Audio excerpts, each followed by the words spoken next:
moves for 2 damage, and on the 12th hit, he'll do a pattern where he goes invulnerable for a good 10 seconds or so. I think about 10 seconds. You'll see that on Caleb's stream. Yeah. But as you can see by Trogdor's excellent luck, if you shoot those... If you shoot him while he's climbing the wall like that, or climbing up the ceiling, then he won't go into the invulnerable frames, and you can kill him a lot faster. It looks like everyone actually got that. Unfortunately, Caleb got a little bit unlucky, and he had to make the sponge mad. And you can see how much of a difference it makes. I mean, it's a real problem in actual run attempts. Like, if you have to make him mad, you pretty much reset, because you can see the discrepancy. You don't want to make the sponge mad. I believe it's about 9 seconds or so if you have to make him mad.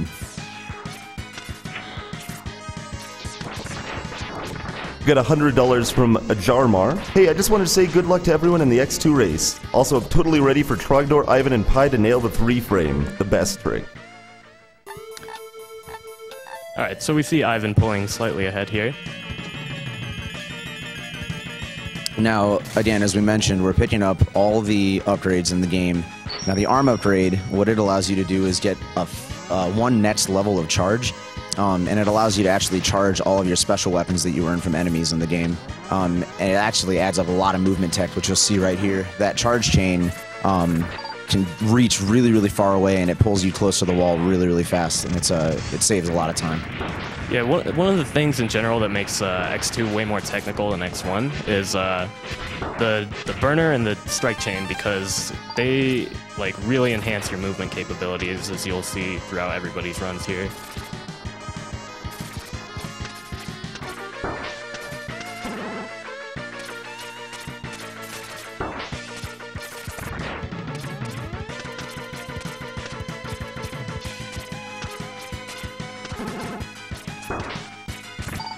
$25 from Anonymous. Mega Man X was my first Mega Man game, and as such, my heart will always yearn for the 90s anime stereotypes and edgy sidekicks.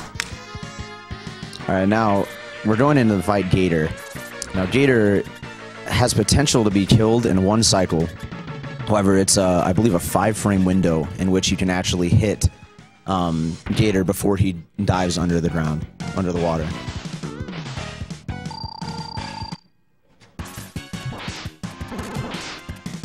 It looks like Ivan got it. Ivan with the sick 1 cycle.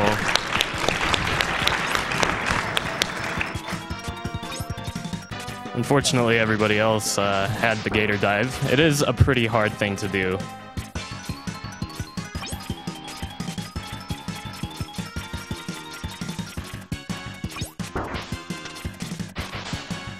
$20 from Tabby. Go Ivan! Been your fan ever since you beat Zeus to the ship. You can see how brutal this fight can get.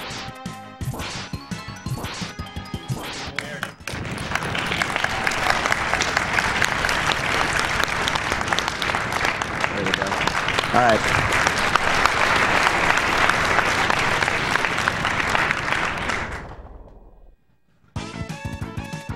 A little bit rough, but hopefully they'll be able to put it past them and continue to go into this race. The thing about Mega Man X2 is anything can happen at any point. It's so, like, the game is so perilous to speedrun. You can pretty much die anywhere, so it's still anybody's game, even though Ivan does have a significant lead at this point.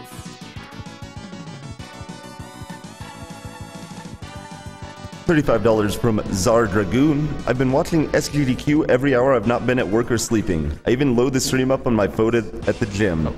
Seeing everybody working hard and running through games really makes me pick up the pace on the treadmill. Keep up the good work. Okay, this bike is a little bit tricky because sometimes you can crash it as you're crossing the big gap that Ivan just crossed a little bit ago. But nothing happened there, so it was smooth sailing. And getting the hard tank with the bike is always a cool looking trick. The tricky aspect of it is that you have to cause lag on the screen at just the right time so that you can actually clear the gap and break the walls down that you're about to run into. Because if you run into them, the bike explodes immediately. And if you knock it down, then you get to just slide right over it. Or that's the theory anyway, that that lag causes it, but like, I don't know if anybody knows for sure. Little close call there. Close call, but he pulled away all right. All right. $50 from Narcona. Let's get that shirt off again.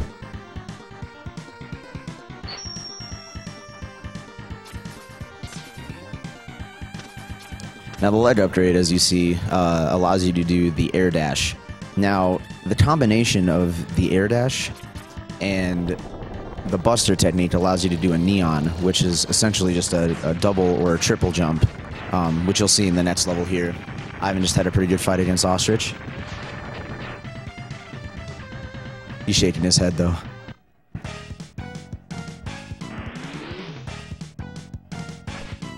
$10 from Anonymous. Go Pie Go. Do it for Pie Mom and all the Pie crew.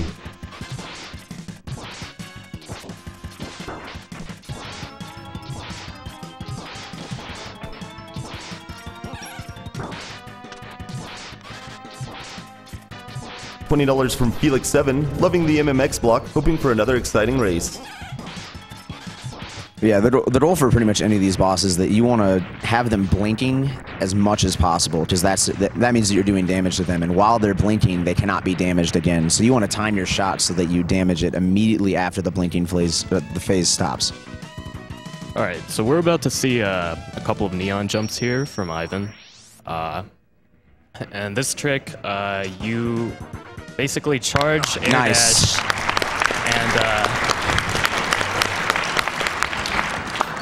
and then shoot and jump at the same time, and you will get a boost. You'll get a jump. And Ivan did that flawlessly, and we can see that it looks super sick. Yeah, it's extremely precise. You have 1 frame to do both of those jumps.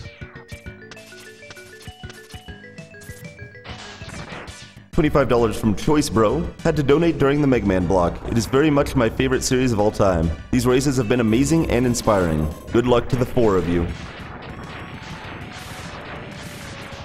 Caleb also hits it.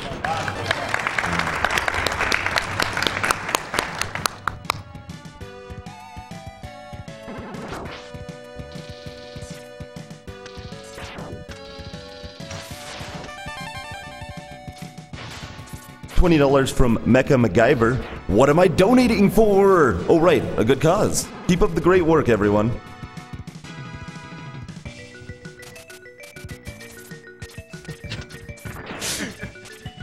So you can see, the idea behind fighting Bubble Crab is that you want to have wheels essentially on top of him at all times, so that he, like, you maximize the likelihood that he'll jump up into him and take damage, and optimally you'll get 4 hits or so with 1 wheel.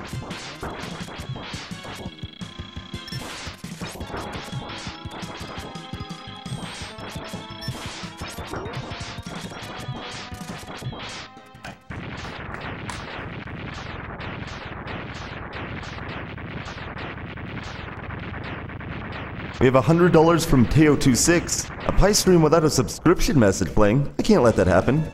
Thanks for subscribing. You know, in times like these, there's nothing more delicious, more tasty, more awesome to eat than a nice height slice of Papa John's pizza. Also, thanks for subscribing to I Ate Your Pie. You know, during the run, when I get super thirsty, there's nothing more delicious, more quenching than a nice bottle of Aquafina water.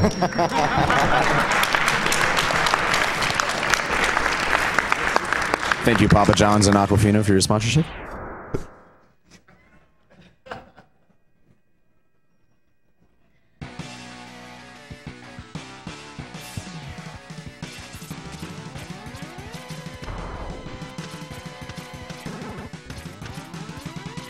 Okay, so the stag stage is pretty tough execution-wise because it's a whole bunch of climbing,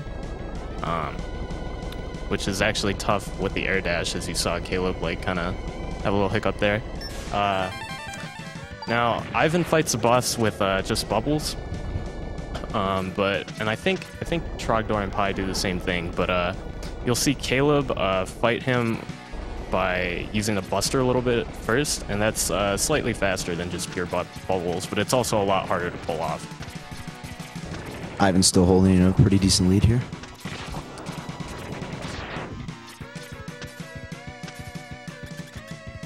$35 from Andrew Aruda. My best friend got me into the GDQs, and now that I live halfway across the country, it's great to still get hyped together.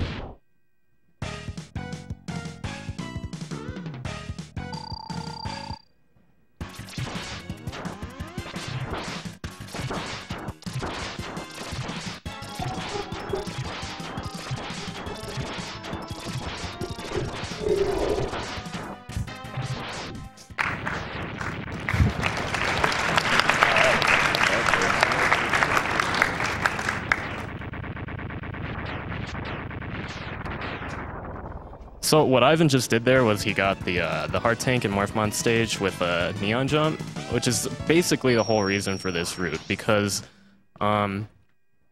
if you don't Neon Jump there, then you have to come back with Crystal Hunter, which would change the entire route. The way it used to be done was that we would just revisit Moth stage.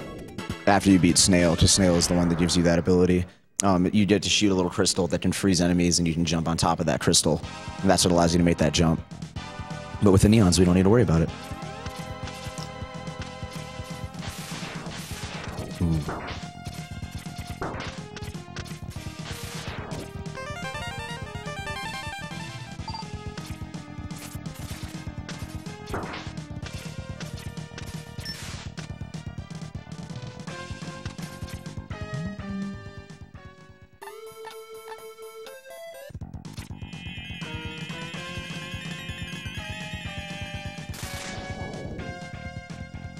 $25 from Daichi Kono. Hello Sgdq. World Cup and the intense Mega Man races. What a fantastic way to spend a Saturday afternoon.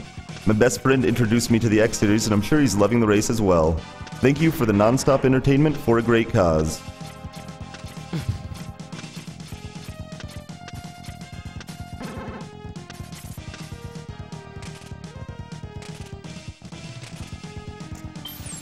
I've been pulling further and further ahead with very solid execution. Spoke a little too soon there, but I jinxed it, I'm sorry. that's called the Hell Way, and it's actually a fairly difficult thing to execute. Requires really tight timing on using your burners.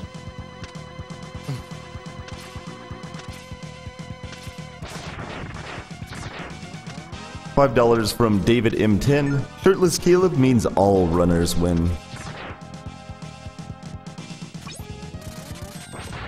Good fight by Ivan on Moth. So the Morph Moth fight is pretty technical, actually. The idea is to hit the larva stage with 3 charge burners and a uncharged burner, and that'll make him fall. But the way in which, the order in which you do it is important. And then afterwards, you get to fight him in his normal stage. And that one, you just want to do a charge burner and then 2 normal burners afterwards. And that's the fastest way to kill it. You'll see the way that Caleb fought the larva stage was about optimal. That's the way that reduces the most lag, and that's actually a huge factor in this fight, especially because if you haven't noticed, it lags hard.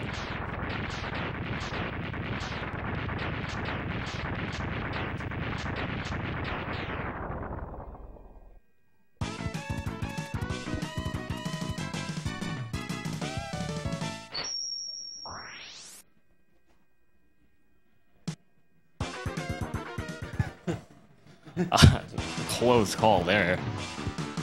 And an important thing to note is, even though Ivan has a pretty decent lead here, the end of the game is so brutal that anything can happen. Any of these runners could pull ahead by the end of it here. Yeah, what I said before still applies. Like, this is still anybody's game. You are watching Summer Games Done Quick, raising money for Doctors Without Borders.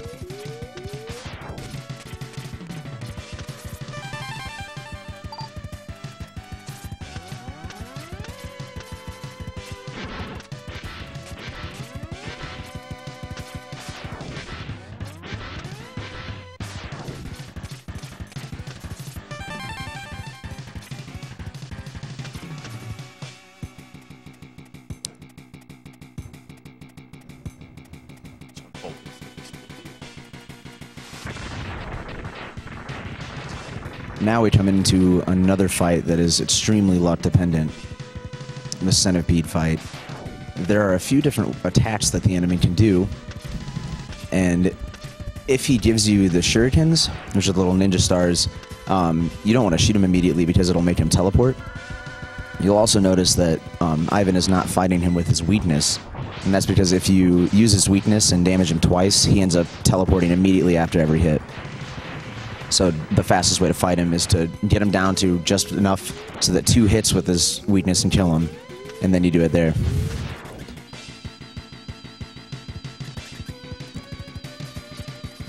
$20 from Anonymous. One day I will be as buff and as good at MMX as Caleb. One day.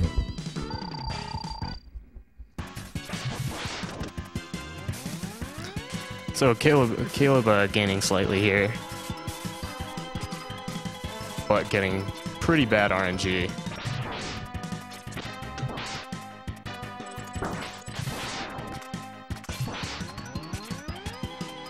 Trogdor also pretty close behind.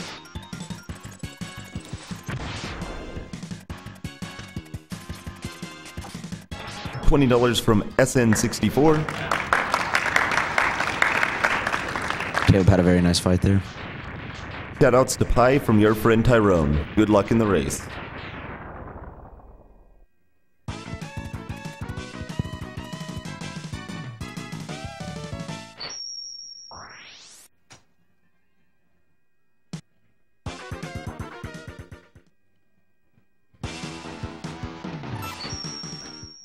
$50 from Froham. Nothing is pointless, and the reason is because I'm the President of the great United States of America.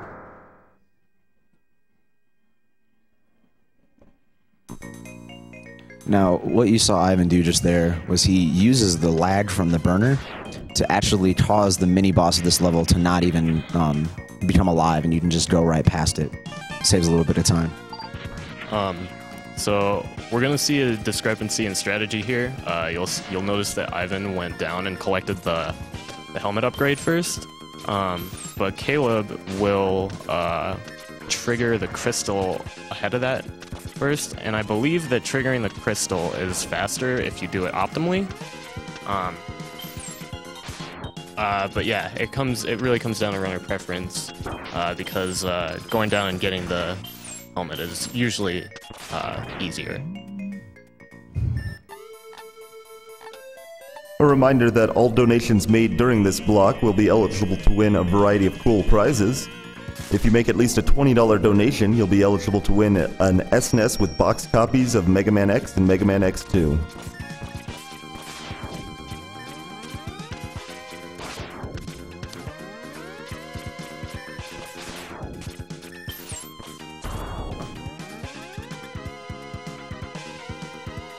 Okay, so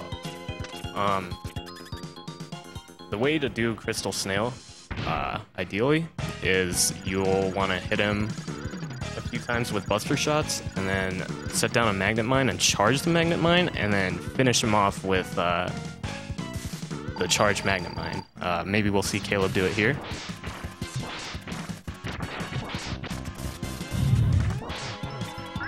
Yep, just like that. Now you notice that you'll notice that Snail did not actually go into his shell there at all, and if you do that fight correctly, you will not. There's no RNG or no luck in that fight at all. Unfortunately, if you mess it up a little bit, you can go into the shell and you lose a bit of time from doing that.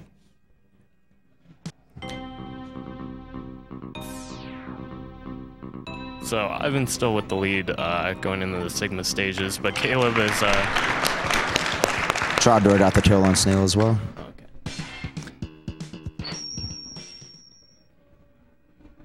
Looks like Pi might have gotten it too.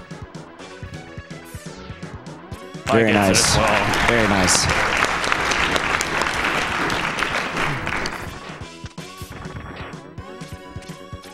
So Ivan's still with the lead. Caleb slowly but surely gaining. Trogdor and Pi not far behind, as always.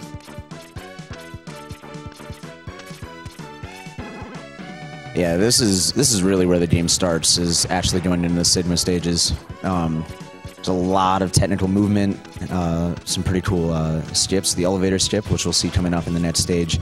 And then, of course, the Shoryukens, which we were talking about before. It's still anyone's game at this point, folks.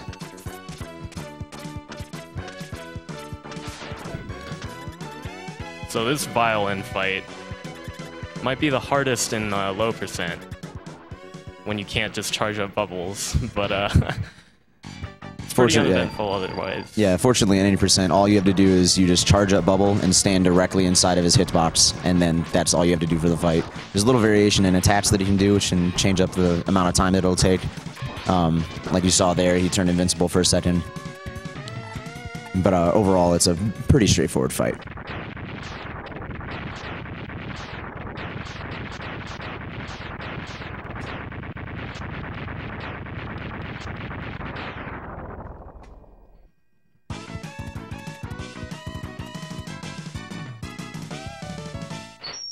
So Sigma 2 is where we'll see a really gut-wrenching strategy, and that is you catch an elevator before it goes up. Ooh. Yeah, as you see there, it's extremely tricky to navigate this level correctly.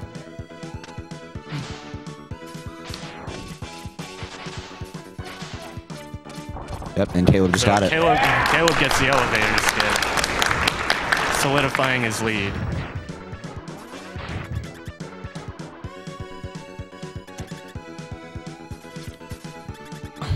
Ivan just missing it.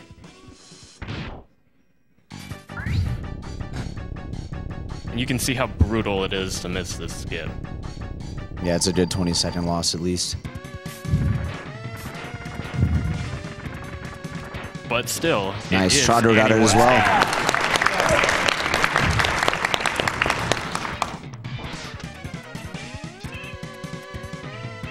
Still absolutely anyone's game, guys. Now, Caleb getting really excited there. He pulled off what's called double hits on this boss. It's a precise little shot that you can do, and you actually can get double damage on the boss by actually getting 2 hits on him. The window to do it, though, is very, very tricky.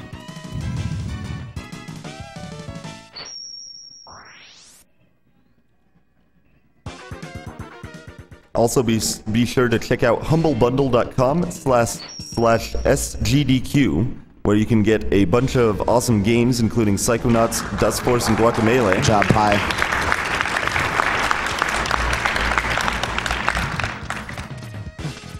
So Caleb pulling ahead with Trogdor and Ivan essentially tied for second place. And all proceeds to that Humble Bundle will go to Doctors Without Borders. Now we're gonna watch here is Caleb will most likely, there's 2 routes that you can take here, and look, he's going top route. This one is slightly more difficult, actually a lot more difficult. Oh, and there, unfortunately, yeah, you see just how brutal it is right there.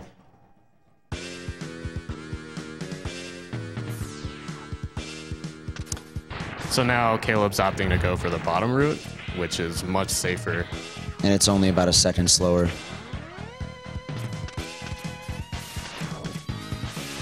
There we go. Now you'll see him going up here because he's actually, the Shoryuken that we referred to earlier, this is actually where you get it. It's a secret in the game. Without neons, you have to take the top route, but fortunately, since we have those, we're able to go ahead and jump up from the bottom. And you'll get to see it in action here in just a second.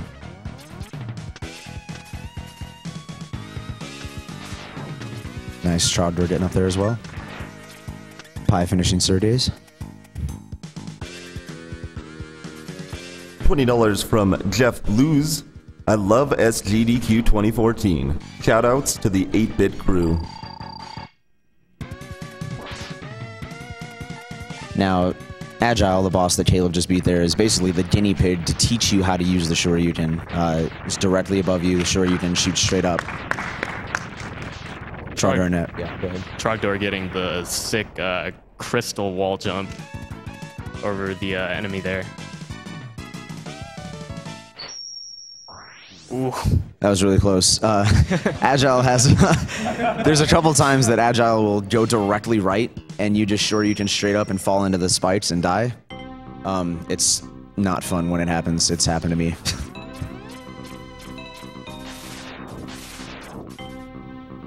Ooh, Caleb Hart pulling out some swag there, going for a little double neon as he's climbing the wall there.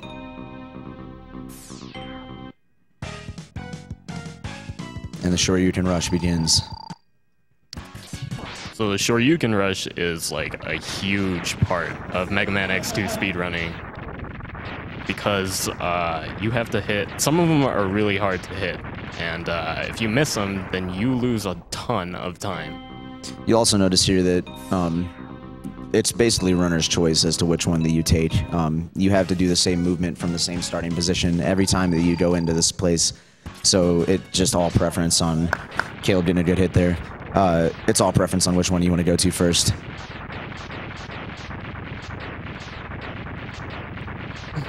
Right, so it might be slightly unclear who has the lead until the end of this level. But yeah, enjoy the Shoryukens. Nice Troudor getting the left wall kill there on Stag.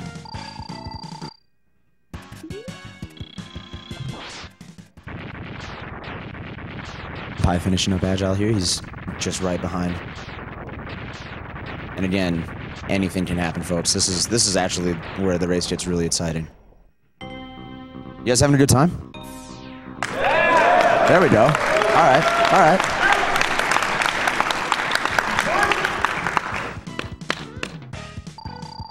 $20 from Elsavira. God, speedrunning looks amazingly fun.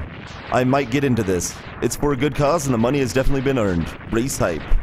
If you're interested in getting into speedrunning, make sure to check out the sponsors for this event, Speed Demos Archive and speedrunslive.com.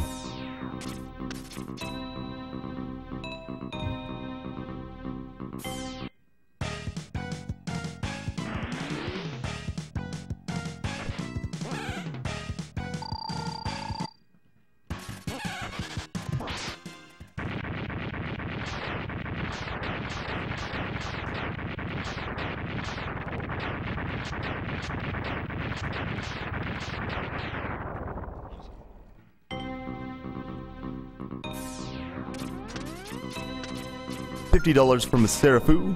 MMX and MMX2 are two of my favorites. Been loving the commentary and the amazing gameplay.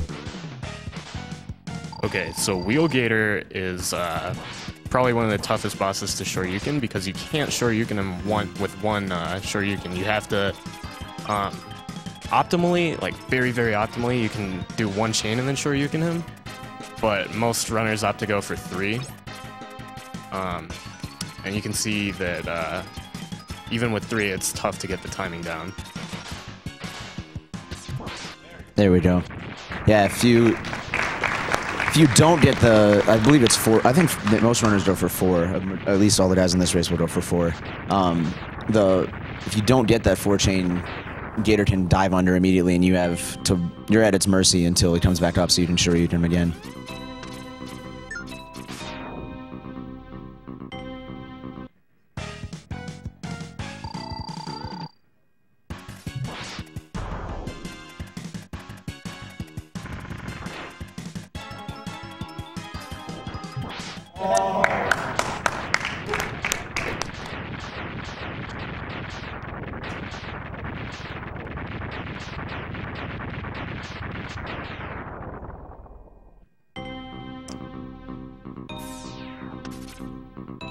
Yeah, Trout and Caleb are pretty close right now.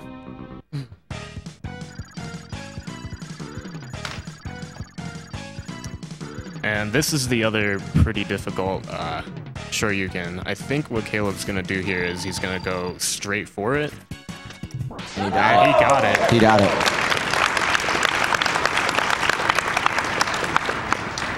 That's actually a lot tougher than it looks. Yeah, and you see how it goes wrong there.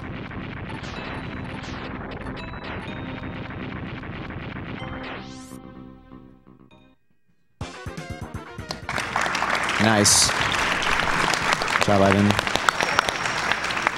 Now this stage, has potentially the most brutal Shoryukens in the game, depending on the luck that you get.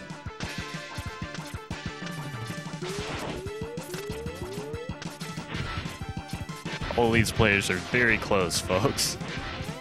Anything could happen. $35 There we from go. Only on Tuesdays. Love the speedruns. The prizes make the donations tempting also. Keep up the great work and kill all the animals.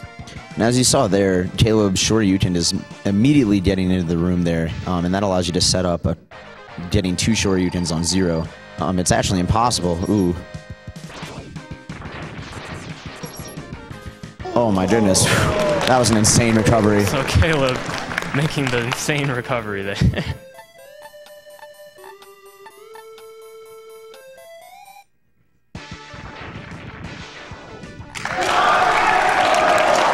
Nice Pie. Good stuff, Pie.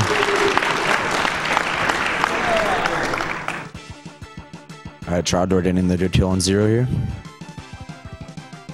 Now again, let's see how Caleb's luck is for this.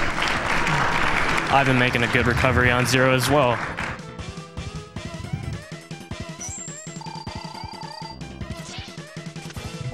He got it.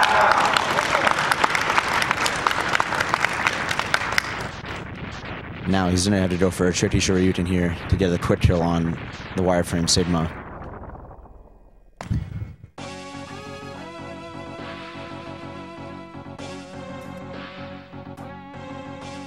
Trogdor also getting good luck. And he got it.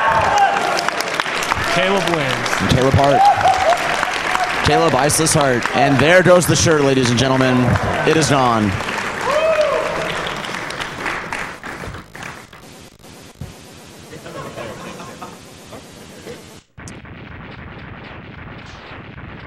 Alright, Nice. Trogdor getting the Ajarmar special there. Good job, Trogdor.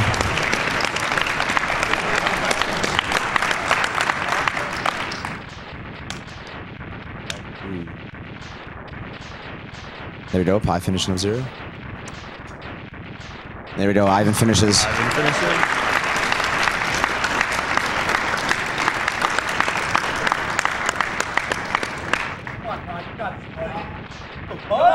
Let's go, Pie.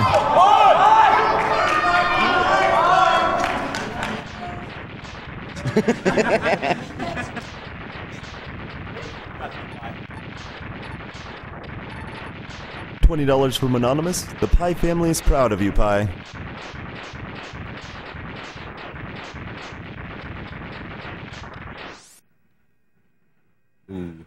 Ooh, this is a rough pattern. Nice, very good, very good. Yeah, you'll see there, Pie got the unlucky pattern. He can throw those little pink balls at you, and it's a lot harder to set up the Shoryuken for that than it is if he just jumps straight up. That was stone cold, though. He nailed it.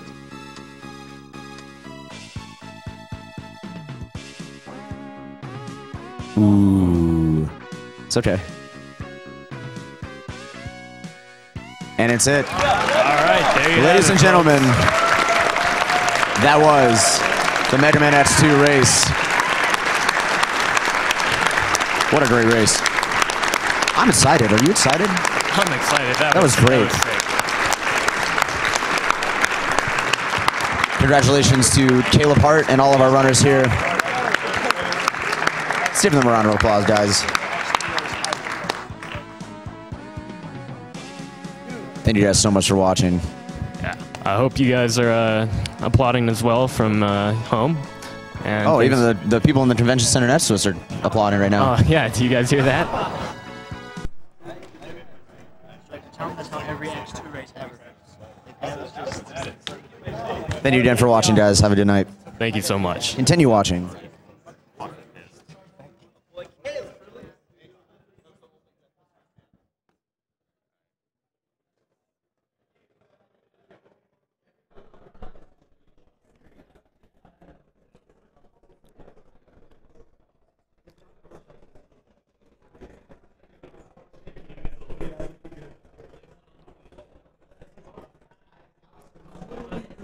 You just saw an amazing Mega Man X2 race between Caleb Hart, Ivan, I8YourPie, and Trogdor. Coming up next, we have Half-Life speedrun by Cubeface, followed by Half-Life 2, Portal Race, and Portal 2. We got a lot of great stuff coming up, so stay tuned. You are watching Summer Games Done Quick, raising money for Doctors Without Borders.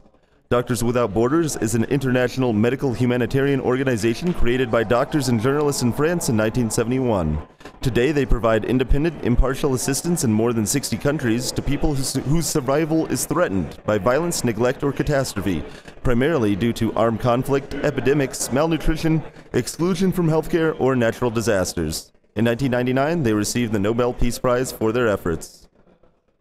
Summer Games Done Quick is hosted by Speed Demos Archive, the premier community for video game speedruns, which is completing games as quickly as possible through extensive planning, practice, and knowledge of game mechanics and glitches.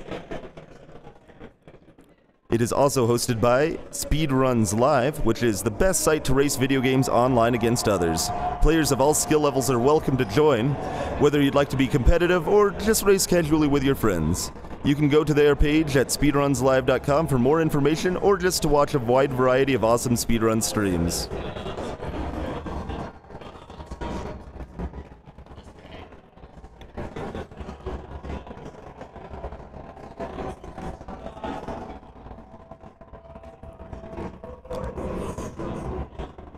In the next Half-Life and Portal block, if you make at least a $15 donation, you are eligible to win a signed orange box by members of the of Valve, donated by NoClip.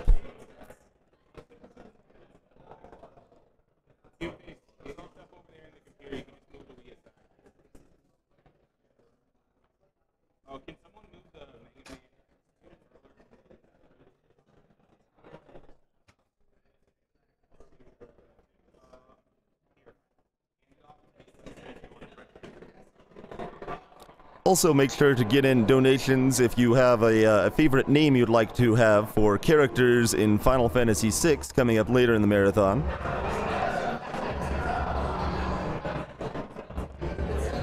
We have a close bid war and several names.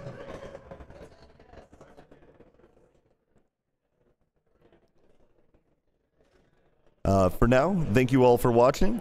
Any subscriptions to the stream go directly towards Doctors Without Borders, and any advertising received goes towards helping the marathon continue running.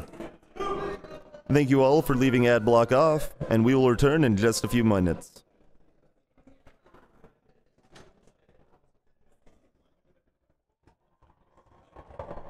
Okay, I went ahead and ran ads, so...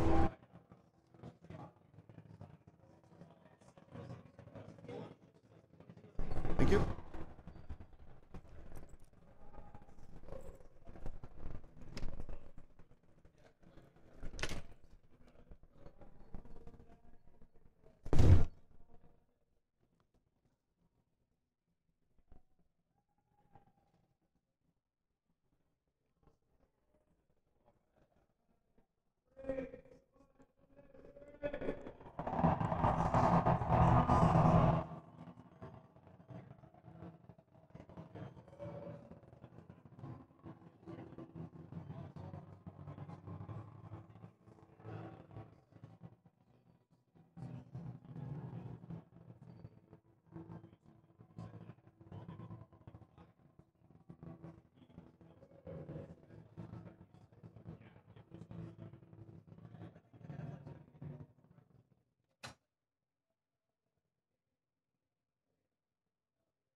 Chiming in, and you've just joined Summer's Game Done Quick 2014. Big shout out to our sponsors, the Humble Bundle, who are selling a great set of games, including Noi to Love 2 Devolution, Amnesia Machine for Pigs, Bleed, Guacamole, Psychonauts, and more. You can go to humblebundle.com/sgdq, and you pay $25 for all these great games, and all the proceeds go to Doctor Without Borders. Now, we also have AverMedia. They graciously donate lunch for the attendees Monday through Friday for our event, $10,000 worth. And they're also selling capture cards with a promo at bit.ly/sgdq promo. Also, during this source block, as you might be able to see on camera, we do have a portal gun as a prize.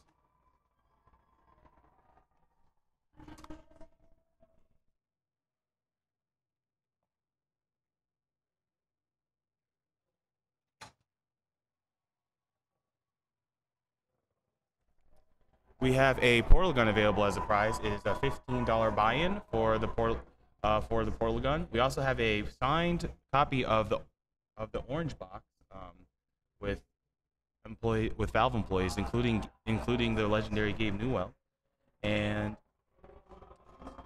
both prizes are $15 buy-in, available during this entire source block of Half-Life up to Portal 2.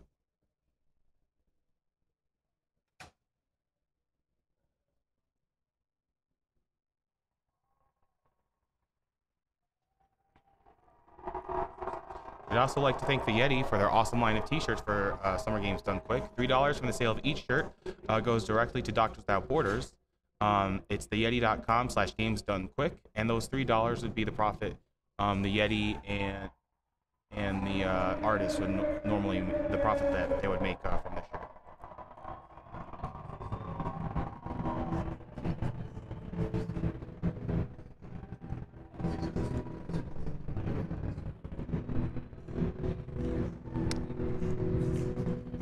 And we have I have a lot of donations to read. Now, if we don't get around to your donation, that doesn't mean that we haven't that we don't have it. It just means that we can't read all the donations because we've received so many generous donations from all of you.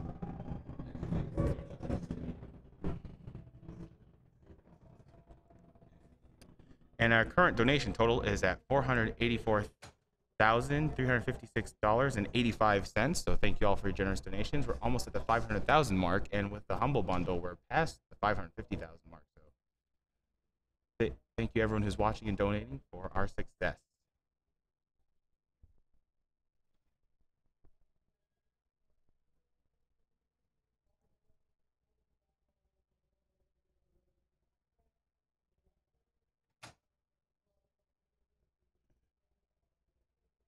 Now, we do have a lot of donations for saving and killing the animal. So let me give you a quick update on where that's at right now. It's currently at $58,885.09, which is pretty much a yearly salary at this point. And saving is at $31,006.69, and killing is at $27,878.40. So if you want a proper speed run, you're gonna have to donate a little more, you guys. As for other donation incentives, the Band and Chocobo Glitch is at $2,428 out of $3,000 for Final Fantasy VI. I'll just say it's an amusing little glitch. And the Mr. MV Instababy cutscene, which will have some of the best voice acting of your life, is at $6,823 out of $7,500. And the Magic Tech Glitch ending for Final Fantasy VI is at $1,583 at $7,500. And the Hypest Finals of your life for bonus stream, Fighting Masters, is at $7,913.67 out of $12,500. So it's going to happen. Yeah, it is. It's on the way. All right. Well done. All right, 3, 2, 1, go. All right, so welcome to Half-Life. You might notice that we skipped the tram section at the start.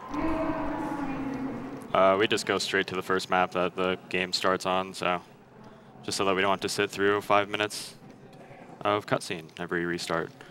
So you're going to see me jumping around a lot. Basically, I'm just air strafing whenever I jump, just to get some extra speed. And I'm timing the jumps using my mouse wheel. Because unlike in Quake, you can't buffer your jumps in this game. You have to use a mouse wheel. Okay, so right here, you're going to see me grab the ladder and not die. I'm going to skip the elevator. Basically, when you grab ladders, you don't take fall damage.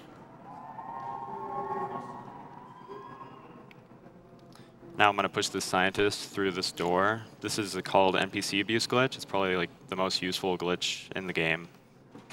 It saves a lot of time. That one only saves like 10 or 15 seconds, but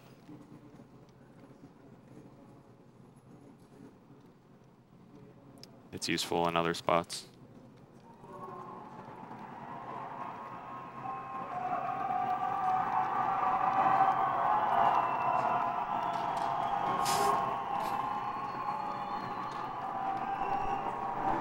Okay, so I'm going to push these scientists closer to the scanners just to save a little bit of extra time.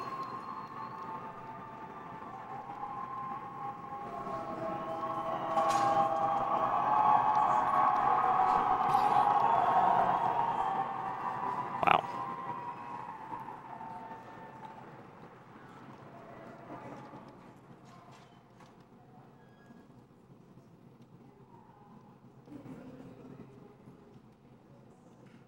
Am I good to read some donations?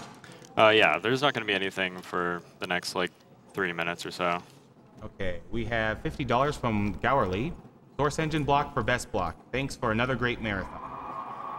And we have $20 from the Menestro. Love from France. $35 from Delta P42. Big love from a longtime speedrun fan. And $20 from Wormskull. Hey, Cube dude, have a nice run, matey. And guys, we are aware of the game sound problem. We are trying to fix it at the moment.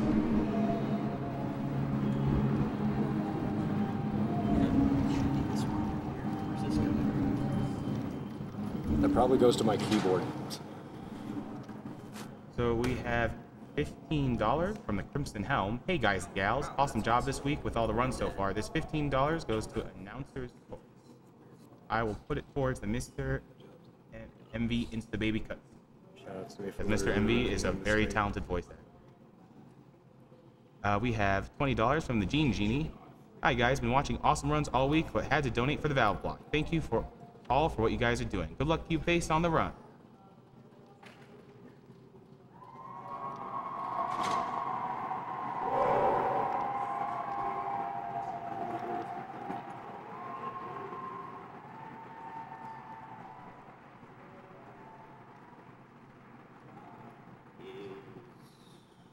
Should I check my sound? Oh, it's plugged into the monitor. I think the sound source on the game is set wrong.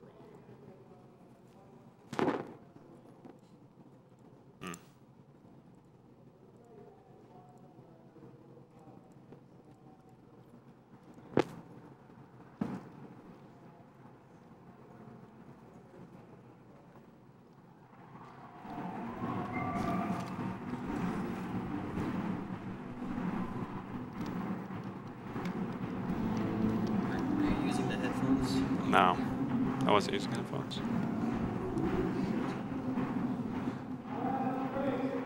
I was using the headphones at that one. I was getting audio through the headphones fine.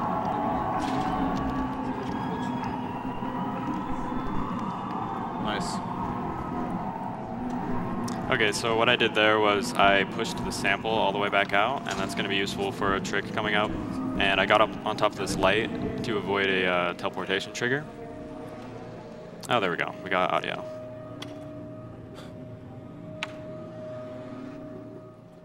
So I pulled that all the way out because the Vortigaunt that teleports in landed on it.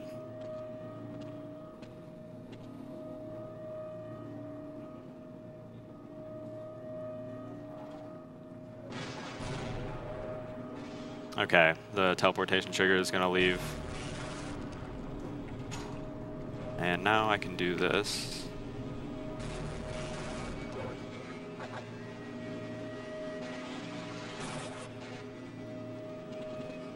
And you can get up here, and it skips an entire map. Saves a lot of time.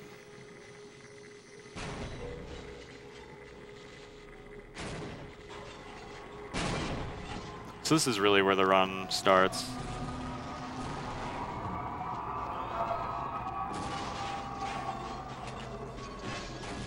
Yeah, unfortunately, this game, the intro sequence is quite a lot before you can start.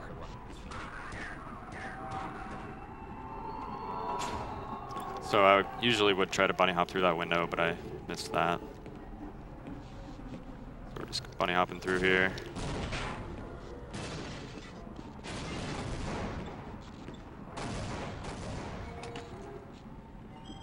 Am I good to read some more donations?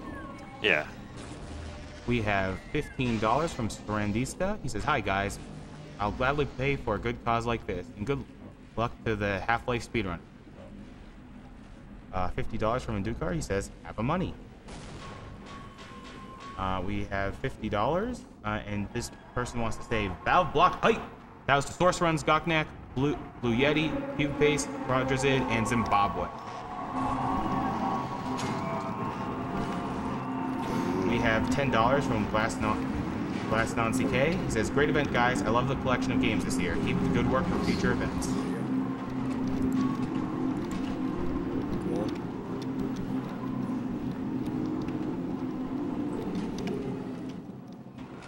Okay, so what I'm trying to do here is use the box. There we go. I tried to use the box to build up some speed. Basically, when you move objects in this game, you go really fast for some reason. And if you let go while you're moving and jump, then you'll keep the speed that you had when you were moving the box, and it lets you go really fast. And then I talked through the scientist through that door to get him to open it. So that skips going through like a vent.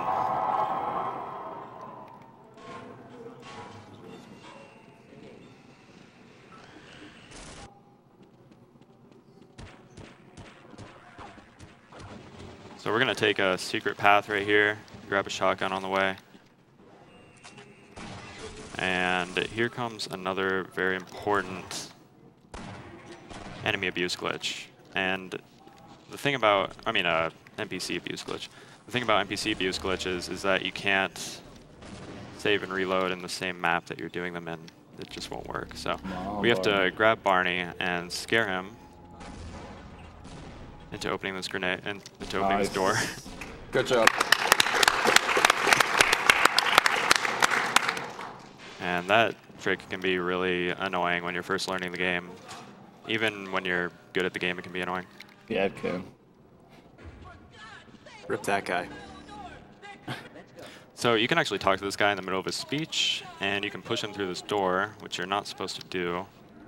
And you have to kill him because he blocks the door with his body. So if you don't kill him, he'll trap you inside. The door will keep you inside there. So that skips an entire chapter, actually. It's one of the more important NPC abuse glitches in the game.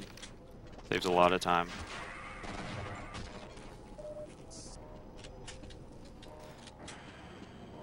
So we're gonna skip this elevator.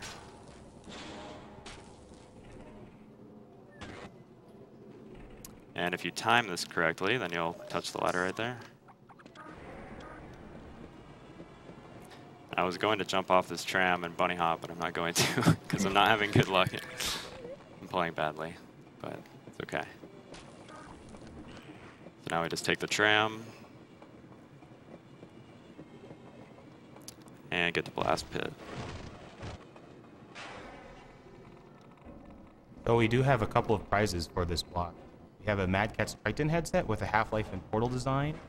We have that's a $10 buy-in for that prize. We have Portal X-Stitch magnets by Sembrea for the during Portal 2 for $5, and we have the Portal gun and the signed Valve orange box for $15 buy-in. So if you donate $15 or more during this block in one shot, you will be eligible for those prizes.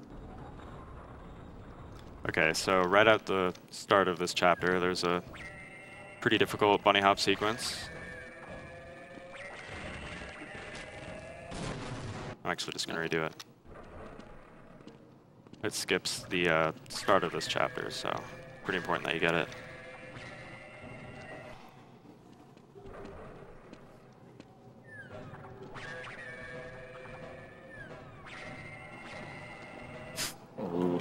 Can you guys do a quick roll call?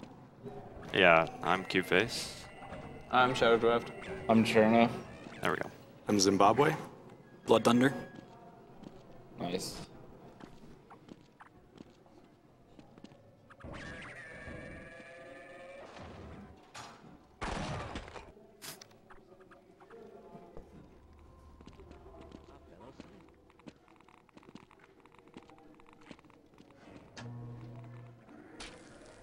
So in Blast Pit, we have to start the generator and fuel and oxygen. So we're going to start the generator first.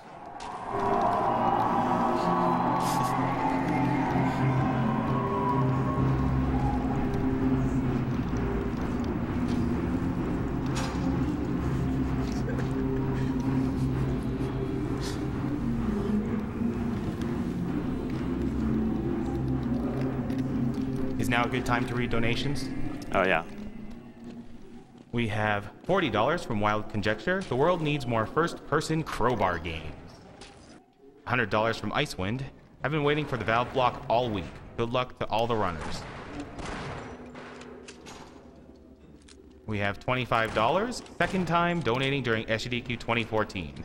Here's $20 more I promised during the Skyward Sword run yesterday, plus an extra $5 because I like Cubeface's glasses. Speaking of Sgdq 2014, if you want to promote this marathon on Twitter, please use the hashtag Sgdq 2014. Okay, so I'm going to keep my bunny hopping speed through that section. It's actually pretty difficult. Those pipes are really slippery. And no fall damage right there.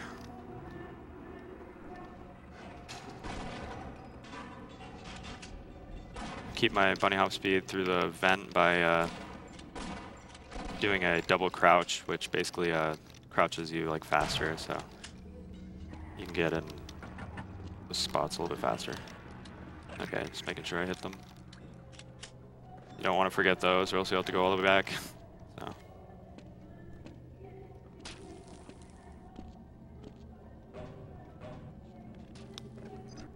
We have a $50 donation from Dawn McLaughlin. He says, "Go Cubeface, woohoo! So proud of you. Love, Mom." Thanks, Mom. Okay, so you're not supposed to be out here during this sequence. I pressed the button through the wall right there, which is a common thing that you can do in Half-Life. And basically, if I pressed the button when I was inside there, I wouldn't be able to get out. So this is much faster, being able to just get out of here the second the tentacles are gone.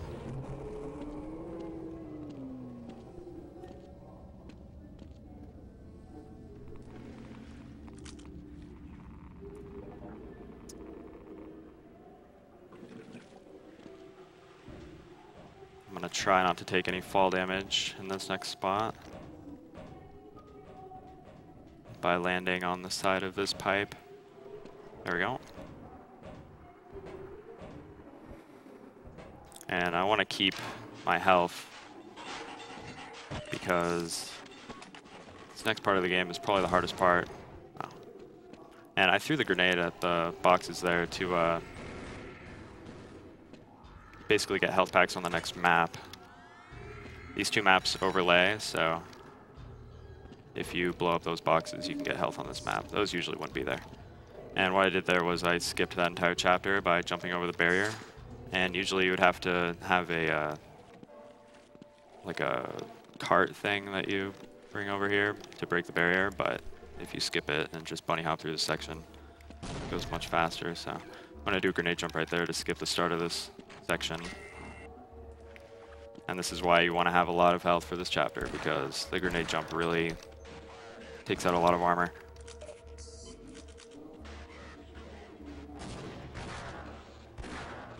So this is where the chapter starts getting hard.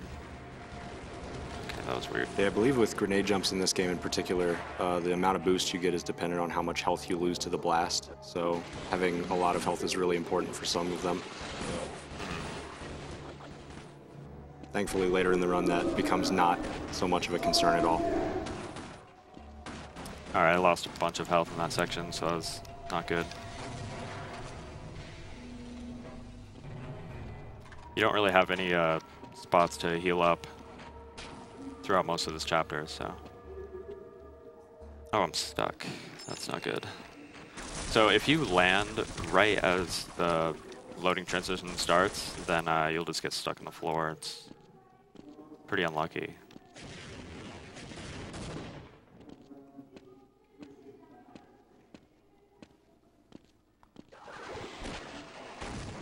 So when I'm shooting a grenade at like no enemies right there, basically I'm just trying to scare the enemies into not shooting at me, so, or make them run away.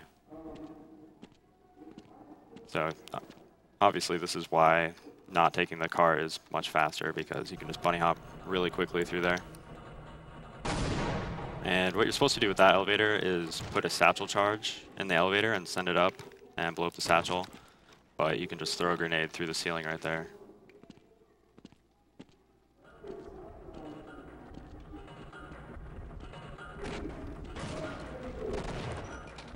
So I really want to get those guys, I want their grenades basically, because there's a couple sections coming up where grenades are extremely useful. Right there, I shot a grenade at the floor to get rid of some trip mines at the bottom of that ladder. Ooh. That was close. Okay, that's an interesting glitch. Basically what happened there was if you shoot a grenade under something, sometimes you'll get like a nuke effect and the grenade will become much more powerful than usual. Okay, so I just launched the rocket through the wall. Press the button through the wall and launch the rocket. It saves a bunch of time. And now I'm on a timer, so I can do whatever I want. So I'm gonna go get some extra health because I'm really low. These guys are in my way, so just grabbing health through the wall.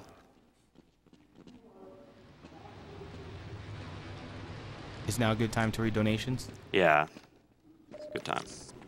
Well, for those of you just joining us, this is Summer Games Done Quick 2014.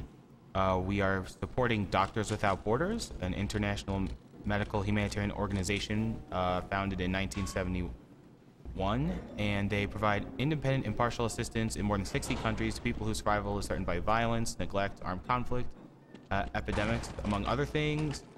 And in 1999, they received the Nobel Peace Prize for their efforts. And this event is hosted by Speed Demos Archive and Speedruns Live. Speed Demos Archive is a premier community for video game speedruns. There are videos for over 1,000 games, and the Twitter is at SDA Speedruns.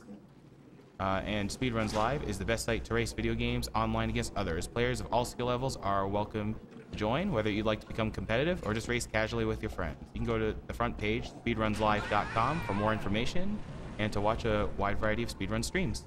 Nice.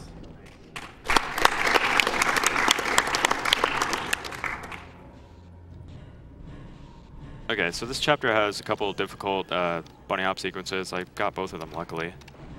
Okay, so that object boost is usually easier, but bad at object boosts right now.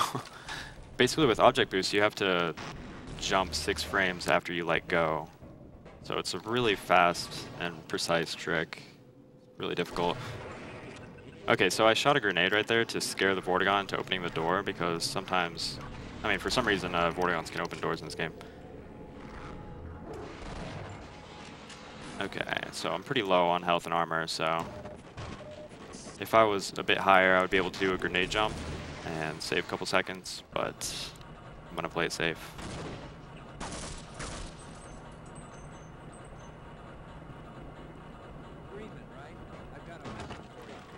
So you really want grenades for this section, because you really need to scare away these assassins. They do a lot of damage to you.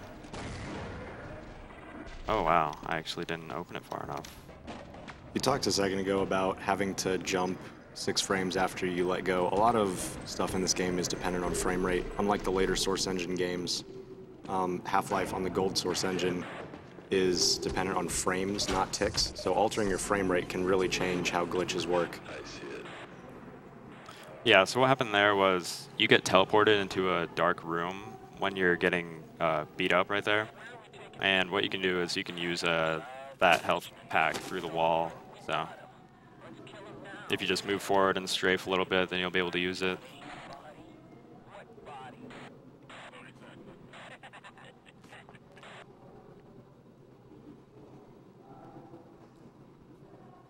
Okay.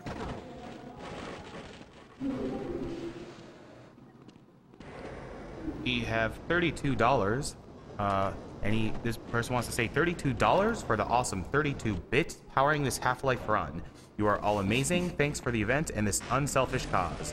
Greetings from Germany.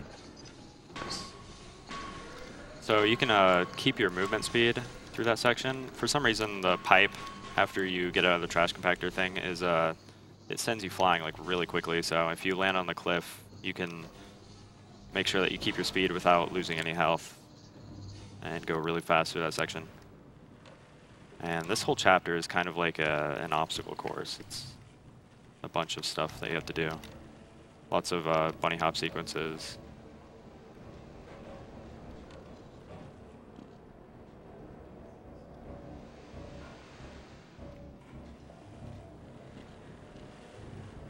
There we go. It's good to, yeah, it's good to keep it smooth right there and try to get through the tunnel while you're bunny hopping so you can keep your speed. Okay, so this water, I'm going to use some push triggers. It's going to look kind of strange. What I'm doing is I'm crouching a whole bunch at the surface of the water, and for some reason that sends you flying really quickly. And right there, if you go down to the bottom and hold use, you can actually use the push trigger, and you move a little bit faster than when you swim normally.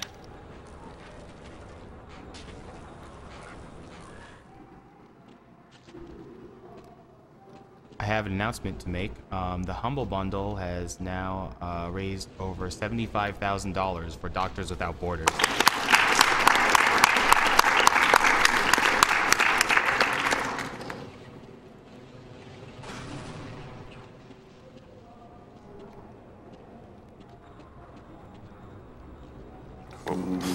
That was close. All right. So questionable ethics is probably the second hardest chapter, in my opinion, with honor rail being first. And this chapter is difficult because if you don't have a lot of health and armor, there's a lot of enemies here that can do a lot of damage. So I'm gonna try to get these guys without taking too much damage. Okay, that was good.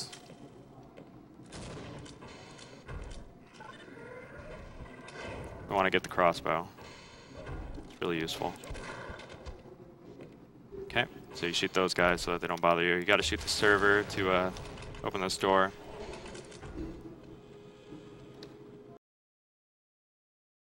You really want this guy's grenades, so you got to kill him. Putting these trip mines here. That one's for the grunt that's following me, and these two are for the head crabs.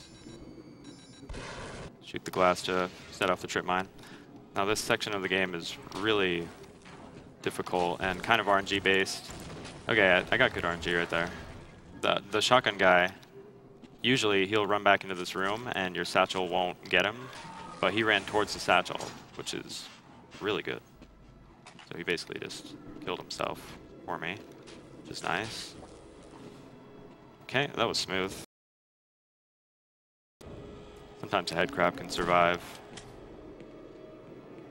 You can press the button through the wall again, and you really want to scare these scientists so that they won't stop. For some reason, I think Cool Kid found this, when you scare the scientists, if you don't scare them, they'll usually stop right there. So for some reason, if you scare them, they won't stop at all. You want to stay close to them when you're going up the stairs, because for some reason they don't like going upstairs alone. So, okay. So that was questionable ethics. That was pretty good.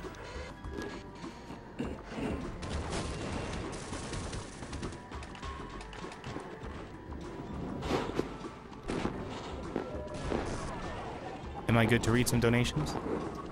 Just a sec. So what I'm doing here is I launched myself off the dam and got caught in the crack of the cliff there, and it stopped my fall damage. So I think it's called the acute angle glitch. So it's pretty important for that section. And now you're good for reading donations. Nothing's going to happen for a bit. We have $15 from JMD. Great job to all runners. I've been watching the marathon as much as possible this week and enjoyed every bit of it. Thank you for supporting MSF and warm greetings from Switzerland. We have $250 from Mtrop, $15 from Mitch Corson. Good luck to Cubeface in his Half-Life run. Can't stop the bunny hop. Okay, so that was a good section. You really want to wait for the helicopter to finish shooting, because if you go out too early, he'll just hit you with the missiles. Okay, so there's a Gauss boost. Basically, what I did there was that pipe has these corners, basically, that go up, and if you shoot the Gauss cannon at a precise angle, then it'll boost you up and you can get out of bounds. It's actually, it's pretty easy to get out of bounds in this game, usually. But it's usually not too helpful, so that's one section where it's really useful. Okay, that was interesting. I took a lot of damage. But yeah, you can jump right over that gate using the Gauss cannon. The Gauss cannon is a really useful weapon in this game.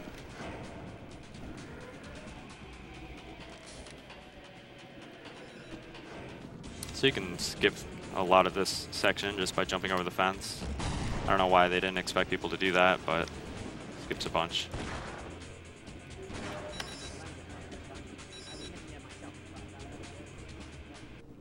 So I have a little bit too much armor for this section, which is a little bit annoying.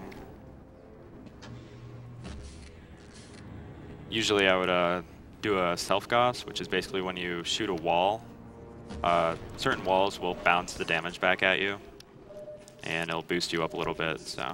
But I couldn't do it because I have too much armor and not enough health.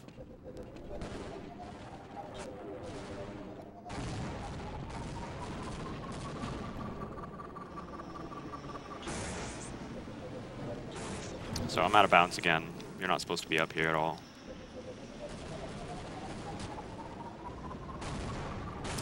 So I'm going to break that door without having to use the artillery cannon over there, and I'm going to take some damage on purpose. Okay, that's good.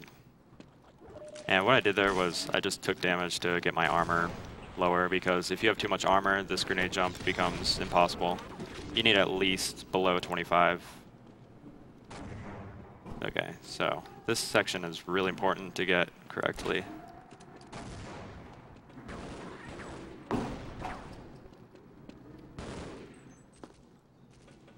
Okay, so this door... Nice.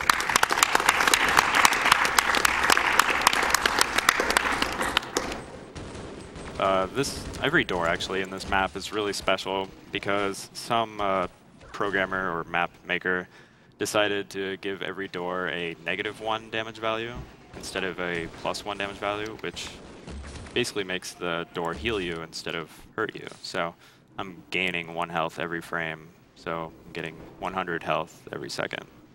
And I'm going to stay in here for a while just to get enough health so that I don't have to worry about it for the rest of the game. So I lost track of how many cycles I'm at, but I'm going to stay in it for a while just to be safe. Usually I would stay in for around 11 to 12 cycles, but I'll stay in for like 14, hopefully. Yeah, from here on out, the damage boosting will pick up a lot. Yeah, the run really goes crazy at this point because you don't have to worry about your health at all, so you can just use grenades to boost you wherever you want.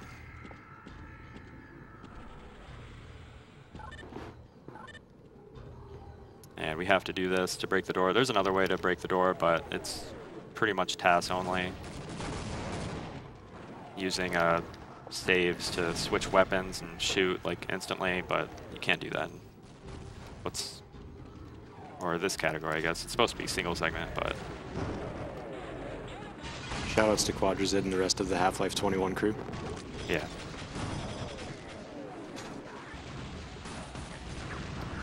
Half-Life 21 is a really crazy run. Everybody should check it out.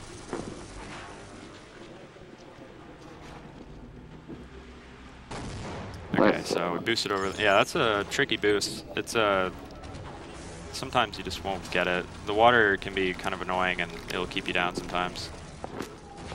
So the Hornet gun is pretty strange because the Hornets actually act as physical beings, and when a physical thing gets caught in a door, then the door will shut, similar to like Doom. So what you can do is you can use the Hornet gun and shoot a hornet at a door, and it'll shut itself. And it's just a faster way to close doors, usually, but it also has another use, which we'll get to.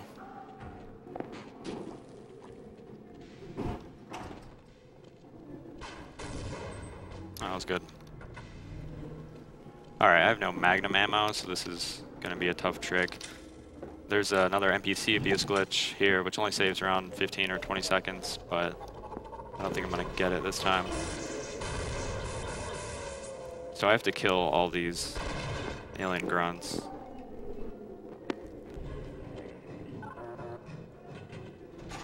I did get it. Okay, good. I kind of played it safe right there. If you wait for 6 seconds, then you're almost guaranteed to get it, but obviously it doesn't save as much time if you do it that way. So that scientist is usually supposed to talk to you for a while, but what I did was I shot the window, and that put him into like a panic state for a bit.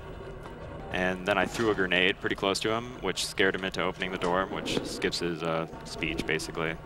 Doesn't save too much time, but it's definitely important.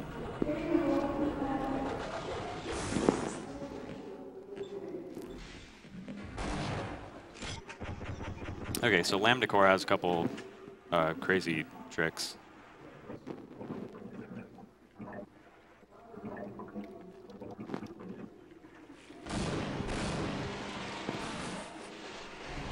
Alright, so that was pretty good.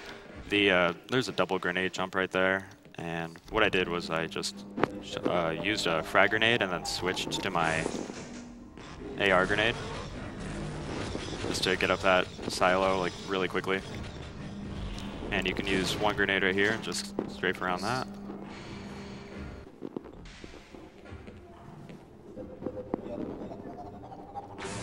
And here's another NPC abuse.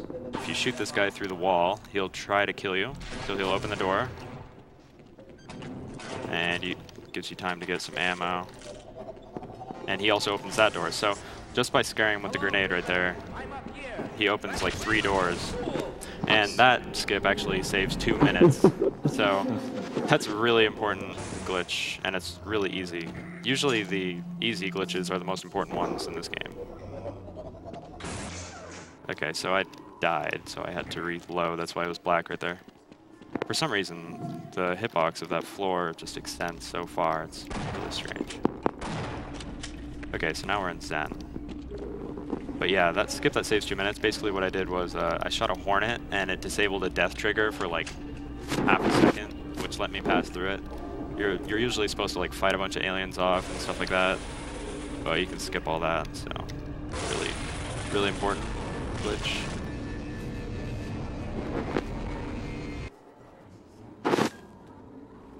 So now we're in Big Mama's lair, as Cool Kid would call it.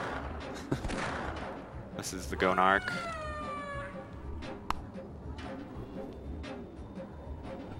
And the Gocnak is pretty strange. It's a weird boss fight. Basically, you have to do a certain amount of damage to it before it goes to its next section. So it'll kind of move around, and you have to deal a bunch of damage. Luckily, the Gauss Cannon deals enough damage with one fully charged blast to send it to the next location. So it's pretty easy boss fight in general.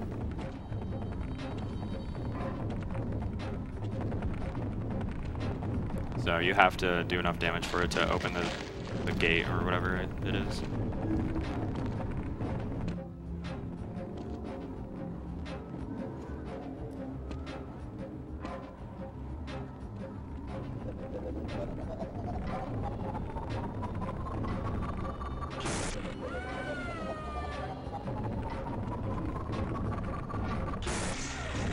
Now I'm going to try to save my Gauss ammo for later, so I'm just going to throw some grenades at it this time.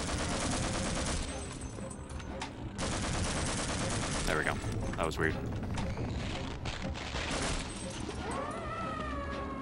Okay, so usually you have to wait for the Gocnak to follow you, but you can actually just use a bunch of explosives to blow up this floor. So usually the Gocnak would fall and it would break that floor, but yeah, you can just skip that. So with a nice, precise grenade jump, you can skip that whole section.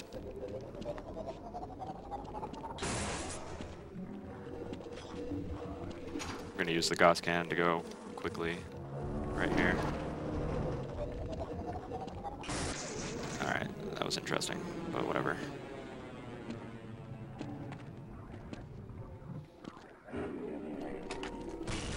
Alright. Just as a reminder, subscribing to this channel not only gives you access to the sub emotes, but all of the sub revenue will be going to Doctors Without Borders.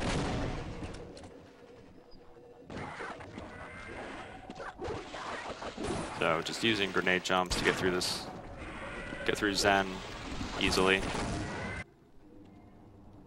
Okay, I think I have a grenade primed right now. Yeah, so you can do a double grenade jump right there to get through this.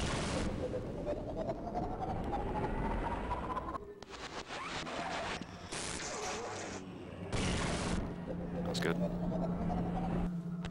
Okay, so here's the final boss. We need to make sure that we kill these crystals, because if you don't get rid of those, then he'll regen all of his health.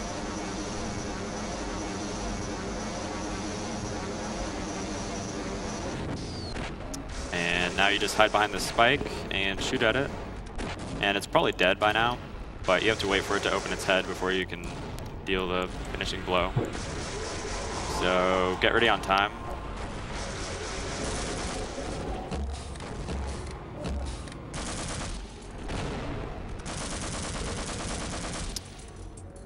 Time.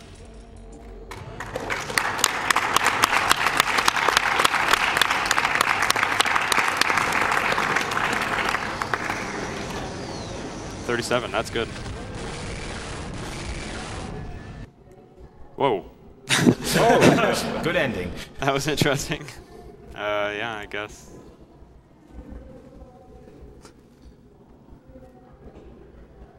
I think I have a save at the end. No, maybe not. This is the closest save. Well, I guess we don't get to see the ending. Oh. With the G-Man, unless you want me to do that again so that we can see it. I think we'd like to go to Half-Life 2, because for once in this marathon, we're actually running a little bit behind schedule. Oh, wow. Okay. I know, it's a strange problem to have. All right. Yeah. All right, I hope you guys enjoyed. Thanks for watching. All right, so that was Half-Life by the talented Cubeface. And next up...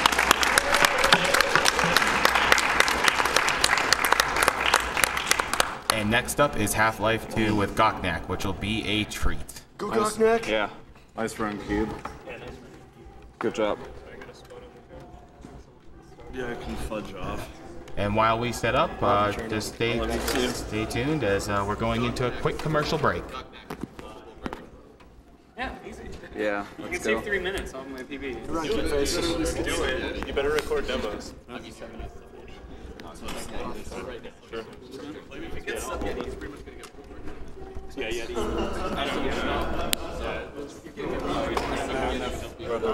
Sure. I know more about this, so I'm gonna actually click this one on.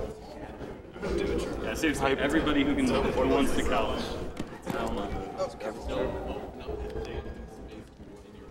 I don't know how the camera's set up, but you could probably pull up another chair there too if somebody wants to. I mean, we have the monitors mirrored, so you won't have a problem seeing.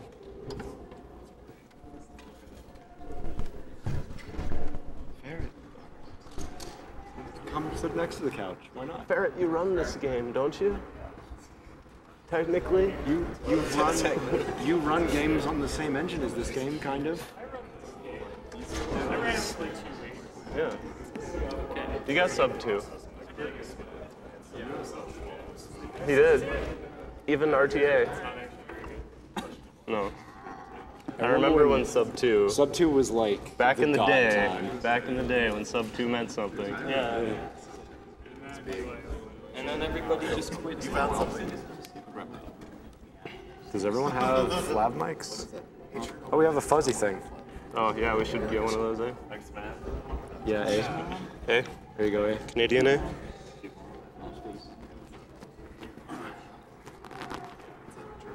Fuck. Dude, how does it even go on?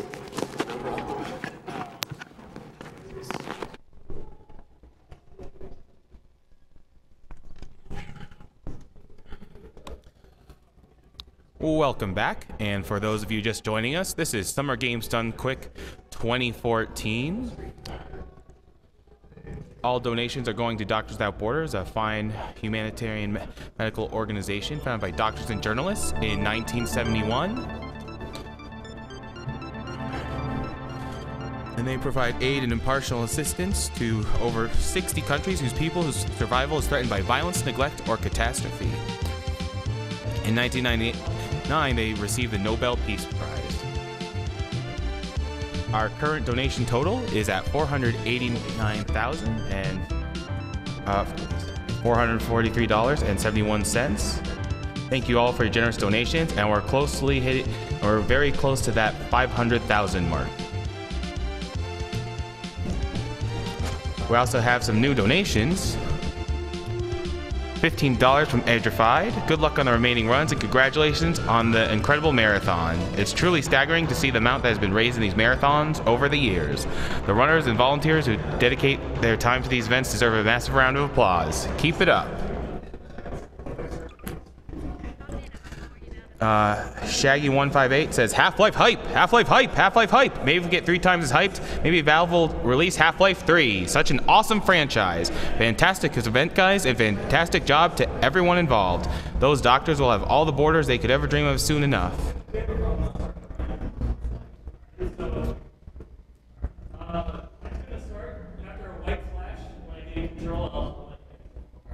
All right.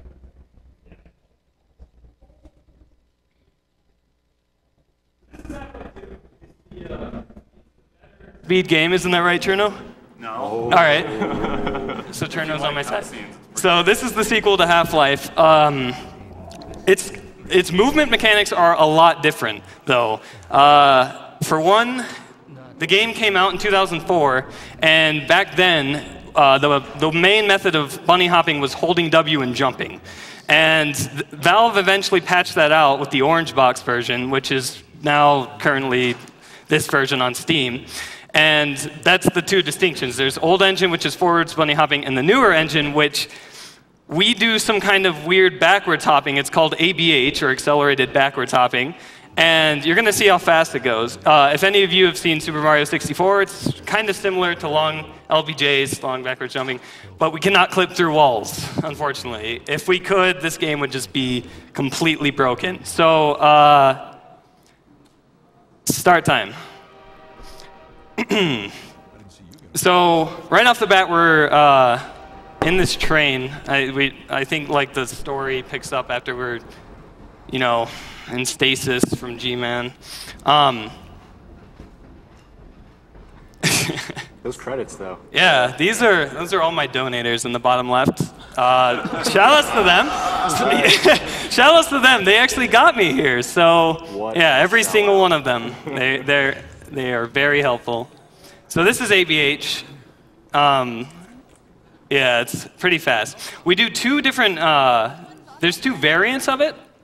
There's ASH and AFH. This is ASH, this kind of sideways thing. It's the forwards version, but it is slower than ABH, unfortunately. But it is more consistent because we can see where we're going, as opposed to ABH, where it's just backwards, and we have to kind of know the map layout. AFH is not really used much in Half-Life 2. By the way, those stand for accelerated side hopping and accelerated forward hopping. AFH isn't used much in Half-Life 2 because in Half-Life 2 you have a lot of air control. Yeah. And AFH requires you to hold backwards, and if you do that in the Half-Life 2 engine, you have too much air control and it just kind of stops you dead. Yeah, you have to be going really fast for AFH. All right, so let's see if I can get it this time. My mouse messed up there a bit. All right, so these are called teleports. So what we do is we take... About that beer I owed you. It's me, Gordon, Barney from Black Mesa. Do is we bonk them on the head, or we just smack it on their head, and what happens is the NPC thinks they're stuck. And when the NPC thinks that they're stuck, their Okay. Okay.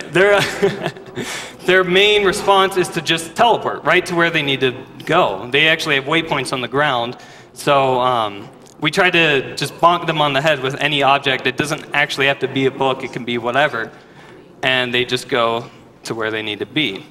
It also works in real life, I think. So. Yeah, I've done it. Yeah.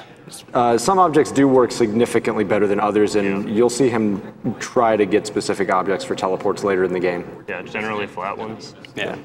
The flatter the object, the better. Okay, Gordon, you're gonna have to make your own way to Dr. Kleiner's lab. Man, that's what I was. Dang it.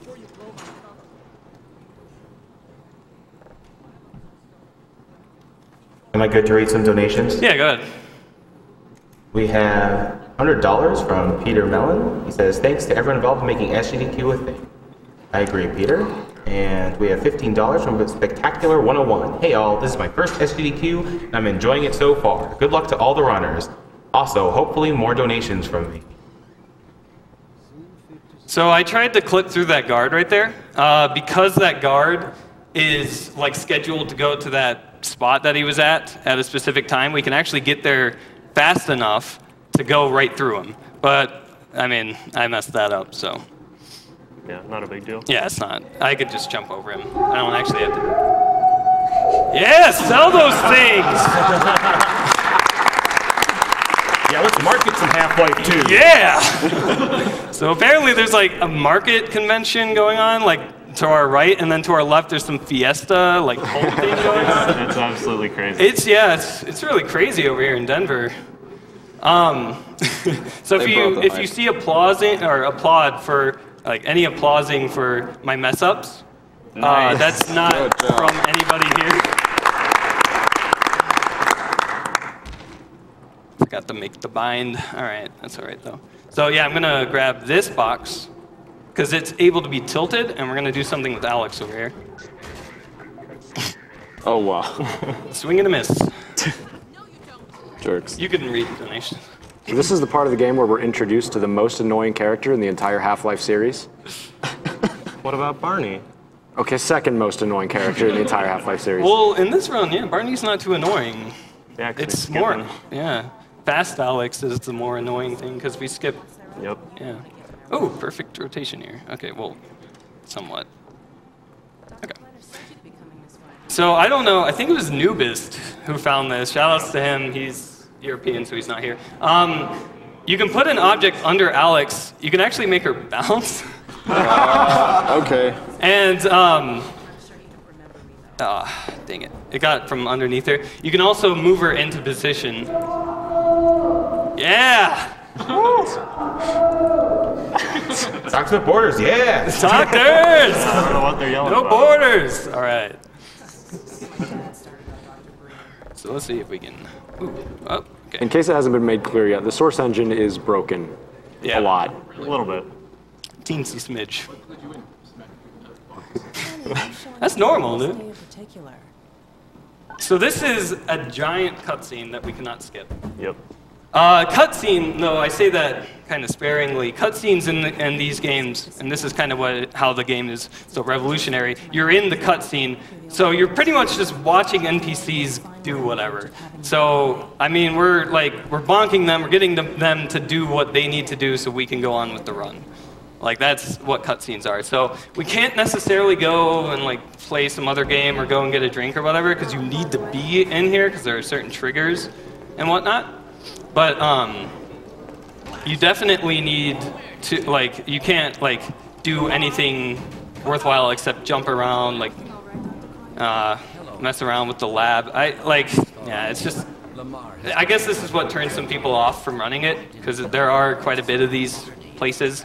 Though we are starting to skip a couple of them, and you'll hopefully see that. Yep. It really is you, isn't it? Yeah, it's kind of good and bad, because you have stuff to do, but at the same time, you can't just, like, AFK. We owe a great deal to Dr. Freeman, even if trouble does tend to follow in his So we have $100 from Dietbert.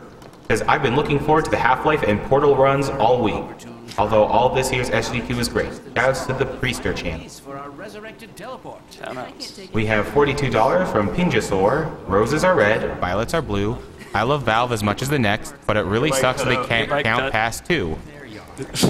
Also, shout out to Squeaky 4377. We can't keep him here long, Doc. It'll jeopardize everything we work for. We have $50 to Doctors Without Glitches. I mean, Doctors Out of Bounds. Whatever.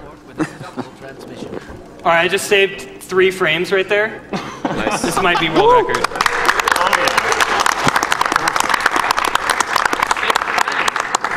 But in all seriousness, that's not a useful teleport. Yeah, not all the teleports actually save time. Some of them you have to wait for dialogue no matter what you do. Yeah. I almost forgot.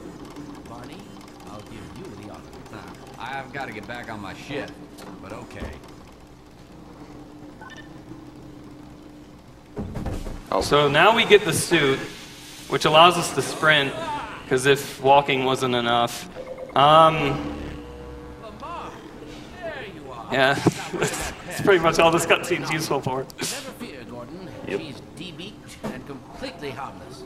The worst she might do is attempt to couple with your head. So I'm also Lamar. Wait. Get that thing away from me. All right. Here, my pet. Hop up. No, not up there. No, no. Careful, Lamar. Those are quite fragile. Oh, fine. It'll be another week before I can coax her out of this. What? So I almost clipped through. No, I don't know what that was. That was. Did you land on the other book? Yeah, the book that's on the blue book that's on the ground. HIV suit still fits you like a glove. At least the glove parts do. I've made a few modifications, but I'll just acquaint you with the essentials. Now let's see. The Mark V hazardous environment suit has been redesigned for comfort and utility. His clipboard actually has that clearly, and then like right when he gets interrupted, it's all like smidgen, like it's all just oh nice. All right, that was really good. Yeah, that's the only. Oh no, I can't say only. That's the only time-saving teleport. It's a major one. It's like 10 seconds if I don't get that. Yeah, it's also the hardest one in this cutscene, in my opinion. It's nice to get. All right, so Kleiner is secretly a DJ. Why don't you position yourself like. Are you there? Yes, Eli. Bit of a holdup on this end. Oh. You'll never guess who found his way into our lab this morning. That's not who I think it is. Am I good to read some donations?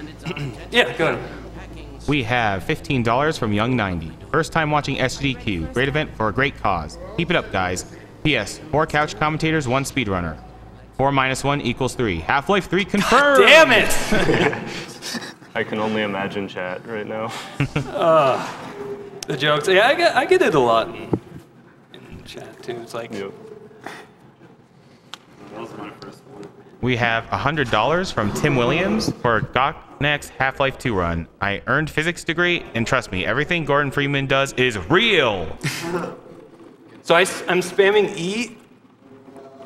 It does absolutely nothing but guarantee that I flip this switch the first frame it happened. Like I'm able to. So I just got it. That was first frame. That's first frame strats. Absolutely. First frame hype. So for anybody keeping track at home, that's 4 frames saved now? Yeah, it's about 4.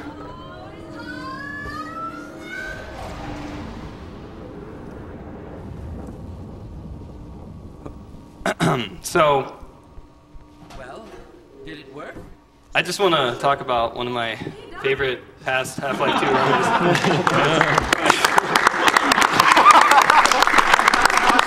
This is solely JHF. Solely JHF used to run Half-Life 2. He also ran Portal. He also runs Osu right now. I think he only does Osu because he doesn't have a graphics card or something. But yeah, he used to run games. And so Grachev, one of my users from my chat, made textures. And I put them in here. It doesn't actually change anything with the game except for obviously being in the background. That is the weirdest dust I've ever seen. Yeah, you can generate dust out of that book by just slamming it in there. Barney, if you'd be so Good luck out there, Gordon. We have a $25 donation from someone, and he said, I'd like to give a huge shout out to Gocnak for doing save deletion and saving those extra 3 minutes. Makes the run so much more interesting to watch, and why on earth would you not want to save 3 minutes? Do we even want to talk about that? No. No, we're not gonna. We're not gonna talk about going there. But I think I know who sent that. But I do also want to shout out to Lloyds, LO1TS. You can follow him at Gocnak.com. Don't ask me why he got that domain, but he did some routing for this game. He runs this game. He does some weird glitch that I don't want to talk about. It's a bad glitch. And yeah, he routed some of the new strats that we do in the run. Oh, here's another one. Oh, escaped. It was the itchy titty-saurus. The only time you see it in the run. Yeah, the itchy titty-saurus, because I couldn't pronounce Ichthysar, or whatever its canon name is.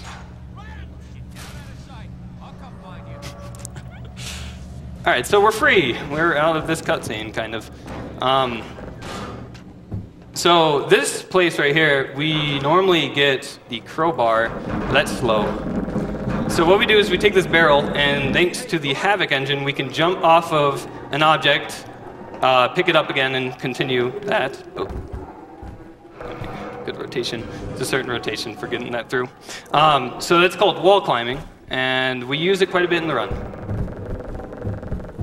That was good. Yeah, that fence is very, very annoying to get over. Yep.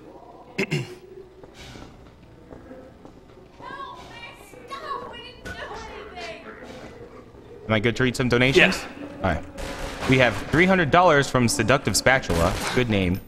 My favorite run by one of my favorite runners. Best of luck with the run, Gocnak. Let's see all of those sweet roof launches, wall climbs, dam jumps, and orb launches. Would put my donation to Gold Dust full spam at the end of the run, but since that will never happen, you get to decide the fate of the animals. Would you rather I decide the fate of the animals? Yep. All right, I'll probably choose. What are the two at right now? Let me double check. Like, which one's falling behind? Right now, Kill is behind by about $2,500. Let's kill the animals. Kill the animals. You want a good speed run here. The animals need to die. Yeah. I've never played that game where they kill the animals, so, I mean, I heard it's faster, and I'm a speedrunner, so it makes sense. So, obviously, we're using wall climbing, we're going out of bounds. There's a certain trigger here. I have to hit a trigger on the ground. Oh, and triggers are invisible boxes that are placed in the world in order to cause events to happen. There's one for changing the levels. Other games have them, so you might have already known. So I have to hit one that's on the ground first. If I don't hit that one, but I hit the level change, then I don't change the level and we soft lock. And soft lock is when the game, you can't progress through the game, but the game still runs. Like you can mess around, like you can walk around and stuff in the game. A hard lock would be if Half-Life 2.exe stops responding, which hopefully will not happen. Oh, no. Fat Gordon strats. I can break that with just my thighs. I guess I didn't get it there. Oh, that's a barrel that's in my face. All right, so going underwater actually prevents you from taking damage from above, like if there are explosions above the water, so that's why I peeked down underneath the water again. And water exiting and entering, it's kind of weird. Okay, I got saved by my own barrel. Yeah, if there's an object that hits the rope that you're on, the barnacle freaks out and is like, okay, I'll eat that instead. All right, nice. Okay, so that's called dolphin strats. We have to go into the water and back out in order to launch, or kind of like eject up and onto a platform. Oh. Like a dolphin, makes sense, right? Yeah.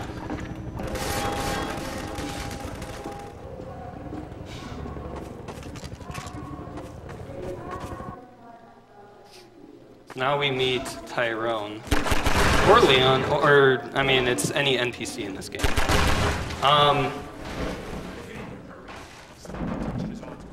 Okay. So this is like a mini cutscene between two parts. There we go. Yeah! Power thighs!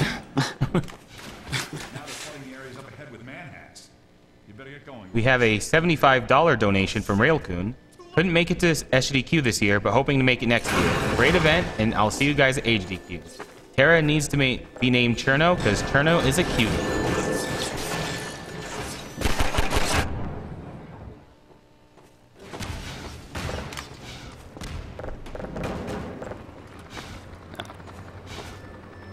We have $50 from Ryath, another donation for a great cause. Shout out to the convention next door. Party hard. Money can go to whatever needs it.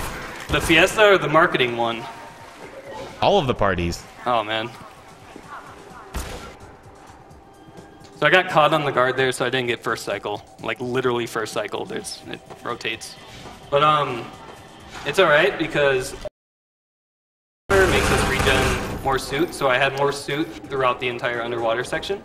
If you sprint before going in water, you can actually maintain your sprint. So, like, it will super swim, or sprint swim is how we call it. Super swim is later. We have a I believe. Oh. I had the top one troll me. I have that happen all the time. They also troll me here on this wall. Yeah, they just hit the barrel. Oh. They hit the barrel from out underneath, and then they keep you underwater. It's, yeah, a very annoying room. But what I can actually do here is come up here, and when they're all near me, I shoot this barrel, and they all go away. Oh, that one survived. Except for that one. That one lived. But it's alright. This is a very, very annoying room. And the barrels actually could kill me. So I gotta take my time with this climb. Alright, I think we are safe. So what we were all believing in is if you get down in that room and do it just right, you can exit the ladder onto a man hack and jump off of it into the pipe that you just went into. Yeah, and I almost got it. The segmented run Dwamov, Half-Life 2 done with a high magnitude of velocity, does that. And that's because I'm crazy, I keep trying it in all my runs. Sometimes I get them. But, yeah. We have a $5 donation from Kengar. He says, hello from Finland. Sorry can't donate more since I've been struggling with unemployment. Anyway, what was/is the difficulty level in Half-Life 1? That would be hard. And 2, is that easy? For Half-Life 2, are you playing in easy? I'm using, yeah, okay, so, I should probably explain that. Because the run doesn't matter on difficulty, like what you do in the run doesn't matter. Half-Life 1, because they play on hard, they take more damage, and more damage from grenades equals higher or better boost. Half-Life 2, they got rid of that concept. Game, please. Yeah, I got it. I think yeah, that's it. That's Babby Barrel Stress. But okay, so they got rid of that concept, and they just made everything hurt. Like, all it does is change the damage that it does to you. It doesn't actually affect how far you launch. So like doing a point-blank grenade launch on easy is possible and you get a lot of speed, but point-blank on hard would just kill you. So it's not easy at all. Yeah, it makes the route a lot less interesting because you can't do as many damage boosts. Yeah, you'd be hiding and trying to kill guards. I mean, if people want to run that, they do, but it's most common, like any percent is done on easy. Because you don't have to worry about health and surviving in parts that you don't really have to in the first place, because there's no difference, really. So we're taking the airboat. It's obviously slower. It's really slow. And so we have to take this because of one of the most infuriating, well-made maps ever. And knowing Valve, that's an accomplishment. So Canals 11, DE1 Canals 11, it's like, I think it's 5 maps from here, has a trigger that requires just the airboat. Not even Gordon in it, not anything else, just the airboat. And this is Dam Jump. This boat is literally made of air. That's why it's the airboat. Like, yeah. Oh, nice. Swag. You can bounce it off of anything, it'll go flying. So, I mean, we get to do some really cool things with it, but it's very annoying to take because we go so slow with it. And yeah, in Canals 11, there's no way, we haven't found any way over the map, under the map. There's brushes out of bounds, and we can't find a way through the map, or a specific part of the map, and you'll see where, without the airboat. And I mean, once we do, we save 10 minutes because we don't have to take the airboat. We just AVH everywhere. All right, so this is actually a pretty simple trick. There are barrels that you're supposed to go through the complex to my right and go through and shoot and then go all the way through and drive your airboat through. But I don't know why, but they placed it behind the gate such that you can shoot the barrels through the gate and not even go through the complex. You just snipe it with your pistol. I guess they just didn't anticipate that. So we have a $10 donation from Kyle Rory, also known as the Marketing Convention Next Door. He says, hello, one of our accounting assets, his name is Jacob, found out that you guys were taking donations. From what we understand, you're all doctors playing video games really fast. Not sure what the Borders thing is about. P.S. If you guys ever play FIFA or Madden over there, or totally game, just send us an RSVP.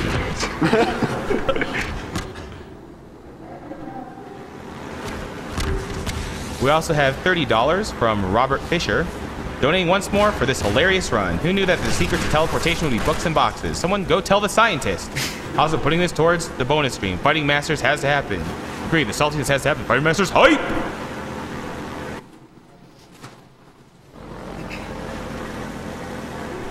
We have a $50 donation, and it says, way to go, Gocnak. You are awesome. Nathan, Caitlin, Lindsay, Dad, and Momnet. That's the Gok family. Yeah, that's yep. Shout out to those guys. So coming up is trigger skip, and there's going to be a trigger in the map that if you hit it, it closes the gate that's right in front of you. But actually, if you get into the airboat while it's past the trigger, it just teleports you in, and the gate never closes. Yeah, so it's very, very thin. It's right at the edge of that tunnel. I don't know why they didn't make it any thicker, but the way that the airboat works is it teleports you right into the airboat. So when you push it past that trigger and get into it, because it has a very big use radius, you can get in from it behind the trigger. It'll teleport you in front of it, and yeah, you skip, again, the complex to my right. Saves about 4 minutes, I think. So am I good to make an announcement? Yeah, sure. Yes. Our current donation total is at $501,976.60, which means we've broken the 500K.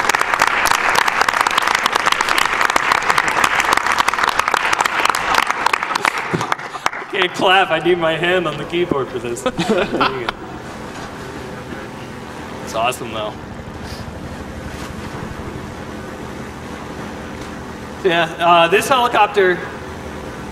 Oh, I have some names for it, but this is a PG-13 stream. It is very obnoxious. I'll leave it there. It drops these bombs, and they are fun. Very. Oh, hey. Okay. Well, I manipulated it there. Let's see if we can get God tier luck on the next map. We can actually get it stuck. So hopefully, hopefully that'll happen. But are they just yelling now? They're just, we need better marketing.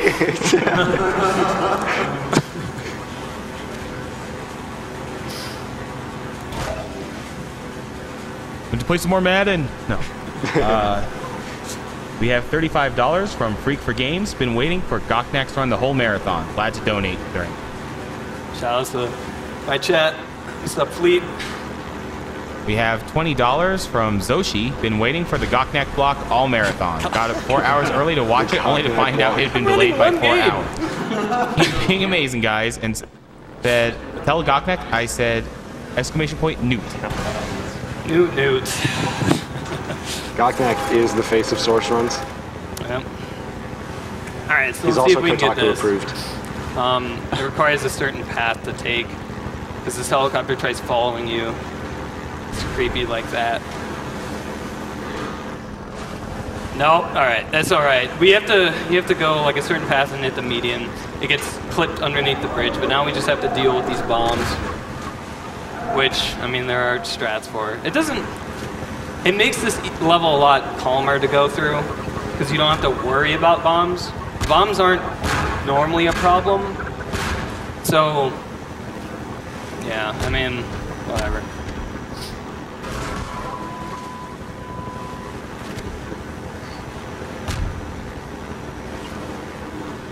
For those of you just joining us, this is Summer Games Done Quick 2014. All donations are going to Doctors Without Borders, a great humanitarian medical charity organization that was founded in 1971 in France by doctors and journalists. And they provide impartial aid and assistance to over 60 countries to people whose survival is threatened by violence, neglect, or catastrophe. Its destruction has nothing, or Frostbite 3's destruction has nothing on this. Shots fired. Battlefield 4 was pretty good. I mean, if you ignore everything wrong with it. So we're coming up to the level. Now it's 11. Thank you. Yeah, Canal's 11 height. Yeah, Canal's 11 height. You get to well, it is.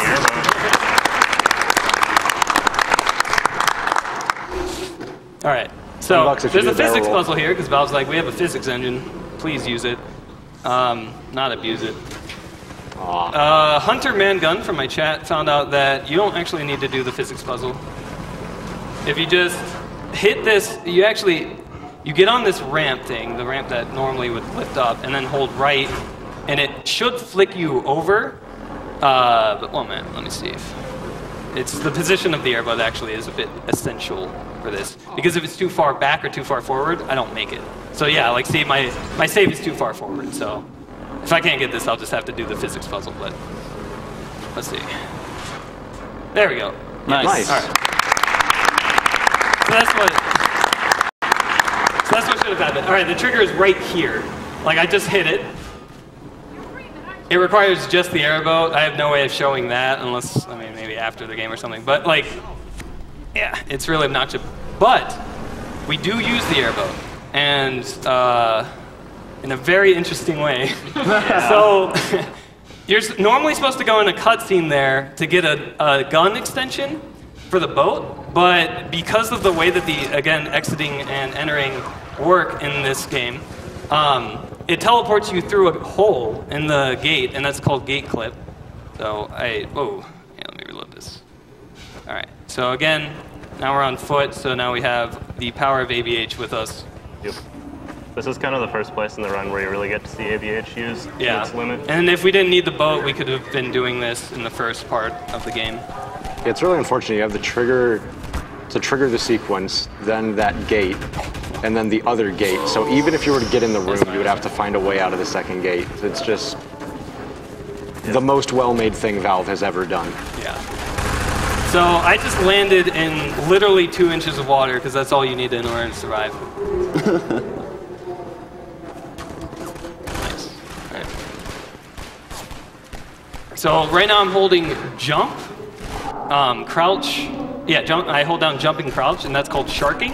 And we just we pretty much act like a shark fin, and we just glide across the top of the water there. It's used for both boatless and canals, or coast rather. Yeah, coast is the other part of the run where you get to really see ABH speeds. Yep. Yeah. Okay.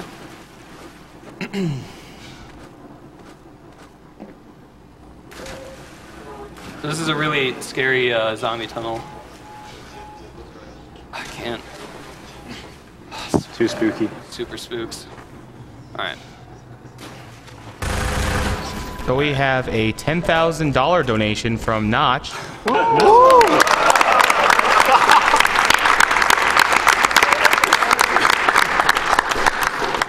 And all he wants to say is Gocnak hype. Nice. Sorry, Notch, I couldn't have it on during the run. Obviously, you could probably understand. Yeah, Notch actually watches. He's a really cool dude. He watches a lot of speedruns, actually, not just me, but it's cool. So thank you again, thank you again, Notch, for the donation. And we have $10 from Buttercup. Says, hey Gocnak, Buttercup here. I wrote this prayer for you and posted it to you on Twitter. Thought the stream should hear it too, though. Our Gocnak, who art in Denver, hallowed be thy run. Thy screen splits come, thy world record be done. On stream as it is in practice, give us this day our daily glods, and forgive us our red splits, as we forgive those who spam thousands against us, and lead us not into resets, but deliver us from slow ailings. Amen. All right, there we go. Oh. So there's actually, we're skipping over the gate there.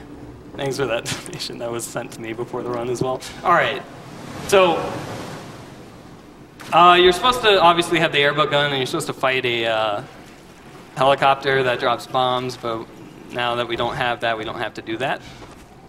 This is another major cutscene place. Yep. This is Black Mesa East. It's where you meet Eli. He was one of the scientists from Half-Life 1. So yeah, I kind of messed up the jump there, but we used to have a setup that I would do, but I figured that just going for it is actually faster than doing a setup because you have to line up, and that's kind of the thing with being free to ABH. It's really volatile, I guess is the word, because you can go wherever if you aren't really controlling it. So we found a lot of setups that require pixel, like, okay, look at this line in the distance while standing on this pebble. And it's we have a lot of setups like that to kind of control the outcome. Because if we know where we need to go, then yeah, it really helps with that.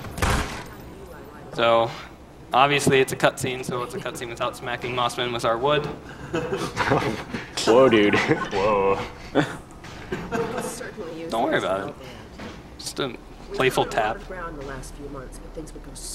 Yeah, so the unfortunate thing about this map is there's actually no like even theoretical skip for it, because to get to the load zone for the map after this, you actually have to have completed the cutscene and have Alex with you. So this is one of a couple maps that we don't think there's ever going to really be a skip for. Yeah, this is probably the only cutscene map that, unless we can figure out how to make NPCs just appear without using some weird console commands, then we're gonna, then this, yeah, this is like, yeah, this is an entanglement. Yeah, oh yeah, and properly named in this run, don't worry. Oh yeah. We have a $1 donation. I love your speedruns, Gocnak. Always enjoyable. Also, happy birthday to Cherno. Happy birthday. Happy birthday, Cherno. Happy birthday, Cherno.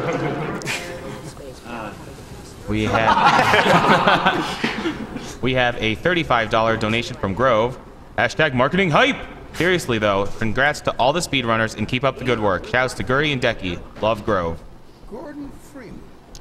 So they're going to be talking. We're going to observe the family photo here. This is another texture made by Gocnak from my chat. It's very beautiful, especially Alex. Quite dapper. Welcome to the lab anyway. It's not Black Mesa, but oh. it's what? It's going to be a lot more like Black Mesa with the Gordon. Right you are. MIT graduates of... Now we do have some prizes for this block. We have a Mad Catz Titan headset with Half-Life and Portal design, a portal gun, which you might be able to see in camera, and a signed Valve orange box provided by NoClip. The headset is a $10 donation or more, and the portal gun and signed Valve orange box is $15 donation or higher. They're available during the entire source block, so up until Portal 2 you can donate. So the reason I looked at the picture there is because if I did it right now, he would kind of come over and talk about his family, which actually wastes time. Yep. So, yeah, I had to do it there. But so we just pretty much wait for NPCs during these scenes.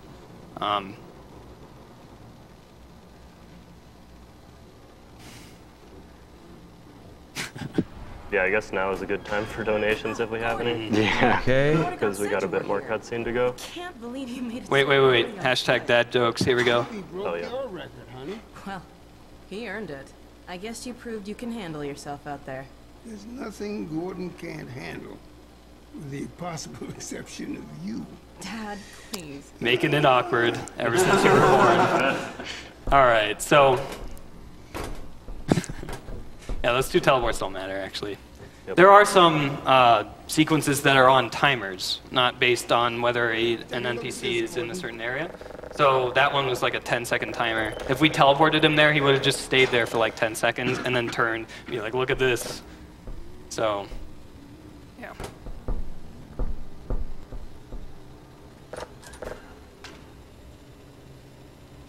Also, Sully's in there as well. Just scattered throughout the run. We have a $50 donation from your blood brothers. Shout out to Gocnak from Nathan and Michelle, Caitlin and Jordan, Lindsay, Sandy, and Chubbs. The Nax Nation! Chubbs is actually, I have 2 dogs. I don't know why I'm getting into this, but I have 2 dogs. One is Dognak, and the other is Dognak Senior. And one of my sub emotes is Gok Dognak, which is Chubbs. And so if it's in the chat, which it probably is by now, that's my dog. But yeah, again, my family. Shouts. And hello. Why don't you take Gordon along and give him some practice with the gravity gun? Sure. Come on, Gordon. Let's go have So for those of you just joining us, this is Summer Games Done Quick 2014. Featuring Speed Demos Archive and Speedruns Live. Speed Demos Archive is the premier community for video game speedruns, and it completing games as quickly as possible through extensive planning, practice, and knowledge of mechanics and glitches, and has a nice forums for creating speedrun strats. Speedruns Live is the premier site for video game online racing. Whether you're a beginner or trying to be competitive, it's a great site for everyone, and you can go to speedrunslive.com for more information and to watch a wide variety of speedrun streams. We don't go there anymore. So, no. Oh, okay, we got the hive teleport. Teleporting Alex here is really dumb because of how slow she's moving in the ramp. Yeah, and once she gets on the ramp, you really can't teleport her again. She doesn't really have set waypoints through that area either. Like, if you block her, she'll try to move around it, so... Okay. So yeah, this is Dog's or Eli's scrapyard with Dog. The scrapyard. There have been new routes found that we don't really get to see Dog. We don't meet him. Very sad. We don't know that he was made from when Alex was like 9 years old and he was about yay high. Give it a try. So what we do is we get the gravity gun because that's very essential for the run. And then we come over here, and I'm the only crazy person to do this.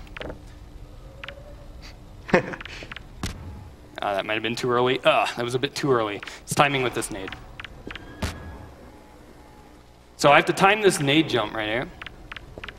Just right, so that I get flung straight up in the air. There we go. Nice. So now I have to land it, though. All right, we did that. So all right, so there's this thing called a displacement, which is a wall that's solid on one side but hard on the other. So we got stuck. Now, the way that the orange box and up works is if you get stuck in save and load, the game starts pulling you down. So sorry for people who hate quick saves and quick loads, but we need to do it in order to be fast. And this is automatically RTA. And a big amount of PC speedrunners is bad because all they do is spam quick save and quick load.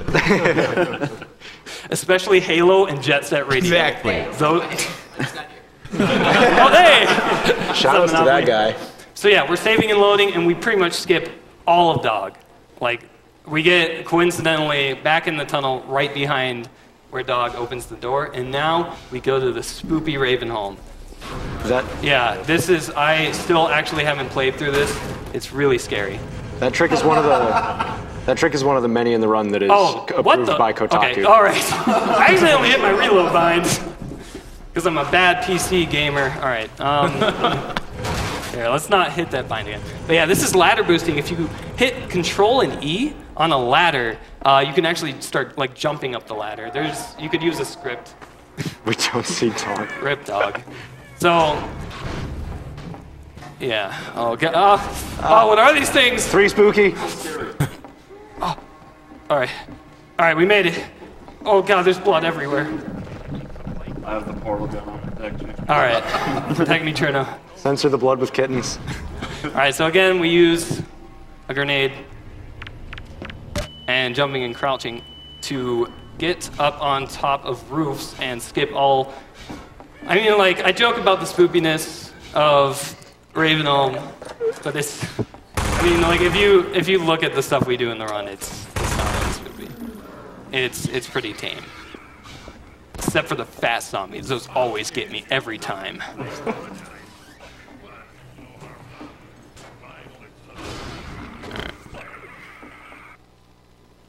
So here's another grenade boost. I had to grab the grenade. That's why I picked it up on that little attic like shelf thing. This requires, this requires a very precise timed jump, and This is my favorite trick in the run. Mostly because I helped find it. Nice.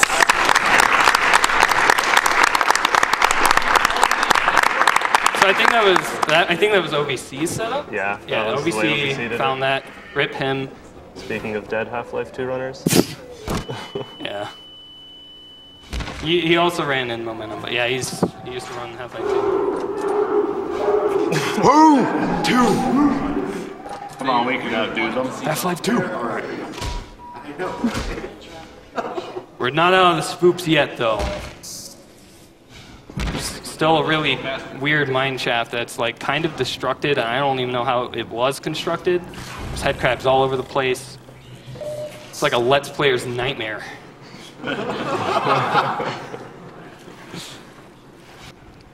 So yeah, sprinting underwater, it's... Alright, let's see if this setup works. I kind of found this. We jump right there, and then... Hey! Oh, nice. Smooth.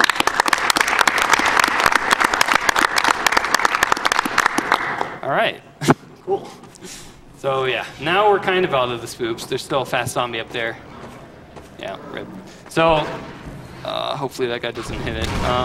Okay, we're good. Aw, Sniper, please. Sniper is just not having any of my stuff Sniper today. Senpai, be gentle. Yeah, so... Yeah, I use those 2 barrels there to move stuff out of the way. Given. Oh, shotgun boost. Thank you. Wait, where's the nade? Oh, I think I might have already picked it up in the top screen. Pick it up something else. I need this gun. This orb. Need to kill the guys in here. Whoa. What? Barrel, please. Alright. That was weird. Winston's been hit. Rip Winston. Sad. Rise. I think this deserves a Bible thump. Winston has indeed been hit. Because there just haven't been enough Bible thumps in the chat. What have you done? Follow me. Winston.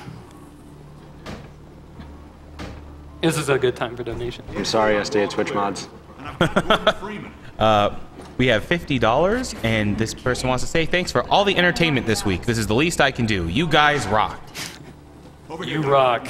We have $15 from Nambi. 3 things I hate most: donations, irony, and lists. We have $50 from Clay9. Head bopping teleport technology is the future. We have $50 from Otako Taco. You have me curious with what a 3-minute delete save skip is. I'll donate another $50 if you elaborate. Wait, what was that? What was it? The save skip. All right, so the way the Source Engine handles saves, there's a base save for every map, and if you make a save and then delete it, but then kill yourself, not in real life, in the game, it reloads. It tries to load that save that you deleted, but it can't find it, so it literally calls the map command for the map. It's no different than just saying map in the console. So a lot of the people who are against that, including myself, our argument against it is that it doesn't form a continuous speed run. Yeah. And continuity, especially in Half-Life 2 and well,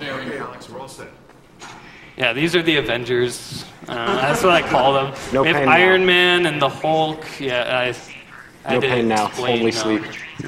I had to explain save deletion. I couldn't explain them, but that's okay. Yeah, I'm just messing around during cutscenes still. So. Bye, Alex. You're just talking to Alex. Okay, Doc. Now we get the best part of the run, which is coast. Restock on ammo, maybe check on map, see where you're headed. It's fun, but it's also very frustrating because things can go really well or really bad. Yeah. So this is Flyaway 17. Hello, Dr. Car's all ready for you. And it's quite literally the most intense part of the run. It is the pinnacle of ABH and ASH, and our main method of movement. We don't need to take the car, thankfully, because Coast 10, which is the last one that needs the car, was thankfully made by somebody else who didn't make FNALS 11. So we can just go around the trigger that requires the car and skip it. So this is water skip. This is my setup for it. Guess the car's ready for me. Oh, nice. All right, we got it. Good job. So, oh God. I keep bumping my mouse. All right, so that was water skip. What we just did was we just sharked all the way across the other side of the water because apparently the map is big enough, just the view distance isn't. And we could do that. You just had to do a very tough setup. Sometimes that launch out of the tunnel messes up and you hit the railing or the wall, stuff like that.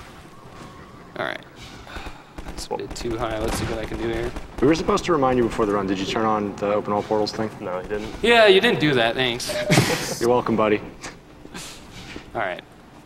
One thing is that we get the rocket launcher there because that's the last place it ever spawns, and we're gonna need it to fight some gunships later. Yep. The rocket launcher that was on the ground there. I needed. Oh, a little bit off. That's it. Nice. So now that's a map to my left.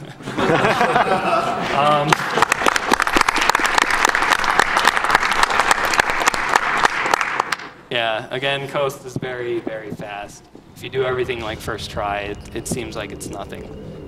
All right, so this is another annoying map. I don't know. So I need to come in between these posts here. Okay, that works. Whatever I just did there. Wow. All right, I think I can land this. 1 minute. This might just be Splatterino for the next like 5 minutes. Oh, here, let's see. I might be here. Let's see. If I can find, okay, so there's actually really cool landing mechanics in there we go. There we go. All right, so there are really interesting landing mechanics in this game. If you hit some slope like this, at a really flat angle, I want to say, or really, it's not really steep. It's like you come in from a very large distance. You can actually just hit it, and the game thinks you're surfing off of it, so it just bumps you.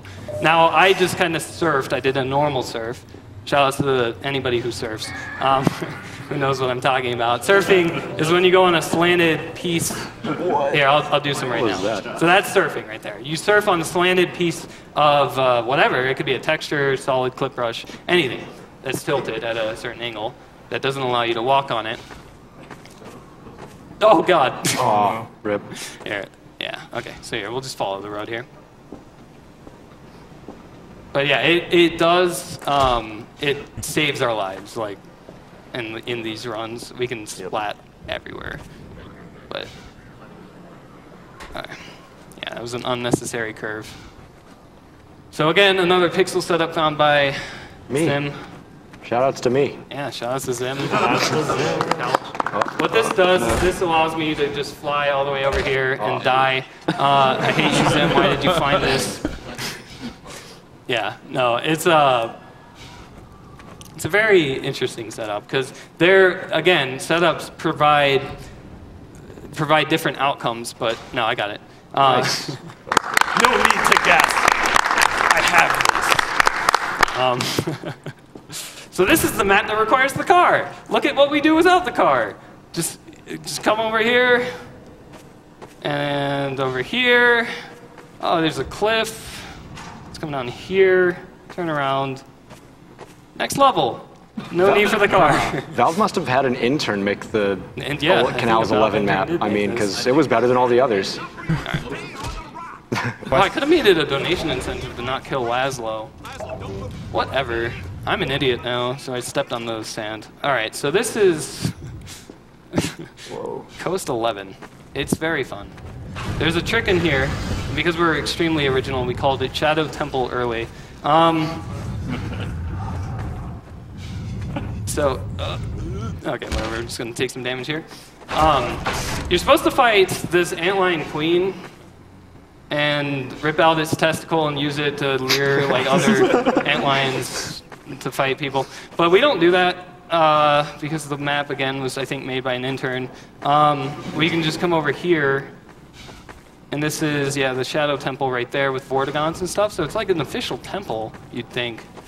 You practice with the testicle bait in there, and yeah, it's like at least 4 minutes long. And then, yeah, so we can cancel the fall damage there by landing on the displacement. All right. And if I go too fast, there's actually another level load right there. But I went slow enough to not hit it. So. Yeah, you can go back to the last map for whatever reason. All right, so this is, we end Coast with a bit of a bang. Yep, this is by hitting that thing first. OBC. Sick bang. Yeah, this is a grenade strat found by OBC. I just need a bit of health. So, yeah, we look at a pixel, look at another pixel, throw a nade, grab it, save, and jump backwards. And what this does is we can alley up to here. Nice. Wait. My planet needs me! Yeah. So that zombie spawns there. If you remember Cubeface's run, that's almost the exact same layout. There's, well, no, not like map-wise, but there's a tunnel. Nice. Oh, that was. Yeah, you can that was surf hot. off of that too. I'm complimenting myself because I'm a. All right, so that goes there. All right, so what I'm doing right now is I'm Schrodinger's crouching. That's what the thing is called.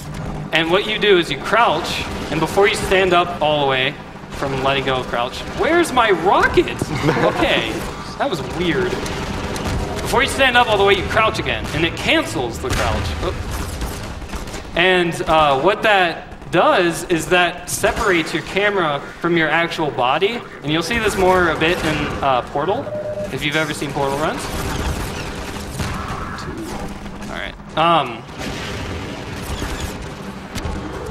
And what we can do is we can peek through ceilings, and we're going to use that actually in one of the prison levels.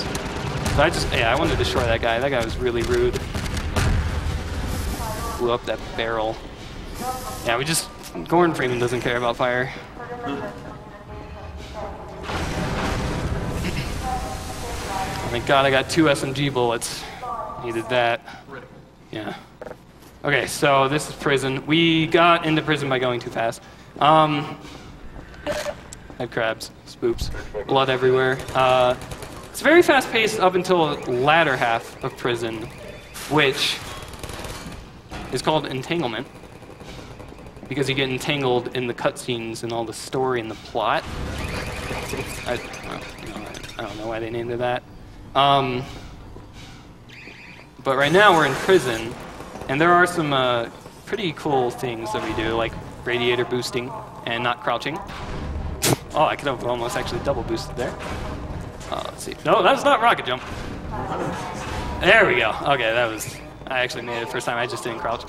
Jumping, crouching, and surfing and sprinting, those 4.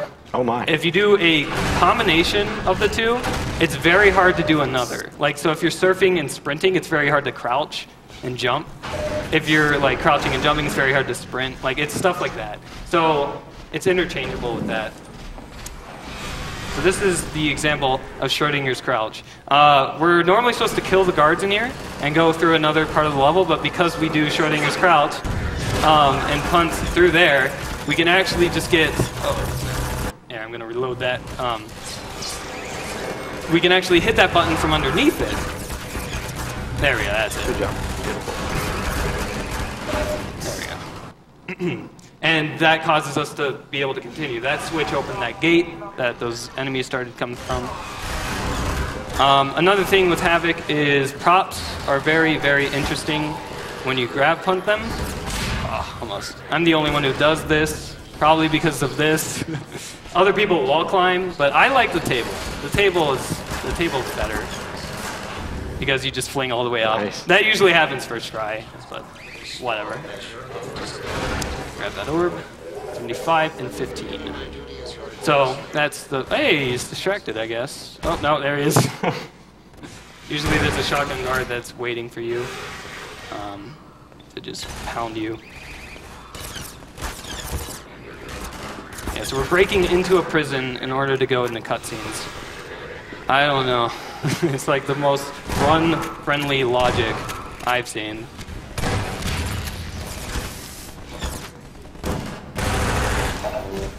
Double kill, and yeah, alright. So apparently there's like another antlion guard here that you're supposed to kill, but you can just ignore yeah, you just ignore it. I guess they made it optional because they're like, well, there's not another testicle in this one.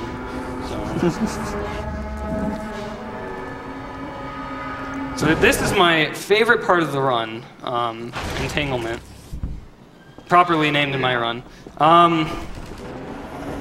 We literally have to wait for Alex to do stuff here. Find her dad, bring the dad to us, talk to the dad, all that. You made it here in one piece. She also needs a gun, so I'm going to give her one. Not holding area. It's going to take some time. She's holding it. Calm down, Matmo. Shout out to the source runs, Matmo and Darwin and everybody else. They are also part of the community I'm a part of, which is cool. I'm not the only person in source runs. Yeah, surprisingly. It's like me, Darwin, Matmo. That's pretty much it. That's about right.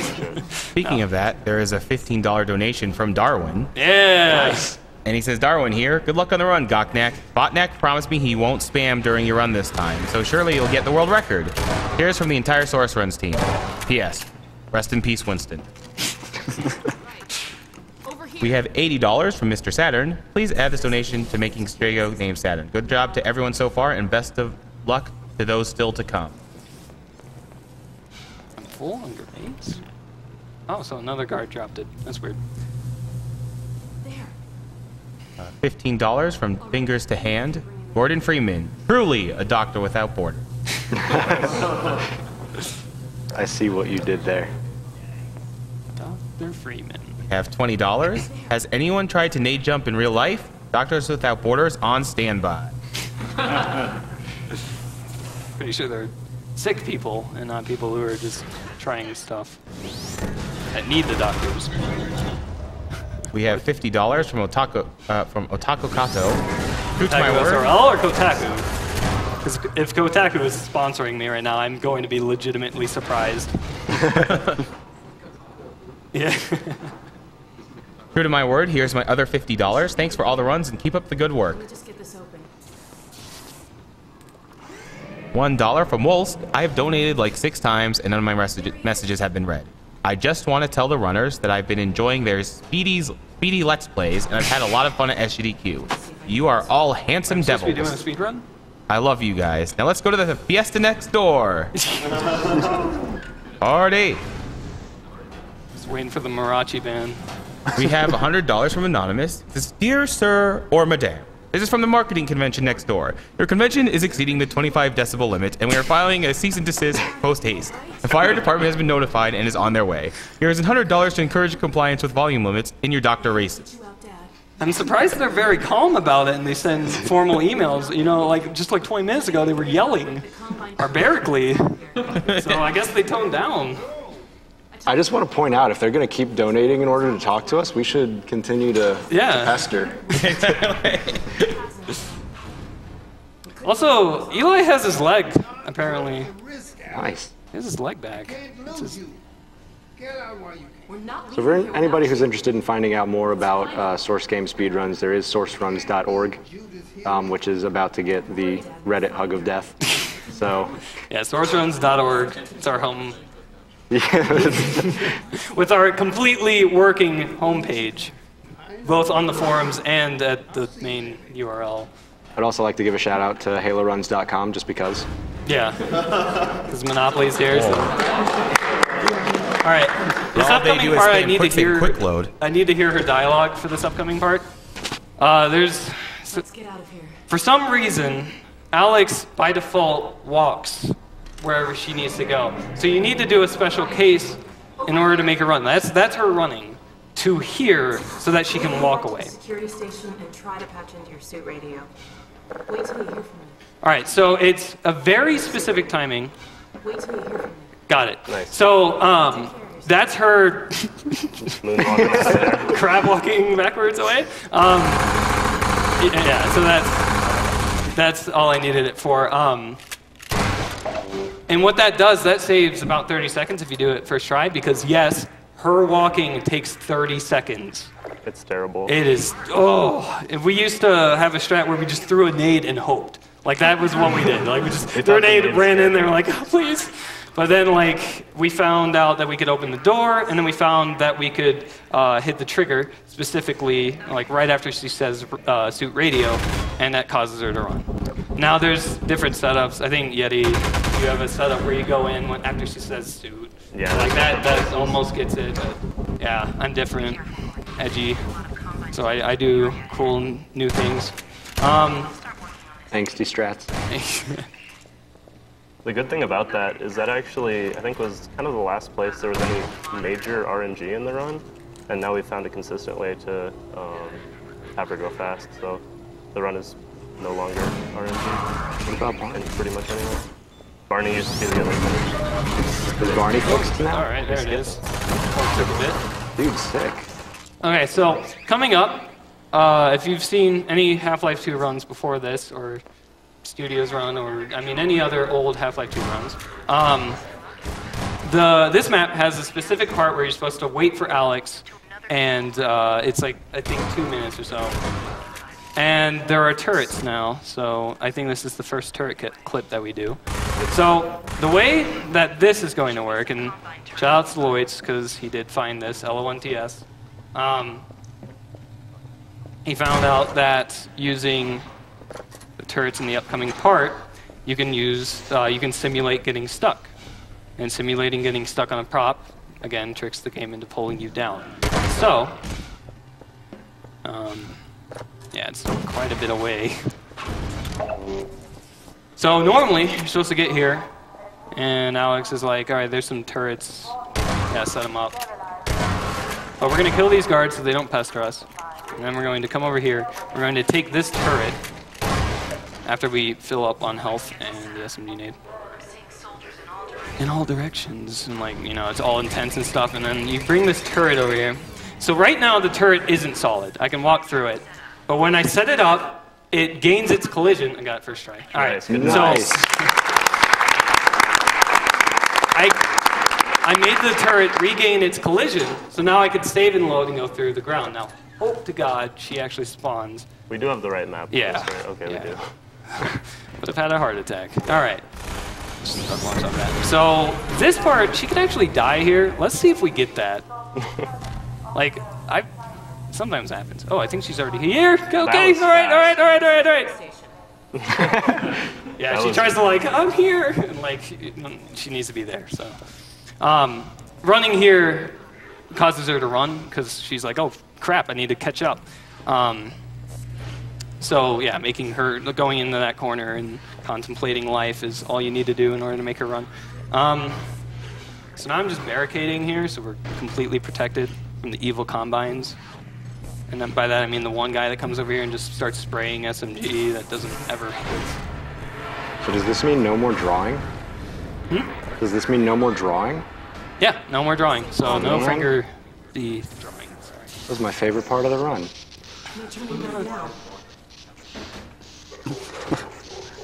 There we go. I mean, you could run old engine or single segment. Either of those get it. Yeah, this save load, I forgot to mention, this save load is, yeah, it's an outcome of the source engine, or the orange box source engine. Source engine. So old engine, you can't do that. You can't set up the turret and get stuck. I think it just actually just launches you out of it on old engine, I think. I'm not too sure, I didn't mess around with it. But we have a $15 donation from Azure. Hey, Gocnak. Gold dust full, gold dust full, gold dust full, gold dust full, gold dust full. I wish I could be there so I could race Phantom in solo co-op, because that's what co-op is all about. Cherno's choice. I love you, cutie. We love you, Azure. Yeah, I love you. Exclamation mark Azure is the sound in my chat, where it's literally him moaning really high-pitched, and it sounds like a hentai cover. I mean, I can't really describe it any better. That was Could you close. try and make that sound yourself? No, I'm too deep. It would not work. If somebody else wants to try, go ahead. Yeah, bring it up here. Someone with the sound clip. Yeah, somebody with the sound clip, come up to my mic and Here's play the mic. it to the chat. I think they'll love it. Is it safe for work? Yes, kind of. Okay, well, whatever. As long as you don't use your imagination. My imagination is not safe for work.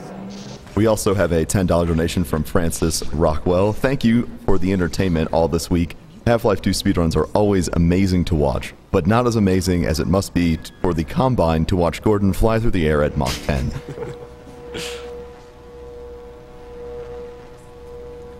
So this is a giant turret holdout. Yeah, this is pretty much like selfie time for me in the run, so I need to take one because my mom asked me to. But I need to set up these turrets. I mean, here we go. Oh, dilemmas. I think I could do it. What? Let's try it. That's not it. Do you hear that noise? It sounds like. There it is.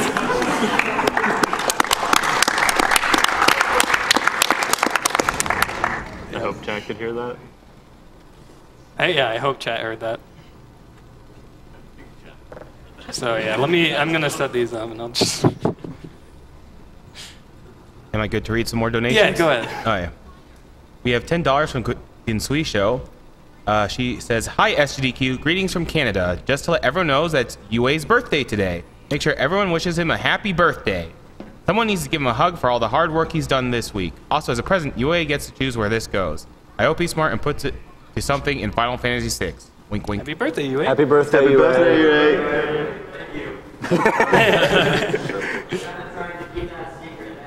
Now we have to go to the fiesta, man. I mean, there already are parties. We're just trying to market the birthday. Market the fiesta birthday parties. Oh, man.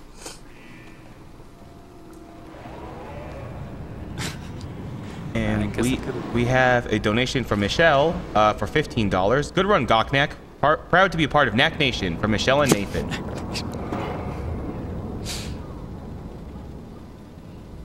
We have $120 from Florian. Greetings to the Dota players who watch Sgdq over ESL1. Let the guy in the Sabaton shirt decide where my money goes.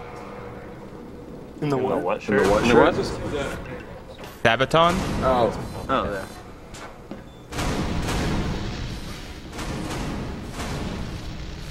Okay, so I set these three up here because they breach here first. And then... Wow, bullet hell. I'm just... Oh, look at me kill them. And then I bring this over here. And then I bump Alex. Look at me. Look at me. Oop. I bump her over there. And yeah, it's pretty much waiting time. So... Yeah. Jesus Christ. Yeah. 1,000 emails. I'm used to it. I'm used to it. I'm a man. All right. So I just wanna take a picture of me here with all of you guys in the background. So yeah. So let's see. How big is that? I think that's good enough. All right. No, dude. Unless NoClip wants to take a picture. Okay. That's fine then. Oh. All right. Hopefully I can stable this. All right. Oh. Wait. Thank you guys. All right. And then if anybody else wants a selfie, come on up. I mean, we're doing so. Oh, actually, we got the glitch. Okay, so what just happened? All right, I mean, what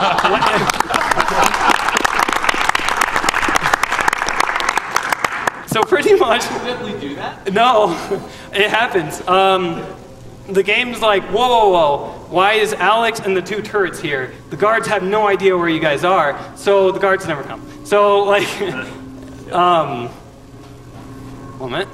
All right, so I bump her in front of that, and then I set up these turrets in these positions because they breach, and there's actually like a push trigger that knocks them over. And if you have them set up here, I call them the god turrets or the super turrets, and yeah, we'll see how this goes. But if Alex actually goes underneath this thing, the elevator pushes her through the ground. So yeah, when she gets like on these steps, you gotta like push, and then like you gotta. I had her right there once in a run, but I was able to push her out. It was super scary. But why is she there? Oh my God! Look at, so you shoot her in order to make her look at you, and then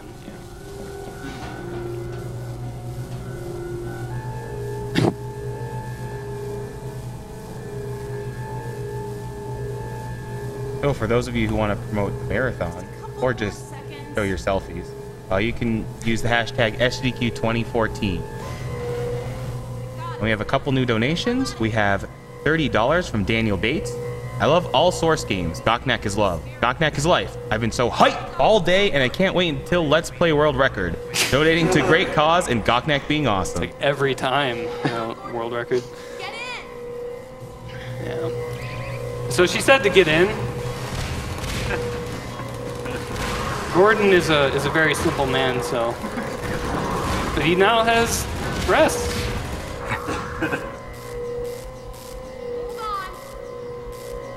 I'm holding. You can actually exit this thing early.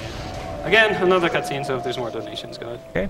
We have $15, and it says, because I love you, bro, man, this goes to whatever bidding challenge you want to. And he knows he wants Fighting Masters. Dr. Kleiner, let us out! Oh yeah, Fighting Masters. Question. Alex? Top tier. Gordon? My God, how did you get here? And when? What's wrong? Yeah. I actually have a magic trick that I want to show everybody. I think it was Lloyd's, yeah. Lloyd's, again, shout out to them. Gocnak.com. So there's this ordinary piece of wood that is secretly made of glass.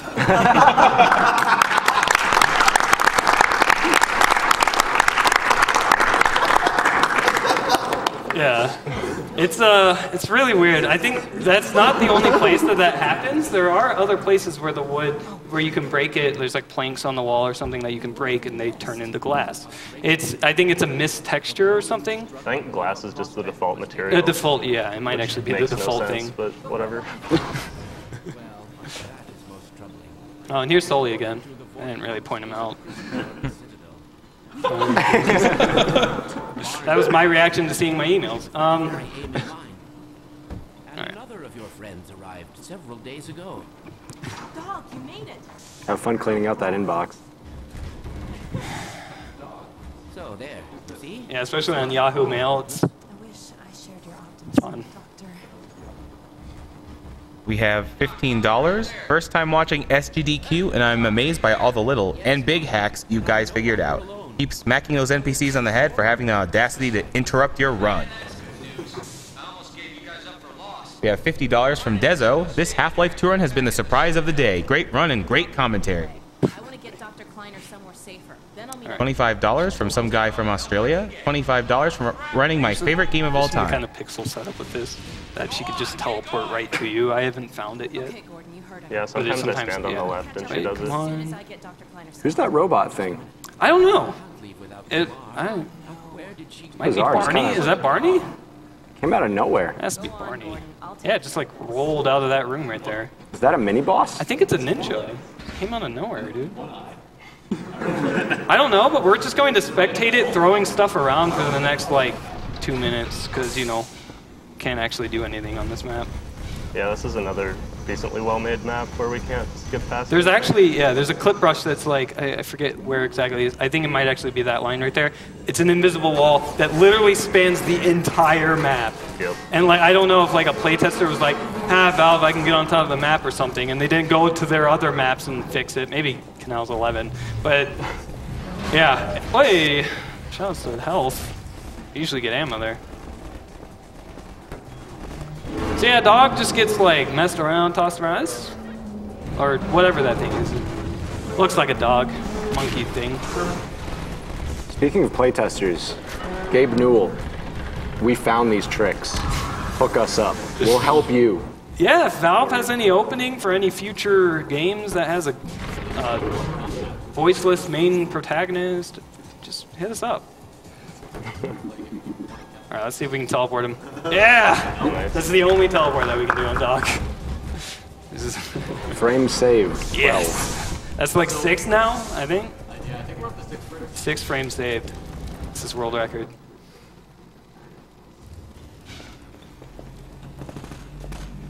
Well, if you divide 6 by 2, that means, you know what I mean. Portal 3 confirmed? Exactly. All right, so this is a really bad launch. Let's see what we can do. We did it. Okay. Yeah, you can hit that slope there and live. Now I have reverse doubles. 89.98. Sometimes in an entanglement I have double health, like 40-40 or just small things. So this is City 17. It's very tight. Like it's a very tight corridor-esque, and I actually like it more than Coast. Blasphemy.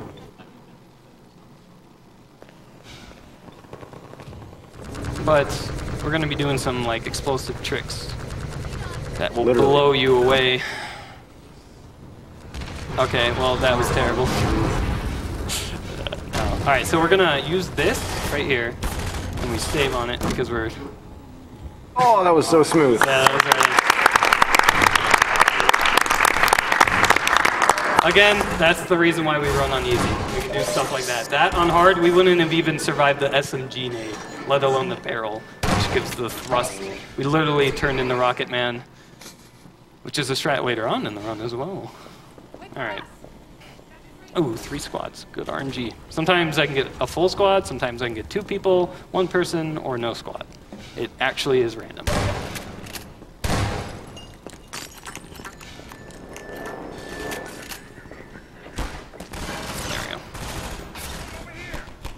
If I use the gravity gun right here, the game crashes. So we're not going to do that.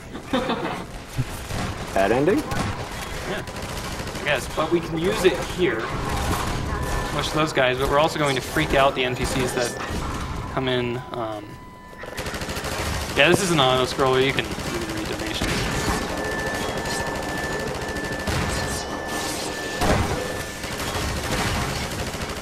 So we do have some generous sponsors for this event. One is the Humble Bundle. They do have a promotional deal going on. If you go to humblebundle.com/SGDQ, you will be able to purchase a bundle of games that contains, but not limited to, Noid to Love 2 Devolution, Dust Force, Guacamelee, Psychonauts, and more. And if you pay $25 or more, you will unlock the entire set of games. And all of the proceeds go to Doctors Without Borders. Aver Media is also one of our sponsors. They graciously donated lunch for our event Monday through Friday to the tune of $10,000, and they're selling capture card with a promo at bit.ly/SGDQ promo. And last, so that line there, he said, "Stay back, it's gonna blow," but there's no hurt trigger there for some reason. I don't know why. Oh, all right. So this is a very specific placement here. Yeah, might just be a bit far forward. No, okay. Here, we'll just go around. There's that's actually a pixel gap, and the next map is also very notorious for having a pixel gap. Gordon is very, he's a certain unit, certain amount of units wide, and there's a window in here. We call it the pixel window, and you'll see why. It's very, very tough to get into.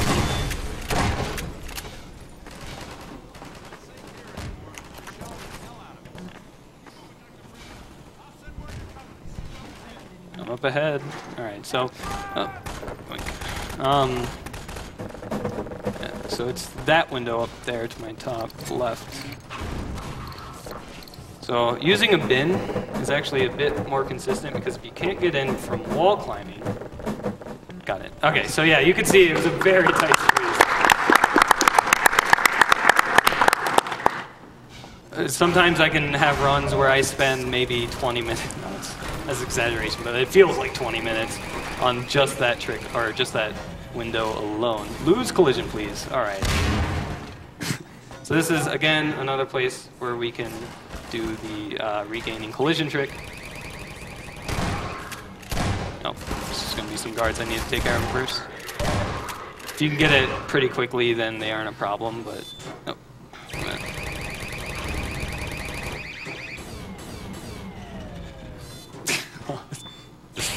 It's very tough timing. There's a certain angle that these become, so I might have actually just got it. No, I didn't. No, I'm like floating on it.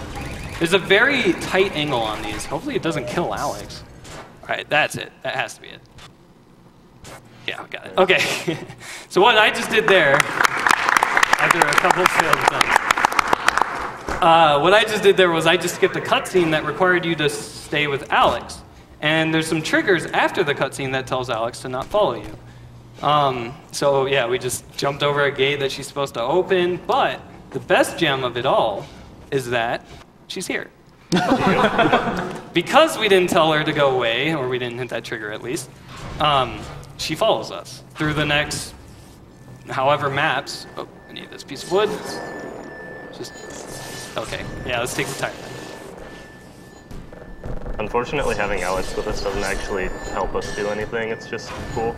She follows us, and sometimes she actually gets in the way later on. Yeah. But she can also die, and you can pick up her gun. yeah, the Alex gun, which is an automatic pistol that only has 30 bullets. And I mean, I don't think that'll be the case, but we'll see what happens with the gunship in one of the future maps where it has a possibility of killing her. That was good. Yeah, that's a very tough jump there. Oh, okay, I already. Oh yeah, that's right, I didn't do that jump. Okay, so this is a room where you're supposed to go on in like some magic lift ride thing, but we have a barrel and an SMG nade, so we don't do that. Yeah, it's faster than wall climbing and easier because it's not. Wall climbing here is very tricky. Hello. All right, so let's see if we can get these. This is a new strat that I was looking into. Okay, so we got kind of a decent one. I'll be trying it in my runs that I'll do, because I want to get a more solid world record. There's a launch off that pod. If any of you have seen Half-Life 2 Dwamov, just the segmented run, I really recommend it, even though it's slow because it doesn't do the new strats. We found these strats this year, and Dwamov was completed last year, so... It's a very good run. I rarely recommend the coast section, but also the C-17 section is really, really tight. And it does this really cool launch off of that pod, and I almost got it. You kind of get the idea of what was going to happen. I was going to launch all the way over. Yeah, I'm just waiting for Barney to climb up the stairs. Well, yeah. I did that in practice. I shot myself with a rocket because the windowsill was evil. So yeah, now we're waiting, and there's Alex. Yeah. Hi, Alex. She's not supposed to be here at all. Great. Let's go. Am I good to read some donations? Yeah, go ahead. All right. We have $20 from Zachary Tenney. Shoutouts to the new sheriff in town, Niku-chan, Zimbabwe. Good luck on your race from your SBSU friends. $10 from Average Goatee. Gocnak, you're doing an awesome job explaining this run, and your commentary is fantastic. I haven't enjoyed watching a run this much in a while. We have $15 from Laku Makara. He says, gotta love this Half-Life 2 run. Cheers from Finland to all the runners. I've been enjoying Sgdq all week long and just had to donate. Thank you for all the awesomeness. Welcome. Really awesome. We have $1.82 from Haiku Guy. Half-Life 2, a haiku. Is it a ninja? It looks kind of like a boss. Let's just call it dog. So coming up on this map, we're going to do another save and load clip. And this map used to be one of the biggest RNG sections of the game because you have to have Barney open a door for you normally. And he just sometimes does not follow you where you want him to go. So this skip not only saves a minute, but it completely eliminates that. Barney's just awesome. Running. Just like went to my left there. I don't know why. But, yeah, he's weird on this map. I don't know. Let's see if we can get it standing up. I might have it. Yes! Nice. The table was shooting away. It does that. The table is annoying. That's why sometimes it's more consistent to flip. Oh, somewhere. It's more consistent to flip it. So that just skipped Barney RNG, or Bar RNG. What we called it. And so now we don't have to worry about Barney dying somewhere, which was a major, major concern in the old route that we had. So.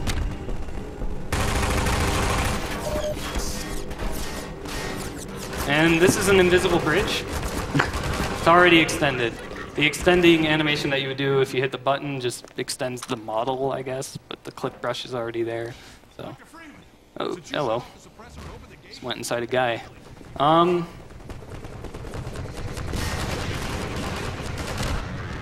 Yeah, this is City 17 is very notorious for just going through the levels. Just, you know, let's play some pinball with Gordon. Okay, never mind. That Strider can sometimes kick me around, and I call it pinball with Gordon. It's very accurate. Sometimes I go flying off in some random direction. Let's see if we can get dumpster skip.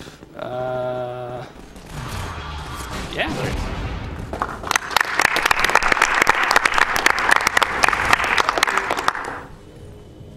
So Yeti pointed out that this bucket's a lot better, and so it is. Because if I were to use a crate, this map is very... Actually, Yeti, you can talk about this. I need to focus. Yeah, this map sucks because you have to wall climb a whole lot. And sometimes, we haven't actually seen it in this run yet, I think, which is awesome. Objects can just kind of drop out from under you when you're wall climbing, and you can't pick them back up. And so if you do that, 50 feet up a wall, then you're going to lose a lot of time and maybe die. And this is one place where you have to do a really high wall climb, and that can go very badly. But this bucket actually works pretty well, which is nice. And then coming up here, we're going to need some audience participation. Oh yeah, okay, so that was the longest wall climb in the game. Okay, so we're going to need everybody in the room to count to 10. The chat can join in, but they're going to be 30 seconds behind anyway, so. All right, so I'm going to pass this thing on my right, and we're going to start counting, all right? Ready? All right. 1, 2, 3, 4, 5, 6, 7, 8, 9, 10. You guys are awesome, thank you. So what I just did there, we weren't just counting for fun. Wait. Yeah, okay, we're good. Okay. So there's 2 triggers there. The one I hit that I was talking about starts this sequence with Dog and Barney, and it's supposed to spawn enemies, but the game thinks that you hit the one before, which is why we counted 10 seconds. There's a timer on it. So when you hit the one that's 10 seconds later, it spawns these 2, and they go and kill the guys, but there aren't any guys. And if you hit it any earlier, the game thinks they're still alive, and Barney doesn't say anything, and it's called a soft lock. Where, yeah. If you see Dr. Breen, tell him I said. Yeah, it gets cut off, unfortunately. Coming up here is another relatively new skip. You're supposed to get in a pod and ride it through some cool cinematic stuff. So we can actually skip the first 30 seconds of that with the rocket jump. It's a very tedious rocket jump, but yeah, we would normally go into that pod right there. But what we can do is we can come here, and if I can curve left of this pod and go right, that's good. All right, and then we can jump around, and I don't have enough health to do a rocket jump here. So we're going to use a grenade. Barely low. For some reason, this load is up in the air, so you have to so see a point blank nade here. It's very high up in the one there. That's it. Okay. There we go. So what I just did is now I'm in a pod. Because the game's like, why did you just hit this load without a pod? Get in a pod. So it spawns us in a pod. If you have an object with you and you're holding it with the gravity gun, you can actually spawn outside of this pod. And I just spoiled that scene in Dwamov, but yeah, if you haven't seen Dwamov, Dwamov does that and quite a bit more as well. So I really recommend watching that as well. And yeah, so I used a nade there because, as you can see, I actually died one of those attempts. But if you put a nade on the ground, you have the ability to space yourself from it. So a rocket jump or an SMG nade boost would have killed me there because I don't really have any control of where that's going to. Well, I kind of do. I would have to do it backwards, but the grenade is a lot easier to do there. And this is another cutscene, so you can go ahead and read the instructions. Well, for those of you just joining us, this is Summer Games Done Quick 2014, hosted by Speed Demos Archive and Speedruns Live. And all donations are going towards Doctors Without Borders, a fine international medical humanitarian organization that provides independent, impartial assistance in more than 60 countries to people whose survival is threatened by violence, neglect, or catastrophe. And we have a $20 donation by Braid. You're really making me want to learn how to do speedruns. I never knew that the Source engine would behave this way. We have $40 from Snack Time. Snack Time here. You're all cute and doing excellent work. Keep doing what you're doing. Dear Shades. We have $35 from Captain Pedge. An amazing run, a wonderful cause, and a brilliant runner. Great commentary and interesting notes about how the game works. I can't whip out timescale. It's a cheat. I really timescale speeds or up or slows down the game. We always joke about it. That we're making another Half-Life 2 run using timescale, and it's only for the purpose of showing how fast something can go in the game. It's pretty much a task. I mean, we have frame perfect jumps, so it's not going to compete with Dwamov. It's going to be an easy task, and then we're just going to see how broken this game can get. Hopefully, very broken. We're already on like the second map. It's pretty interesting, but we use timescale there because we can slow it down, and everything's still done essentially real time. We control everything. It's not a script or inputs mapping or anything like that. So we have that being made. So that's pretty hype. I'll probably be streaming attempts for doing some of the segments there. Okay, so I'm going to be trying to do something called Rocket Man. I have a rocket launcher still. This normally, you get in this area, and what happens is your guns get thrown from you. No. Let's see. Your guns get thrown from you, and if you can, there it is. Okay, if you position yourself just right up against this field, you can throw one of the weapons out. The rocket launcher being so big, it gets thrown out because, I don't know. When it gets thrown, it spawns randomly and there. So now we have a rocket launcher. We're not supposed to. We're just supposed to have a really overpowered gravity gun here. But taking this rocket launcher, we could do some pretty cool Rocket Man, Team Fortress 2 skips. I don't know. Or Quake, Any game with rocket jumping. Half-Life 2 has it as well. So coming up is one of the major glitches in the game with orbs and physics. So I'm going to take this monitor here.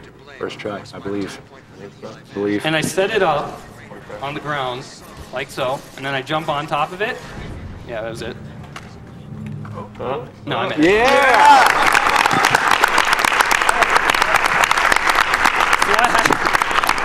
So what happened there was the orb gets caught underneath that fin, and the game is like, whoa, okay, why is an orb under here? So it flicks that monitor so hard, well, actually just hard enough that the game launches you and doesn't actually kill you. I think hard doesn't kill you either. And it launches you straight up to where you need to be. And again, we have the rocket launcher, and I think green is in for a surprise. So yeah, we get flung all the way up, perfect height. I actually found that in Dwamov, the last segment, we're going to do it again, spoiler alert. The last segment, I was like, okay, how could we get high enough? And so I set the monitor on the side, and I was just messing around with the monitor, and I figured out that putting the orb underneath the fin like that produced a really, really high launch. And Matmo was like, isn't that the height of Citadel 04, which was that last map? And I'm like, maybe. And so I go on the map, and sure enough, it's perfect. There are some that go a little bit higher, a little bit lower. Sometimes I was getting the little bit lower launches in my runs. But the ones, it goes perfect height or higher. And that's what you want, and it saves, I think that's like a 3-minute, like that giant elevator in the middle. And again, if you have the rocket launcher, you could actually boost yourself back up to where you should land if you don't go high enough using that. But yeah, this is, again, another pod ride, so, and a cutscene coming up, so just go ahead. Read donations. Okay, we have $17 from StratCat66. Thank you for an awesome week of speedruns. We have $20 from Colonnade7. He says, hey Gocnak and Yeti, hope you're having a good run. Me and Ampersands are enjoying your run so far. Could Yeti please say #Lilac? #Lilac. Shoutouts to Colin. Ampersand. We have... Ampersands is... Go ahead. We have $15 from the Kia. He says, greatly enjoying the race. It's a blast watching Gordon vibrate through walls and surf at the speed of sound. It's clear that you're a man that is all business, Gocnak. Keep up the great work. Here's a wonderful view of the city. Yeah, apparently it's dark or something. All the times we were outside, it was light out. Oh, except for Raven. Now we do have some prizes for this block. We have a Mad Catz Triton headset with Half-Life and Portal design. That if you donate $10 or more, you'll be eligible for that. And we have a Portal gun. It's my time. And a signed Valve orange box that are each a $15 donation or more. Will make you eligible to win those prizes. Yeah, I could probably do something pretty. Probably. Oh, this is like a fun run. Don't struggle. Yeah, it's like a 140. Whatever. This is a fun run. Until you're where he wants you, there's nothing you can do. We do have some upcoming donation incentives. Save would skip this cutscene. Save that out of the pod. I mean, it's not a One is the file name for Legend of Zelda: Linked Between Worlds. Right now, Beef Jerky is winning at $1,910.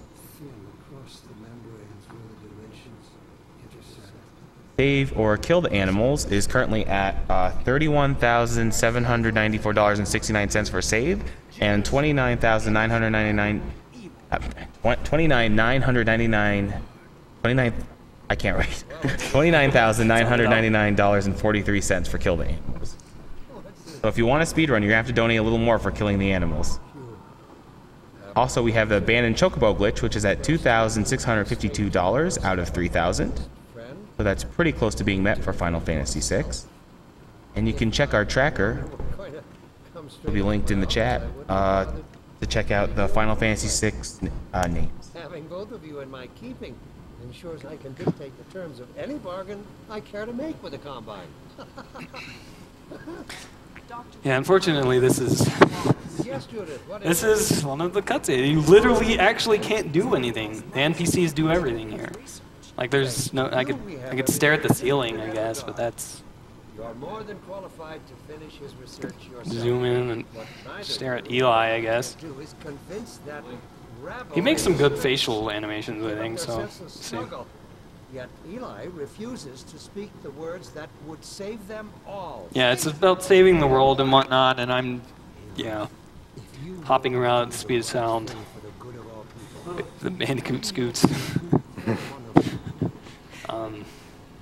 Alex, honey. Dad. God damn you, Breen, you let her go. Yeah, it's all up to you, my old friend. Will you let your stubborn short-sightedness doom the entire species, or will you... We have 2 new donations. $100. Shout out to my flatmates. Been loving the stream this week. One of the best events of the year. We have $20 from Rayan.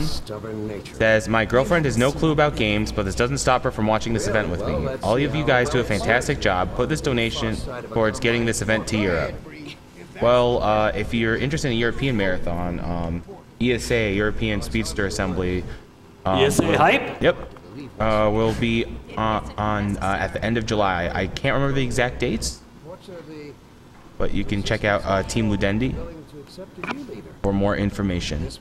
I'm sure someone in the chat will jump to correct you and put the right dates in. Yes, exactly. Yeah. I'm sure at least 10 people. How about it, Doug Freeman?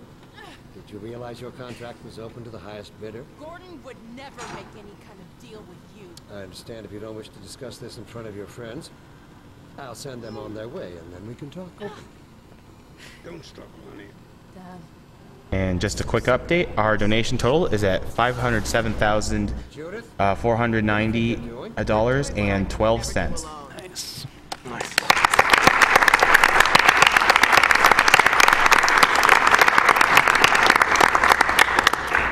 They know you betrayed them. And I'm sure Gocnak could give you some interesting statistics with how many emails he has in his inbox. Let's see. Approximately 1470. Yeah, so 1,471 new emails. And a bunch of people follow me on Twitter. He needs more emails than that. Get on it, Chad. Yeah, I used to have, funny story, back in Sgdq 2014, so it was January, Studio ran this, and I still had the world record back then. It was terrible, but it was like I think it was like a 150 something.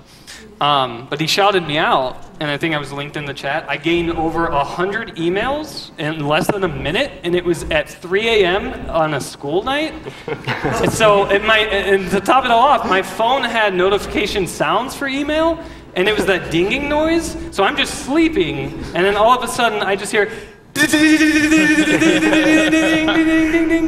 And like I'm like, oh, and then like I'm like, oh yeah, sorry, Half-Life 2 is being run, and I end up watching the rest of the run. I think he was at like prison or something when he shouted me out. But it was, yeah, it was pretty awesome. If I had the sound going right now, I would not be able to concentrate. So I turned it off, unfortunately. But Play it forward. All right. So the last 2 tricks revolving around Breen. Whoops. Alex is gone. No. All right, so it's called Breen Climb. Damn it, not again. Yeah, so I'm escaping you again, Alex. It has to happen. And now we have the most awkward elevator ride in history. He's rolling his eyes and everything. I don't know if they planned that, but so I just climbed on Breen's statue to get to Breen's head. And now I'm going to Breen Launch, which used to be the crazy strat that only I try, but now we have enough crazy setups that we can actually live, assuming we have enough health. My world record, that's good. Yeah. Well, nice.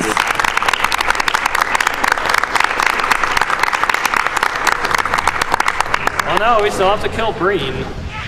Get ready with time. Yeah, get ready with time.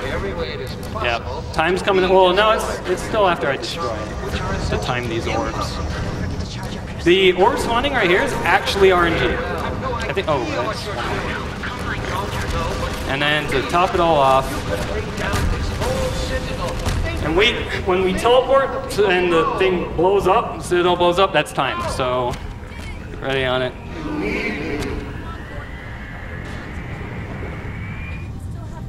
Time! Dr. Freeman. Time. Nice. That's pretty good. I'm applauding myself.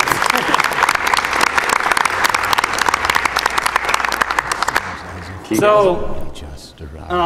you can die if I actually do any inputs that like plus jump or like plus forward or whatever, it reverts back, but it actually messes up the cutscene because they have a trigger that's like down there somewhere that if you fall off, so like if you just normally jump down, it reverts, like it doesn't, how do I word this? It doesn't like continue with the ending, but if you die due to going into the orbs, I guess they just never expected that. So now the cutscene's messing up. I'm supposed to be like, G-Man's talking to me, it starts zooming in on Alex. It's really weird, but yeah. And then, oh god, okay. Must seem to you an arbitrary imposition. And the ghosting mod, I can't really describe it now. I can describe it in my stream later, but on ghosting mod, G-Man's face doesn't render, but his eyes and mouth do. So whenever I finish a run and this happens, it's all red, and you just see 2 eyes and a mouth with a suit. And it's like, it's freaky the first time you see it, so. If you want to see that, then you can follow me. I mean, I might do a run. And then, yeah, that's it. And, I did actually change a bit of the credits. You'll see it in a bit. Just give it a bit. Hey, what does that say? Sgdq 2014. Nice.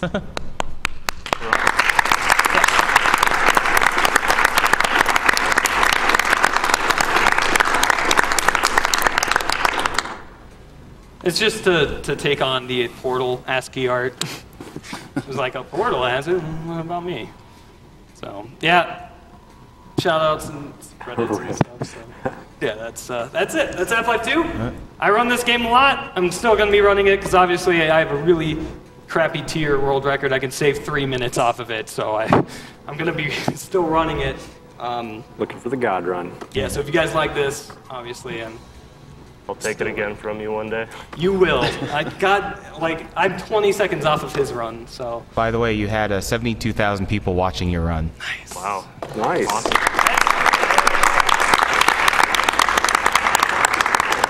Awesome.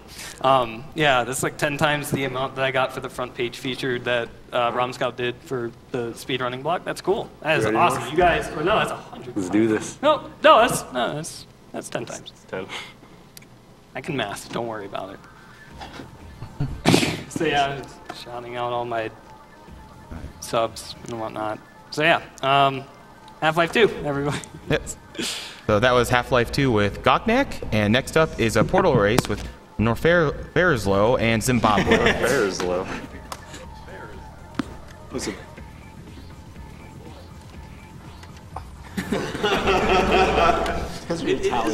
And just stay tuned, well, there'll be a quick commercial break. Good run, Gocnak. Good job. Good job, Gocnak. Good job, buddy. You did it. We're proud of you. Hopefully they can see this. Who wants to hold the portal gun now? Oh yeah, everyone can see you. It's just this frequency. I guess we need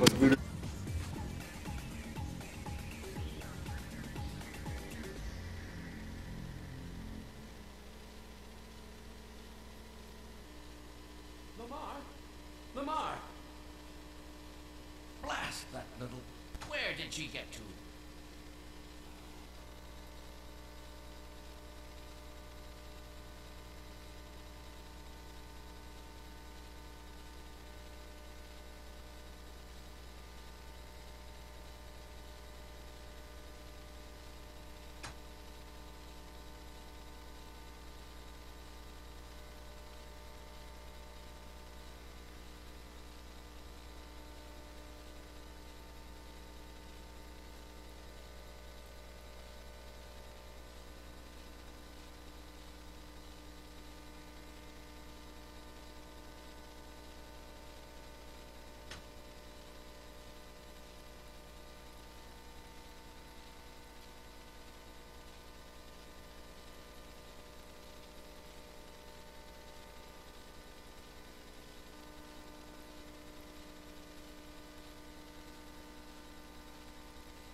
For those of you just joining us, this is Summer Games Done Quick 2014.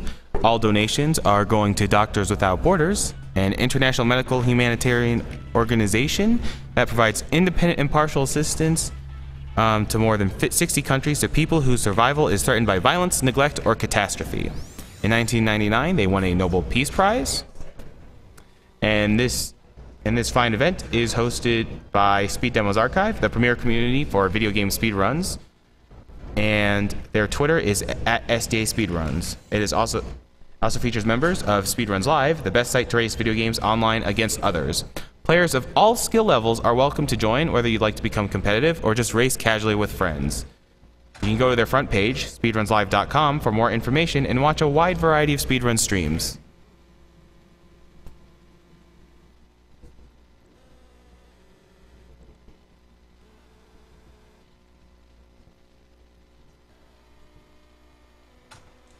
We also have some prizes during this block.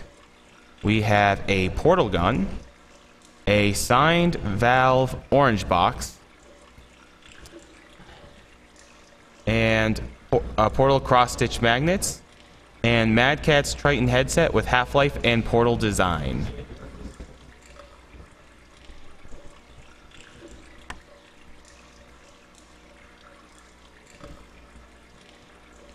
coming up soon is the Portal Race, and it will be an out-of-bounds race.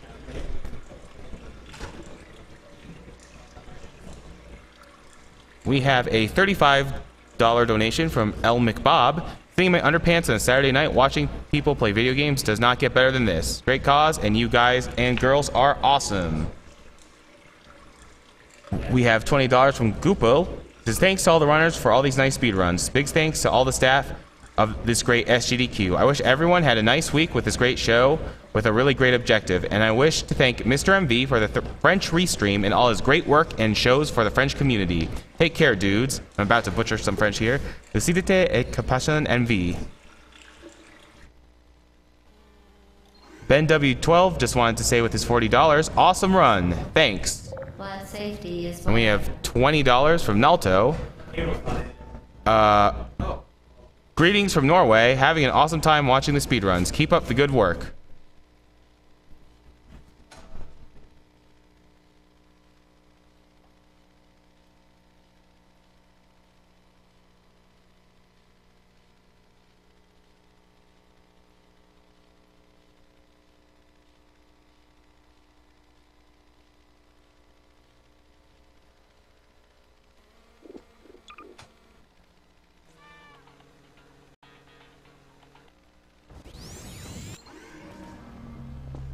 You're doing very well. Please be advised that a noticeable taste of blood is not part of any test protocol, but is an unintended side effect. And we have a $15 donation from Shega. Says just thanks, nothing to add. Which may, in semi-rare cases, emancipate dental fillings, crowns, tooth enamel, and teeth.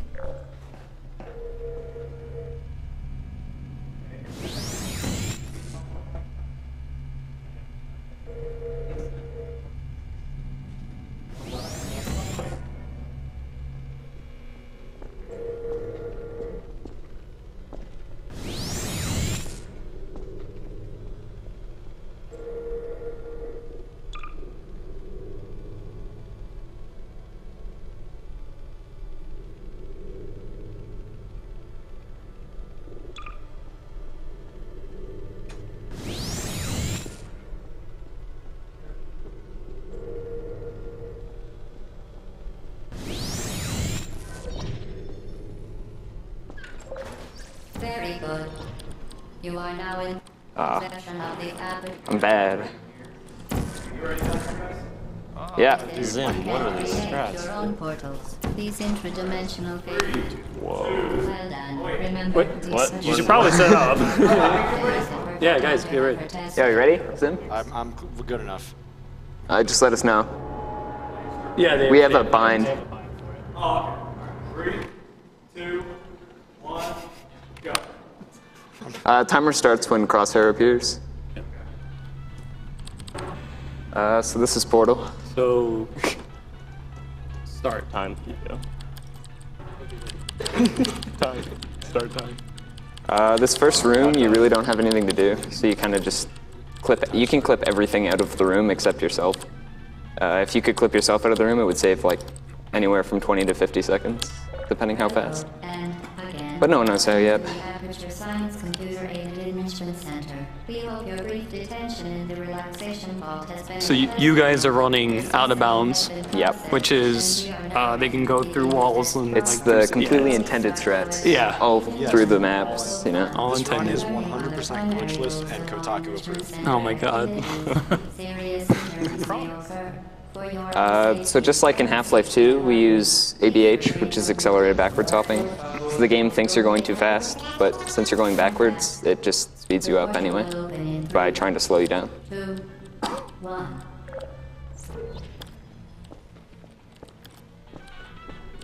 That's not gonna make it. Q, please. Oh. Game is hard. Still better than Azra's. Yeah, the elevator stairs. The elevator stairs are very, very annoying to get over. You actually have to uncrouch sometimes to get over them. Basically, hitting an elevator stair loses like a second, and it just kills your speed completely. These first maps aren't too special. You kind of just wait for the portals and put cubes on buttons sometimes. Yeah, the first two maps are just pretty much linear. It's portal mechanics, button on, or cube on a button. Button on button. There we go. Didn't hit the stairs. But then it starts to get interesting when you pick up the portal gun. Once you get the portal gun, the game is not a game, really.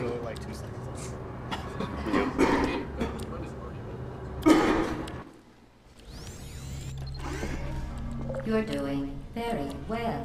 Please be advised that a noticeable taste of blood is not part of any test protocol, but is an unintended side effect of the aperture science material emancipation grip, which may, in semi-rare cases, emancipate... Got it right as the door opens. and teeth.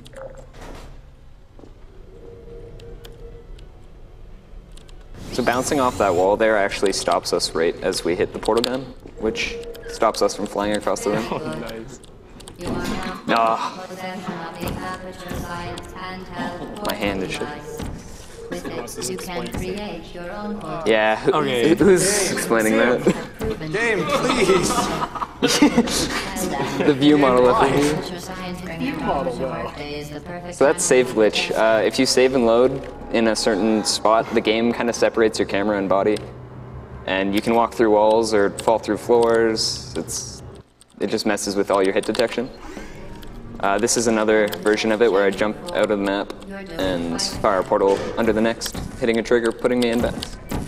Yeah, the trigger there fizzles it, and Zim just did pixel perfect, or it's like a pixel that you can shoot out of bounds because the map, that corner, doesn't actually come to a corner. It's like an open corner. There's one pixel that he could shoot out of bounds and then land the shot. Now he's doing the quantum grid. Yeah. So similar to Gocnak's run, Schrodinger's crouch, basically your hitbox is as if you're crouched, but your camera's slightly higher. I just killed myself.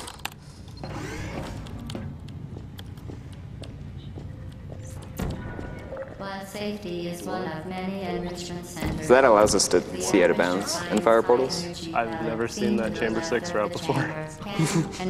So good. Is it an exclusive Chamber 6? Please be careful. Alright, I'm gonna go for it once, but I've got like mouse access. Yeah, so Blizzik donated for something called the Chamber 8 goo hop. And this chamber, this next chamber... I'll give it one shot. There's a bunch of goo on the floor, and there's a certain path that you can take. You almost got it. Get it. Yeah, you can AVH off that railing and onto the platform that's in the middle, and then over onto the final platform. And yeah, it's extremely hard to do. What? Single segment. If you jump too early through this portal, it just kills all your speed like it's doing to me right now. Wait, am I ahead of him? Yeah, you're ahead. It chokes, man. Already. To enhance your testing experience.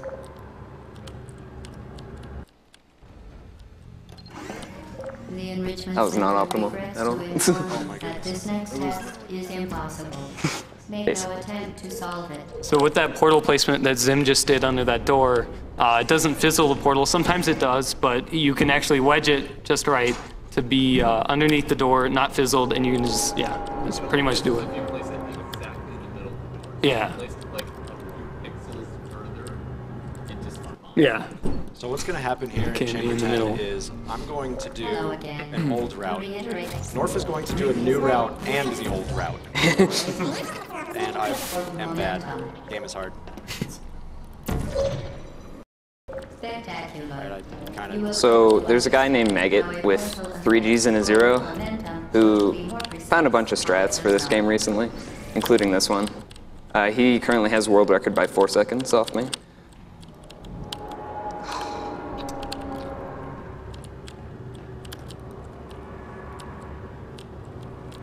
So what I do here is I jump out of bounds, peek a portal around the map, hit the trigger for the elevator from underneath, then redo the entire map before the loading zone is triggered.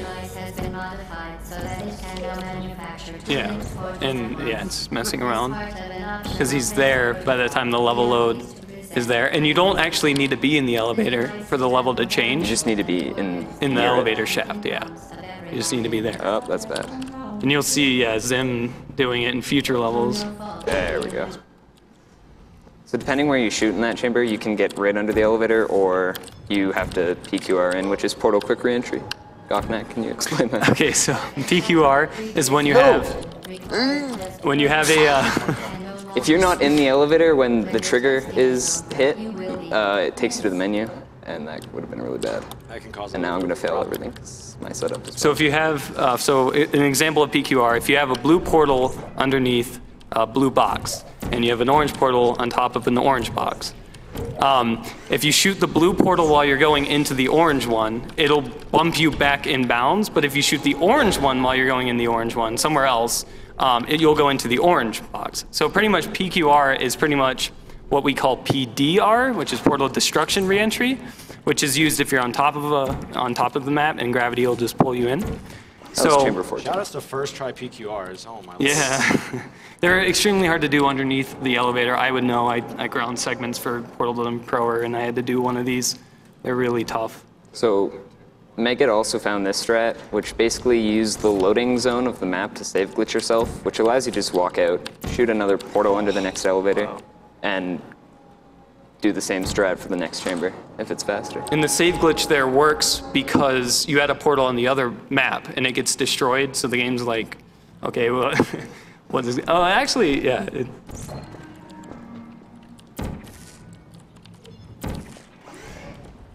Those PQRs can give you trouble a lot.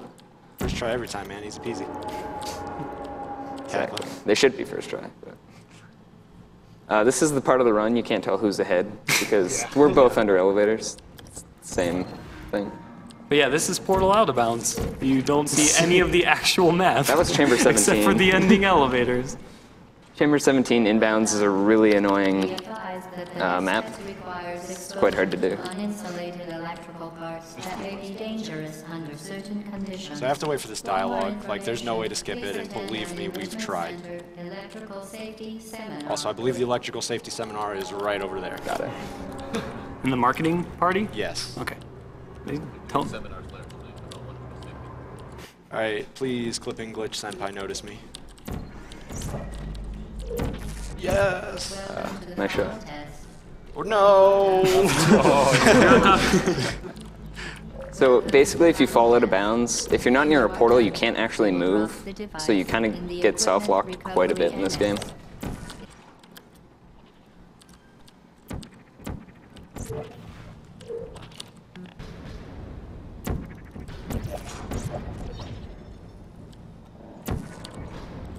Oh, I'm in the wrong spot. That's bad.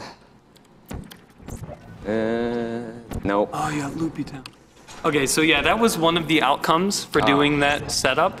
If you jump, you have to jump into the portal, the blue portal, or the portal that's vertical.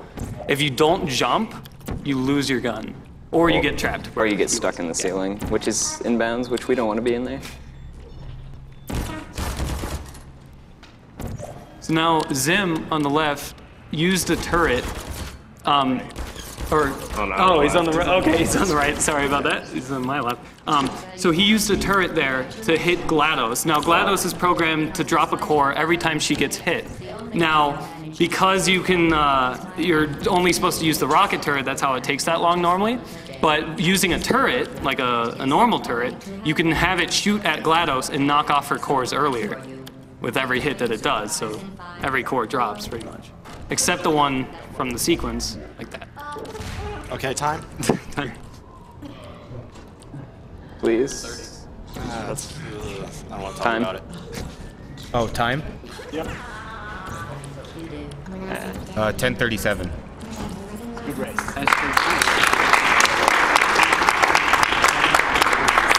So I think they both did it, but the way that they destroyed the cores there was they shot a portal out of bounds by using a edge glitch. They shot it underneath the underneath like the GLaDOS area, and it was in that fizzler or the. Good job, North. That's good ending. North just crashed. And they hit the trigger. And it also makes this like irritating portal noise constantly. I don't know if you can hear it on stream, but basically if you shoot a portal outside under GLaDOS, the game for some reason doesn't like it and just doesn't work, I guess. I don't know. Yeah.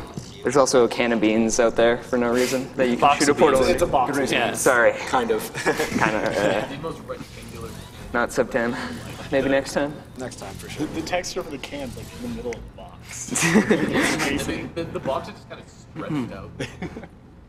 Alright, well, I guess I'll leave this playing. I don't know if Did they're you gonna do change the the- layout, but you guys want to listen to Still Alive, you can listen to Did you Still do Alive. the cake? Nah, I didn't get there in time because clipping glitch is hard. If you get out of bounds, you can actually, instead of going outside, you can get to the cake room. And if you put the cube, the companion cube, on the cake, it actually soft locks the game. Because as the crane comes down to put out the cake, it hits the cube, and just the trigger for the cake is for the crane to hit the cake, or for the credits, sorry. For the flame to go out. Yeah.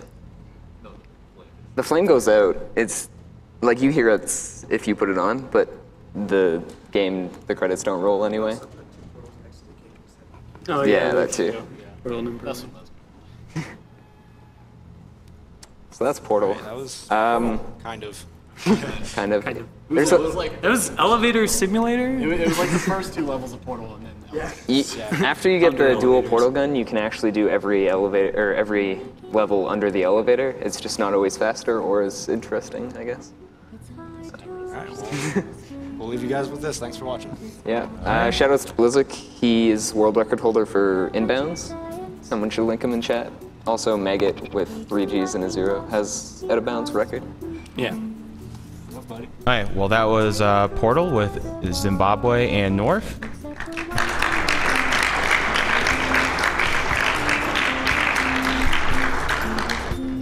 And next up is Portal 2 by Phantom. Solo co-op, if I'm not mistaken.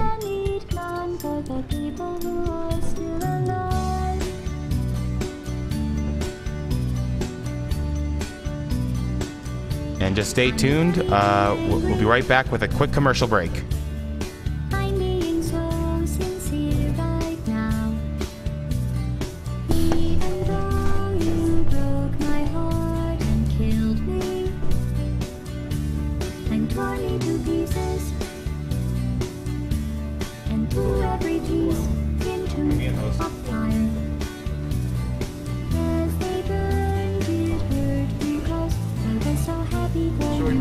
Now these points of data make a beautiful Look at this right here. and we're out of data, we're releasing on time. So I'm glad I got burned. Think of all the things we Okay, yeah, it's still showing like Metroid Fusion in the stream.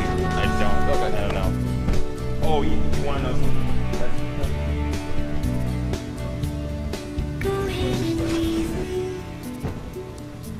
I think I prefer to stay inside.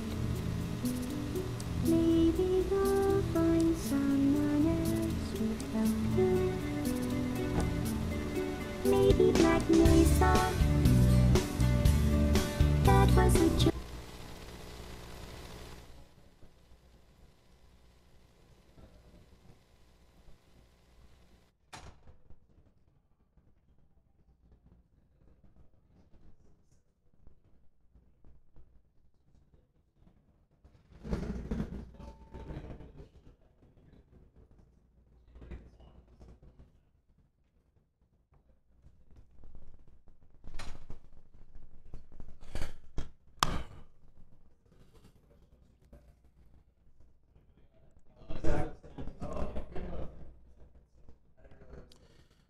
Now I know I'm behind in donations, but just remember that even if I'm not reading your donations, we do receive all donations sent to Doctors Without Borders.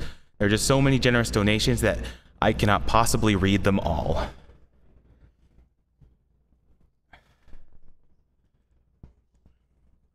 So we have $20 from XCD. Hey Norf and Zim, I just wanted to wish you good luck. Also, please go for Chamber 8 ABH. Also, I'm still PJ salty that Zim beat my PB the other day.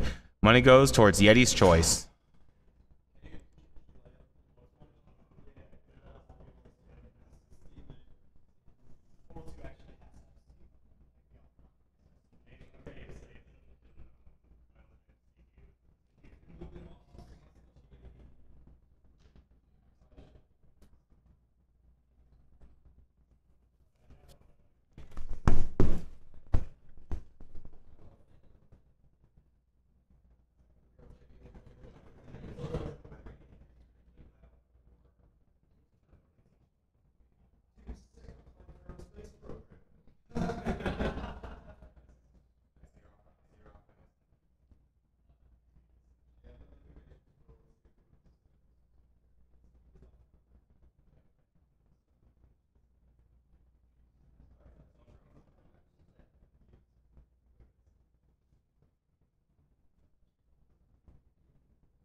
We have $35 from Els. Thanks to everyone involved for making such an enjoyable event to watch, whilst also raising money for a great cause and putting gaming in such a positive light. This Half-Life 2 speedrun is one of the most impressive runs I've ever seen. We have $35 from Juan B. Thank you all for an amazing week. I've been stuck to my seat for the better part of it. Here's to many more games done quick. You are all awesome. Greetings from Spain. We have $35 from Arbiter Sands. Amazing runs, and the commentary makes it 100 times better. Keep up the good work. $15 from Ride the Storms. Having fun watching you guys are awesome. Greetings from Belgium. We have $40 from Anonymous. Everything being done here is absolutely amazing. Good job to all the runners and crew making all this possible. The only way to make this better is if we kill some animals. We have $40 saying, am I doing this right?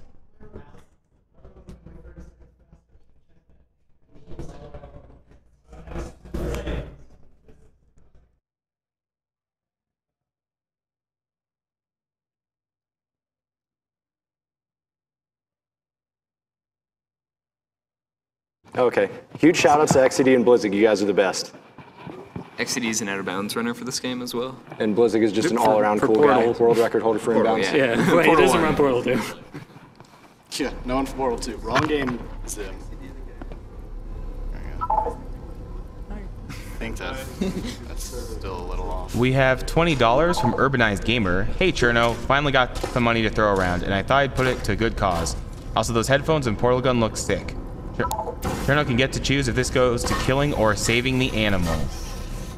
Killing. What is this? Killing. Can we all agree killing? Yeah. All right, good. Gotta go fast. Phantom, please. I'm an animal lover.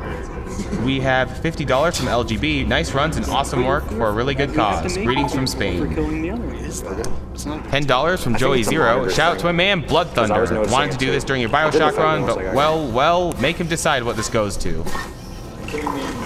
Blue, to be clear, I was asking if Orange trusted you. I trust you. You are Anybody my want to go put favorite 20 bucks in the thing for me so I can get in for this subject. sweet portal gun?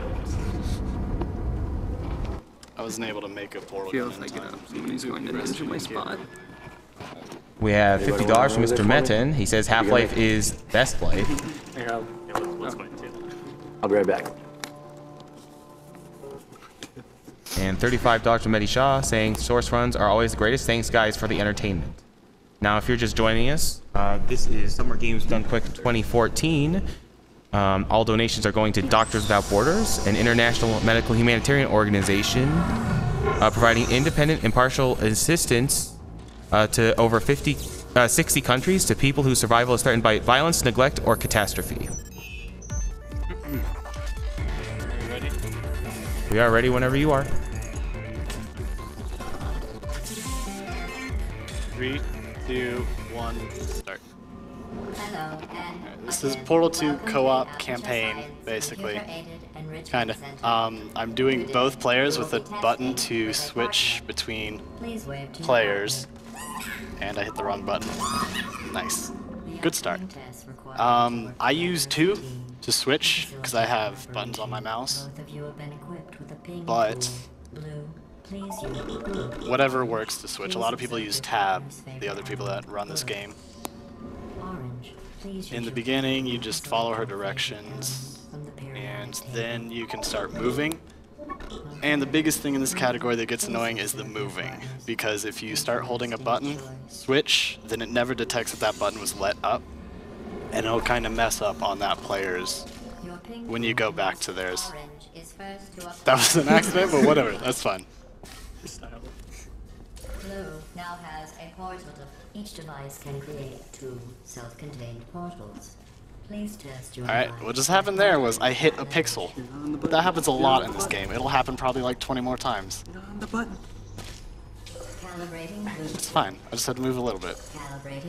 But that door, you can see how little bit of that door there is. I actually hit that as I'm jumping. Your ping tool is invaluable. I don't know how it happens, but... locations to your partner. And again. I think that one I actually just hit the door though. and right there, right got stuck. So, wasn't able to move the actual way I wanted. Weighted cubes calibrated. No I like how you refer to them as right and left. Did you know humans frown on weight variances? If you Yeah. want to upset a human, just say their weight Shut up. variance is above or below the norm. So how'd you just preserve that cube? To be honest, I don't really know what it is, but all you do is push a cube against a wall, the ceiling, the ground, and if it's against the ground, you have to crouch, and it just goes through. You are the first I'm not to pass calibration. I'm not sure if like the collider for I'll explain that in a second. I'm not sure if the collider for the Faith Plate just isn't quite all the way there. Not Faith Plate, the Emancipation Grill. But what I'm doing there when I was jumping and doing like backflips and stuff, at that point it forces you to do a taunt in some way, and the jump taunt's the fastest. So if you do your own taunt, not the one it wants you to do, then it's a bit faster. There's a couple places in the game he's going to do that. Yeah. I almost did that by habit. This is the best But trick in the since game. people wanted me to, even though it's not really faster. By people, he means me. Yes. By you and Norf. Worth. Everybody. Yeah. Worth. You can just go in this and kind of just, fly.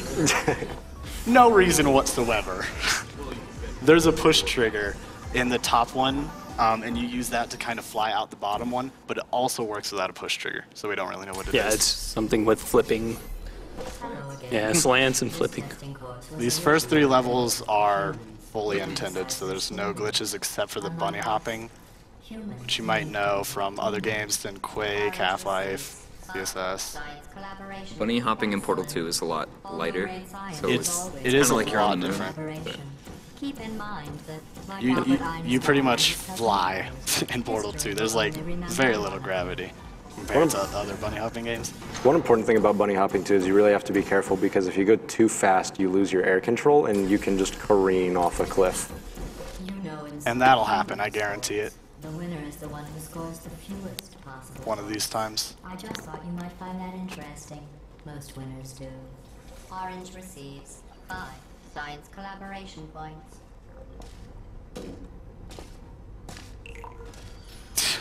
Pixels. Like I said, that's gonna happen a lot, where I just stop as I'm jumping. That's not my fault. It's just the place. Is it okay if I make an announcement? Yep. Alright, well, this is your last chance to get in on the prizes for the source block. We have a Mad Catz Triton headset with a Half-Life Portal design on the ears. We also have a portal gun and a signed Valve orange box and portal cross-stitch magnet.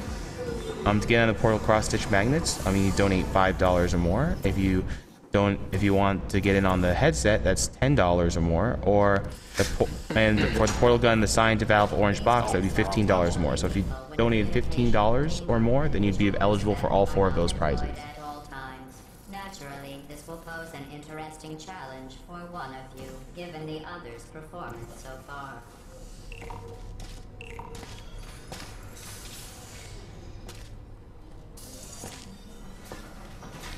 We have $15 from Shayna. Had to donate during the game that inspired me to start speedrunning myself. Shoutouts to everyone working hard to make this event possible, and save those animals. Thank you. Someone actually agrees to save the animals. What do the animals ever do to people? It's faster. I don't speedrun. I'm a terrible speedrunner. This is a really good Let's Play so far. Yeah, it's good. Individual scores. However, This is part 40. Part 40. Lasers. Please continue into the Runtime 12 minutes. And then the thumbnail has to have a really ridiculous face cam shot of you. It's great. So that's what's gonna happen.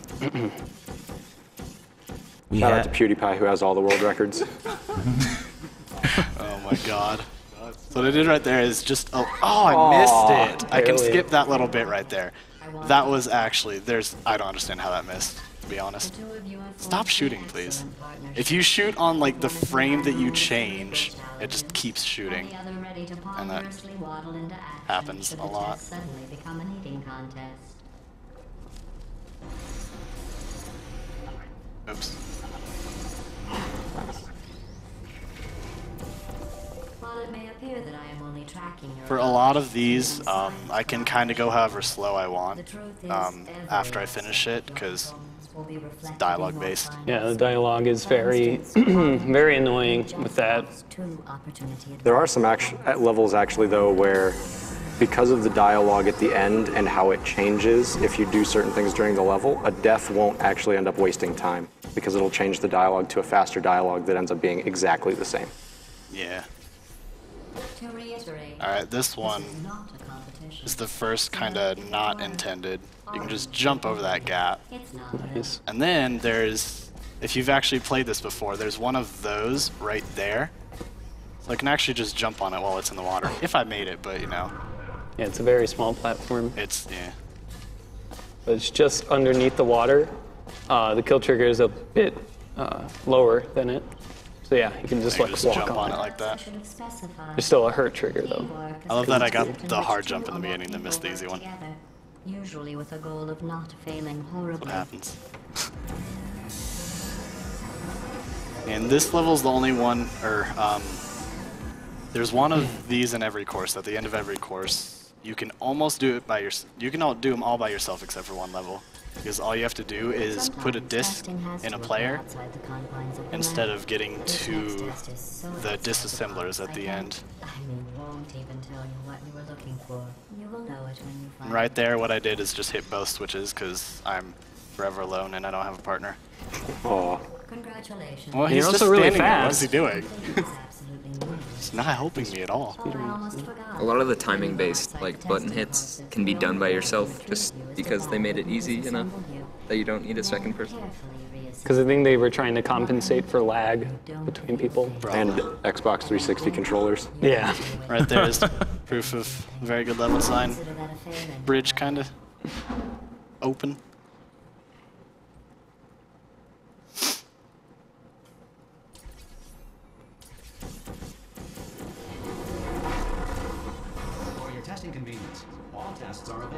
Do you mind if I go over some donations? Yeah, go ahead.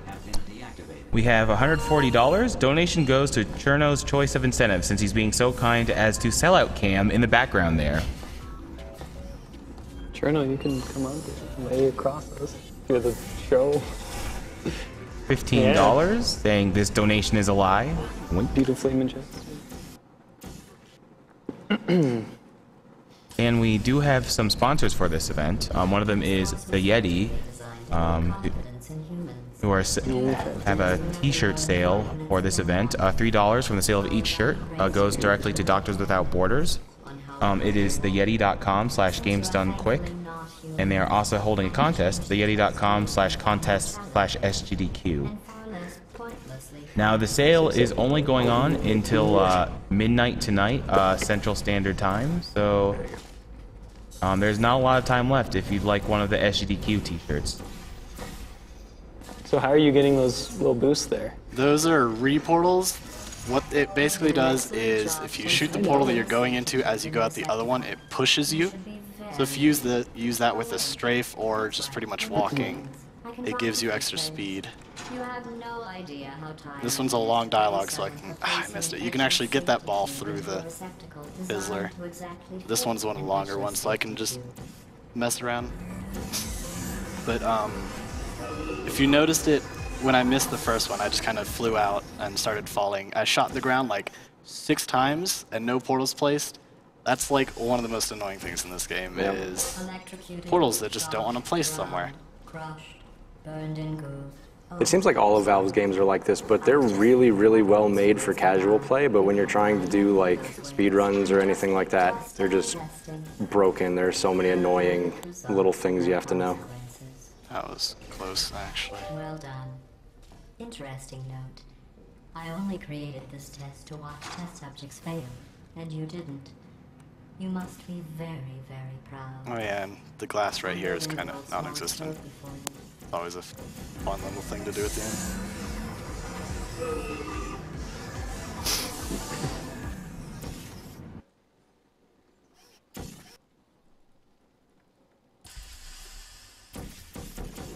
The best way to build confidence is to first recognize your insecurities. We have $15 from Yo Necesito. Glad to vote during the portal race. One of the coolest runs ever. Gocnak's choice for where this goes. Also, do you mind saying where we are in total donations? I do not at all. We are currently at $512,078, $787.47.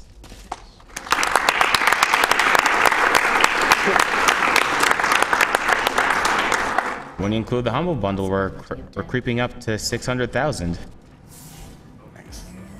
Yeah, there's a couple things I did in that one. Can't remember the first one, but I used the other player and I just kind of threw him in the water because it skips a dialogue and it also gets me up into the where I need to be faster. So it's helps a little bit.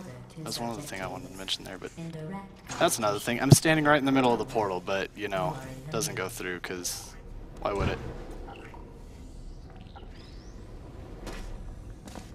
Begin juggling test in 3, 2, 1. Most of the, honestly, what's kind of impressive is most of these levels end up being intended strategies that are just done really fast. Team Retrieval wasn't, but that's one of the only ones in this section that wasn't, except for Wings. If you've ever seen a normal co-op speedrun on Team Retrieval, there's actually a glitch where, because of lag, you can confuse the button into thinking there's a player on it when there's not. Unfortunately, since this is split screen, there is no lag, so you're not able to do that. Oh, nice. What I did there is you can just see that for just a little bit, or yeah, just for a little bit before you start falling. So kind of spam it, and you can hit it and skip the whole middle part of that. And this is another part that it forces you into a dialogue or a taunt thing. So what I do is one person has the cube, so they can't do the taunt. And the other person I actually do the taunt with. Because this is one of the few ones that even though there's a dialogue, it starts to go immediately. Yeah, it's the dance too. It's longer than just doing a hop or flip. Yeah. In co-op, what you do is blue would go grab the cube and orange would go through, and since they're the ones with the lag, they can actually grab the cube, and it kind of detects them both having it at the same time, and you don't have to do any dialogue things. Right here, you can just kind of grab that cube through it, because amazing level design. Now, since he's put one of the players in this room, the door is going to stay locked open, and so he's able to do the same glitch from before to bring the cube to the next section of the map, which saves a lot of time.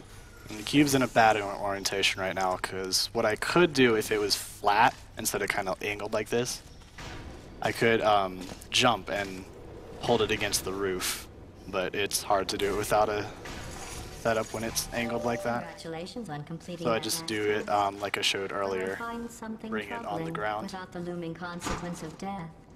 And the cube needs to be flat in order for you to preserve it. If it's rotated like 45 degrees to where it's like a diamond, it won't make it through. It needs to be completely flat.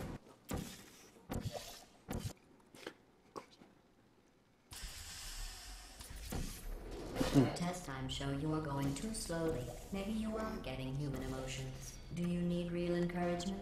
Let's see if this I wasn't on it, that's bad. That's still in time, okay. So hitting the same button there causes the door to open anyway, because they just check to see if a button was hit twice. Right there's one of the best level designs ever. There is kind of just an invisible button right there to open the door. Yep. Probably from testing or something. Probably from testing, and they're like, oh, let's not take this out. No one will find it. Just make it invisible. No one will find it. But in the middle room, I did a reportal there to skip, grabbing the cube, putting the laser in the thing, going up the elevator. It just skips a whole bunch by being able to boost a bunch. To complete this test, you need to find a set of blueprints. Don't worry, they are of no use to anyone. Totally boring and useless. Again, good level design here. You can just grab that through the pipe there. Thinking about these worthless documents. This one doesn't actually seem like it would be. Aw. Okay, that's never happened before. I promise. In solo Trademark. co-op, I've never actually had that happen with that timing. This level doesn't actually seem like it'd be much slower in solo co-op versus normal co-op because you basically do the same thing. It's not. It's pretty good. The person that flings through the fan has to wait on the first person to set up the cube, and the person with the cube just messes around while the other person goes and grabs the disc. Yeah, I've done that plenty of times in co-op because you don't have to stop and wait for the other person to do his stuff. You can kind of do your own stuff at the same time. Well, I do need you to be in the room. So No cube jump. You can get over there with the cube jump, which you're not supposed to be able to do. But I didn't. And it's hard to do in this game because this game has an auto grabbing mechanic. When you go too fast near a prop, it thinks you're trying to grab it and just does. You can't toggle it off. You can't it's just there and you have to deal with it. In my opinion, that's the worst thing in this game. Yeah. I went over it. No, I didn't. And I believe that's only in co-op that happens. Yes, it's only co-op. Oh, yeah. It's only co-op. The physics in co-op are slightly different than single player. I'm actually not in it. It leads to a lot of different glitches that you can do only in co-op but not in single player. Yep. The button glitch, surprisingly, actually works in solo. Actually works in co-op as well. Yeah, a little bit differently, though, and I don't really know it because I don't run solo as well. The one for solo works because you save right as you, the tick that you leave the button, and then when you load, it'll be pressed. So there's actually a segmented run that does that, but they patched it out, so you can't do it. There's a different one that's used. Oh, really? Yes. It's something like if you jump off the button right as it's pressed down, slide off it. You get a really tight you have to timing. slide off it. I know that one. Yeah, there's the one in the single player repulsion gel level that I don't know the name of because map names are hard. I'm trying to think of it the whole time I was explaining it, and I can't remember.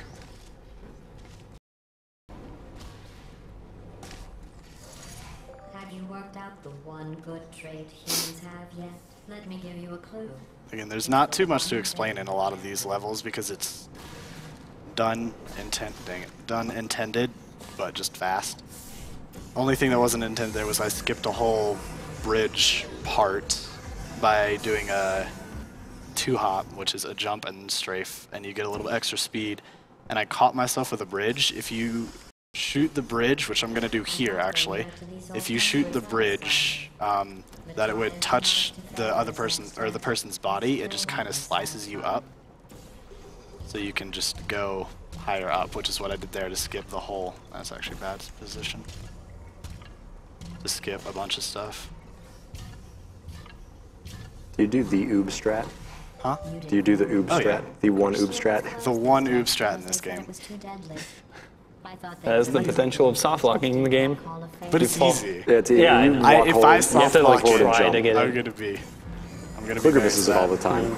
Shoutouts to Kluger for missing it all the time. It's so easy. All you do is hold left, forward, and jump. Which I think it's this level. I always forget which levels No, it's not. It's after. Oh, actually, I'm out of order. Sorry, I confused you. You did. I blame you that I fell and died there. I killed the run. They just sit there, never showing pain nor fear. That is so close. Oh my gosh, that is I've never seen that. That's actually amazing. Overlapping. I had the portal off-centered for the bridge, so it came out off-centered, and then when I placed the other bridge, it was actually just straight over it. You would want a It's reward amazing. for completing this test. Of course, you can just hold left and get on the bridge anyway, but still, At least the plants a didn't little want bit a easier. reward. Am I good to read some donations? Yeah. Sub 40 hype. Also donating another $50 if you get co-op polarity skip first try with both players. Polarity 3? Because that's the. Isn't that the bunny hop? Polarity 1's the bunny hop. Yeah, co-op polarity. And Polarity 3's the one. $100 from an anonymous Valve employee. We had so much fun creating Portal 2, and it's fantastic to see the love it's still receiving. It's also amazing how quickly you're blasting through what took us entire reservoirs of coffee to put together. The entire Speed Demos archive crew, keep up the great work, and thanks for supporting such an awesome cause. Also, and glad DOS would kill me for saying so, save the animals, you barbarians! I'm actually curious why in Portal 1, when you get out of bounds, you can see perfectly, but in Portal 2, whenever there are ways to leave the map, but they're generally not used because the entire screen goes white. I'm not sure why they did that, just to stop the game from breaking it. What's really funny is it actually only goes white sometimes. There are certain conditions that randomly make you able to see out of bounds. Yep. It'll probably go white here, which is the out of bounds. And there's also do a portal bump out of bounds. That was the one out of bounds glitch. You saw out of bounds for approximately 0.7 seconds. Yeah. You threw what? Oh. That's one of the most sparky. Which is what we call the surfaces that just don't like to place. Sparky surfaces in the game. Turret walls in the middle is freaking terrible. But what do you do? Out of bounds there, all you do is kind of jump up, and I guess like the collider of the next level's box kind of pulls you up. Okay. I missed that more than normal.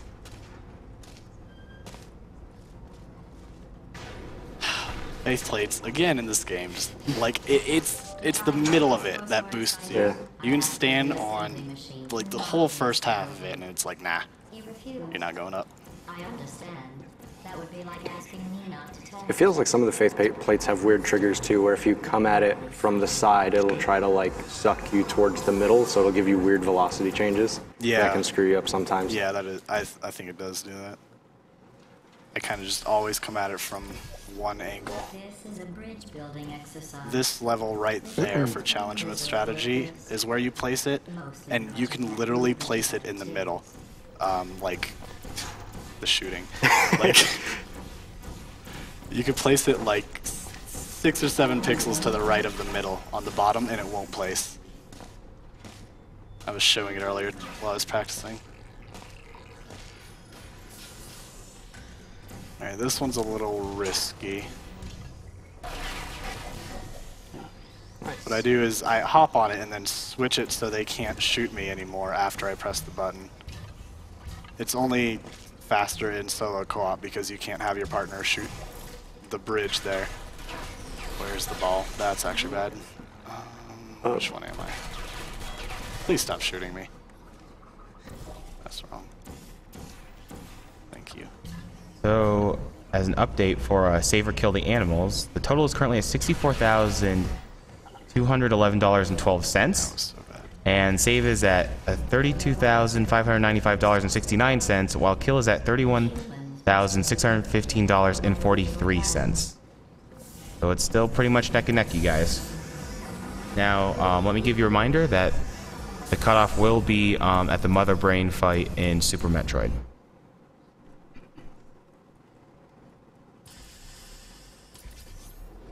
If you are wondering what that smell is, that is the smell of human fear. Now I have $15 from Pierre LaRoche saying, playing a co-op game alone? Phantom, don't you have any friends? No. I don't have friends. That's the only reason I play this category. Acquaintances. Oh. Sorry. Coworkers? Coworkers. Pretty much. It's actually kind of weird and unfortunate, but the two best co-op players in the world for single segment runs are from Australia. So. Shout outs to Kluger and Iminex. Yeah. When you play with either of them, you have like 400 ping. It's awful. Button sticking works though. That's oh, it works 100%. Kluger's my main partner, and he's the douche that decided that, hey, Phantom has this world record, let's go take it from him. Yep. He's the only one that has better time than me in this.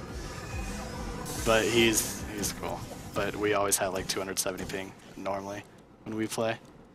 Pretty good. Just so used to it at this point, to be honest.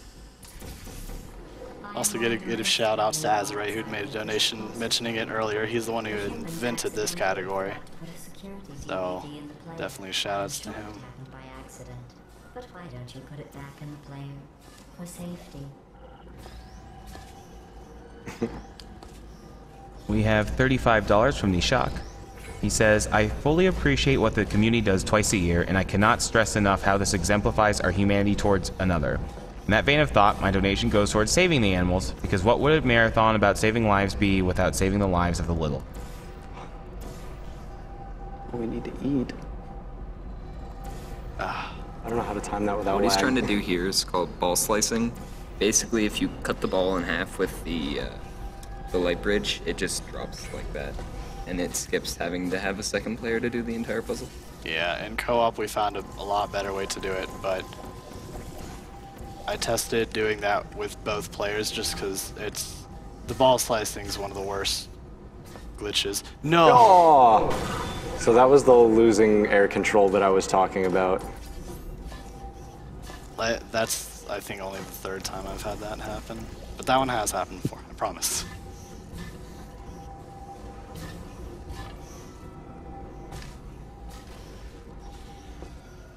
This room just has so many obstacles. There's rarely a time I get through that room without hitting something. In just a moment, the word blah will be repeated over and over. Yeah, another level that you can just do solo. Like I'm not doing that anyway. Rather than the word blah, ignore it. It is not important. Today's security code is 5334118.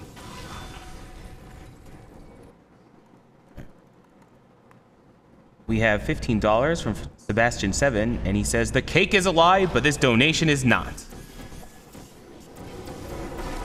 Cool meme. Welcome to the Computer Intelligence Training Enrichment Center. My practice, after I finished that last level, I just started going to the wrong place, so it's good I didn't this time.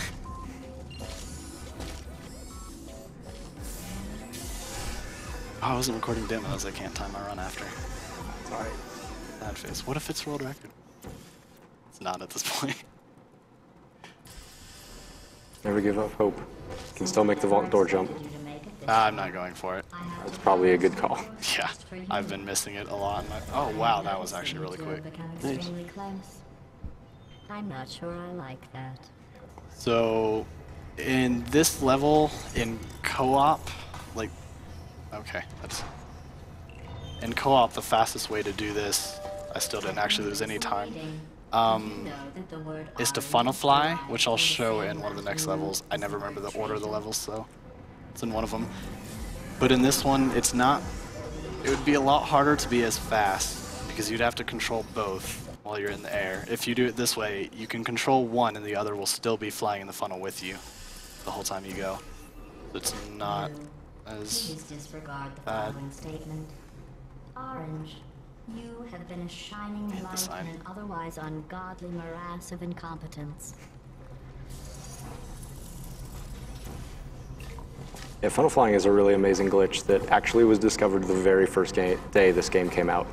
Didn't Romscout find it? I believe so, yeah. Yeah, it was found by Romscout. Shout out to that guy. Yeah, he might have done something called organizing this marathon. He's an okay dude. Orange is dragging you down. There, I've said it. Am I good to read some more donations? Yeah. We have $35 from Wintergreen. Shout out to the 502 crew, both at Sgdq and watching at home. It's been an incredible event I've been privileged to be a part of. 1,000 thanks to Uyama, Romscout, Murph, and all the other staff and volunteers who work so hard to make this possible. Dude, nice. Orange is penalized 75 science collaboration points. We have $20 donation from GDQ Monitor. GDQ Monitor here, putting my money where my port is.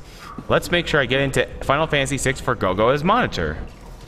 While teamwork is needed to complete these tests, I'm not sure We have a $15 donation from Volshock.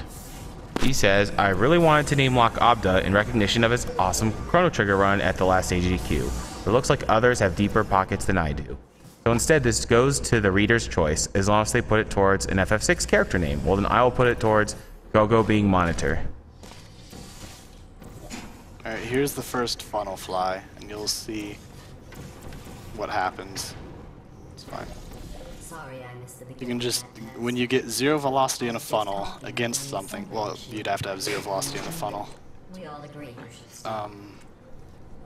Then you crouch, keep hitting escape. Stop it already. You don't need to do that. It's blocking the way. I actually placed something incorrectly, so I can't jump, because you'll keep funnel flying until you let go of crouch if you did it the way I tried to do it. Apparently I failed. Or the original funnel that you funnel glitched off of moves. But I couldn't move it because the one who shot the funnel was in the stupid taunt that I missed. Yeah, funnel flying can be really finicky and it can actually mess you up. No. So that's the one they mentioned in the beginning of the run. That's actually not going to work at all. That you can just hop over this to skip a lot. And that should have worked. That was kind of... No. I'm just going to go for the safe. This is actually a pretty tight jump. Yeah, it's... Yeah, that's almost like right at the limit of how far you can do a bunny hop jump. Yeah, that's the slow strategy. I was missing that a lot recently, so I had a feeling that's the way it would go.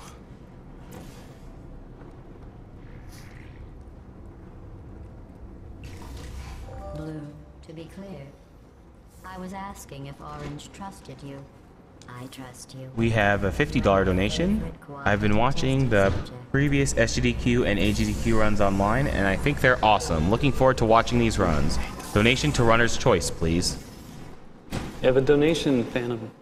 Huh? You have a donation, $50. Where do you want it to go? Where is it supposed to go, guys? Yeah, to wherever. Kill the animals is where it's supposed to go. No, it's not going to kill the animal. Wait, what? That was odd.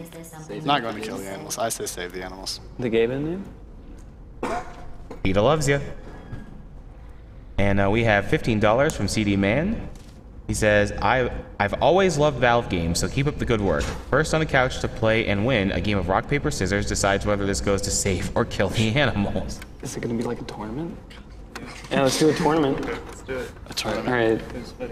All right. And then we'll have a losers bracket. Double elimination. Okay. And then winner of that faces Ferret. For telling me those horrible things about you. And then you two. Station.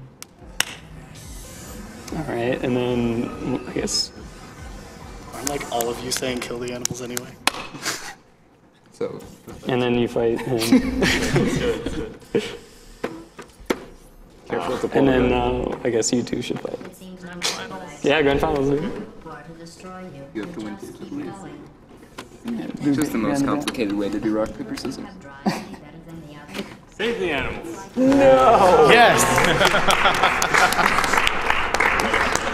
Well played. We have $100 from Dread4170. Missed the portal race, but this is awesome. Thanks to everyone for making these marathons happen. Too close, but in my attempt to drive you apart, I learned something important. We have $35 from GTO. Here, have my money. I teach math to high school students who study game design. This year I got them very hyped for the last lesson where I was supposed to bring them delicious cake. I obviously brought them empty boxes containing only lies.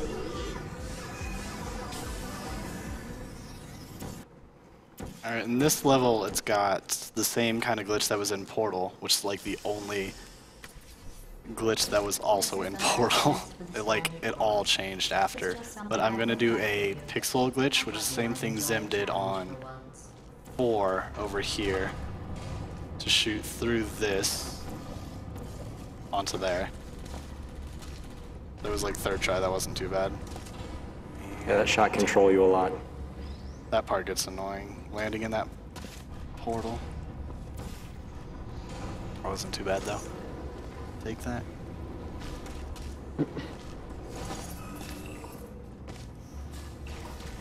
Congratulations. You completed the standard section of this course. Before we can go any further, I will need you to complete one more test outside of the standard testing track. Now we do have a Humble Bundle going on with this marathon. They're providing a sale with games from this event, including Noi 2 Love 2 Devolution, Amnesia, A Machine for Pigs, Dust Force, Guacamelee, and more. The bundle is $25, and all the proceeds will go to Doctors Without Borders. And the link is humblebundle.com/SGDQ. Also, Aver Media graciously donated lunch for the attendees of this event to the tune of $10,000, and they're doing a promotional offer with their capture cards at bit.ly/SGDQ promo. Don't get knocked off. I got knocked off. Called it. Yeah, this part gets a little annoying. Those freaking turrets. At the beginning there, what happened was, as I said, the worst glitch in the game is auto-grab.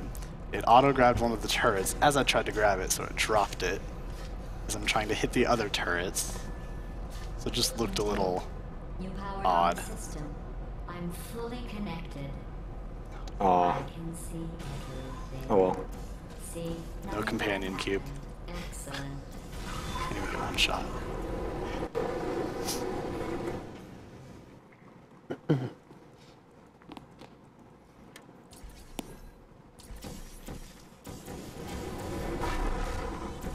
your testing convenience, all tests are available and all safety precautions. We have $20, and they like to say, "Love me some Portal. What you guys do is awesome, and for goodness sake, save the animals." We have $15. Happy to donate to support such a wonderful charity. Also, this donation fills the 3,000 needed for the Ban and Chocobo glitch in FF6. Runners are doing a great job as always. Nice.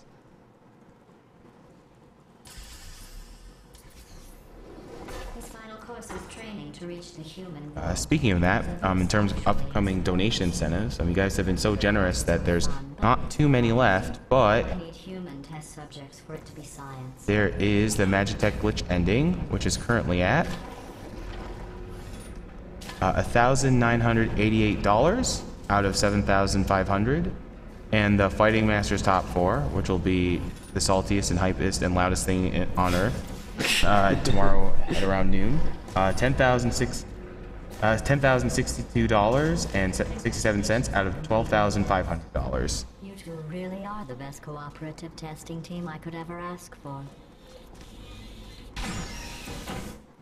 The problem with solo co-op running is it can get a little bit disorienting there. So I made a mistake and fell off, and then it just got a little confusing on how to fix it. It seems some of the last non-testing humans. And there's more map design right there. You can just shoot through the floor. And hide their tracks.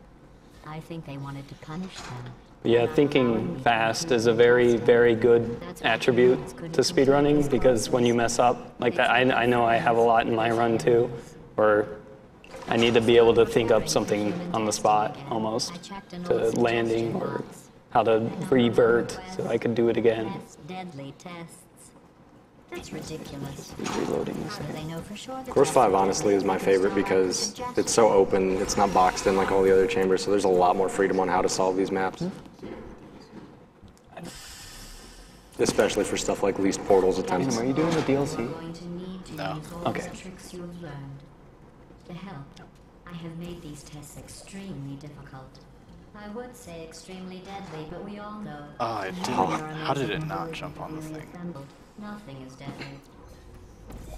And my portal's in the way. I'm gonna have to get this again.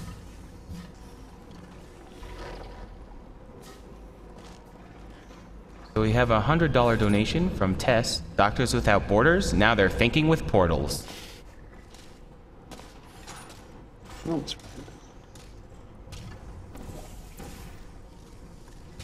You're welcome. So we have $40 from Pri Blassa. Greetings from Denmark, and thanks for doing this awesome marathon for charity. Half-Life and Portal are some of my favorite game franchises, so it's awesome to see them beaten in a matter of hours. So you can skip that entire map just by putting a portal up there and then jumping through, because you just reach the end without having to get the gel. Yeah. He's going to do a similar trick twice on this next map. Not being real science. There's one. I guess finding out they weren't science was some sort of test. That one's the light. You can actually stand on the light, so you just stand on it and get to the end.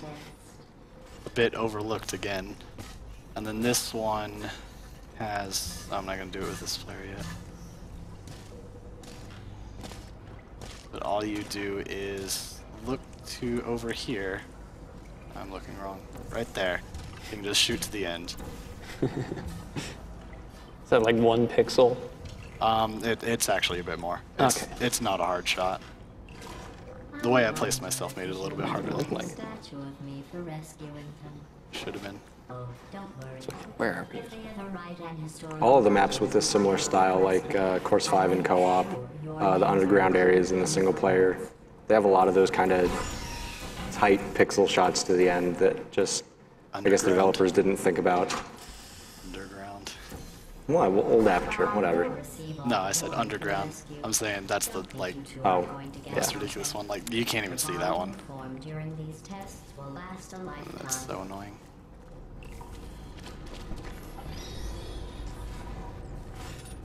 Again, like pretty much every other level. Poor level design. You can just shoot a portal right there. There's just holes there so he can shoot one of his portals back in. And because the second part doesn't have a fizzler, it continues over. Normally there's supposed to be a fizzler somewhere over here, but there isn't. So you just go grab the cube. I'll skip half the puzzle. Oh, the whole puzzle. Yeah. What? Okay. Cubes in this game are very annoying. Oh my god. Cubes actually got worse from Portal 1. Yeah. I am beginning to think you don't share my excitement for rescuing crying, trapped, injured, dying humans. If that doesn't motivate you, I'm not sure what will. It's really funny, some of the buttons you can just touch the cube or the ball to and it'll activate, and others you have to like carefully line it up with like a protractor and a straight edge and drop it in just perfect. Show that one in the next one. We can just drop it on there. Or just touch it, I mean. Yeah. Gross, annoying. And this level can go very wrong if it doesn't go But they do make perfect. test subjects. So that's perfect. That's perfect. Good.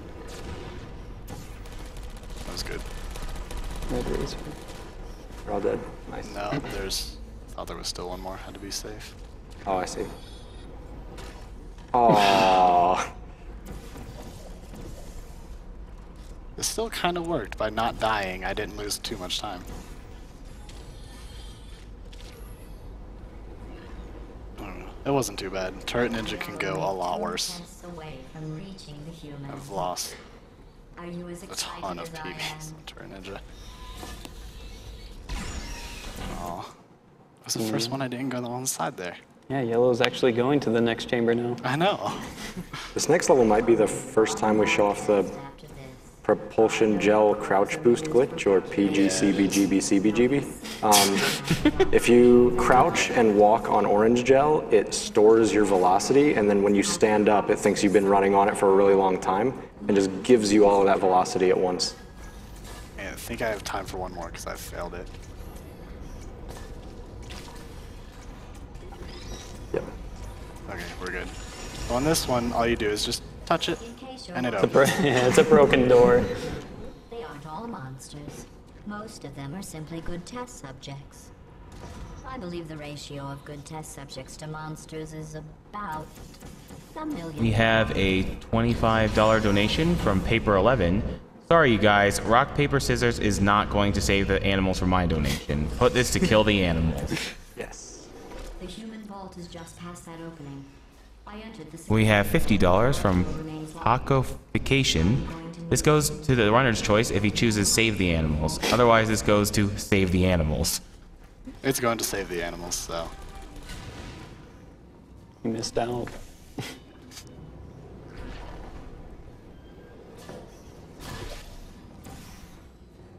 This is another spot you can just kind of shoot to skip half the level. Oh, I missed. Good level design again.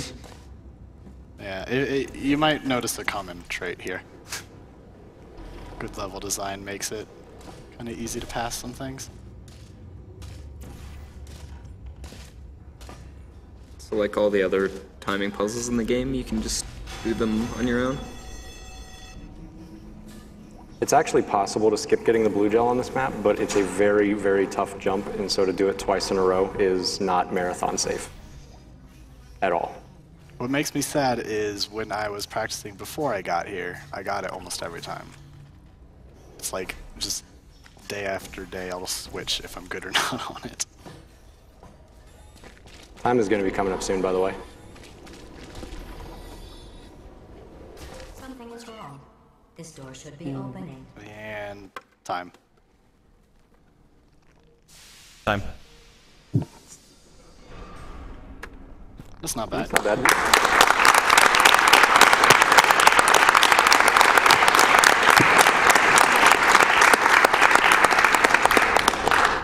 And that was Portal 2 with Phantom.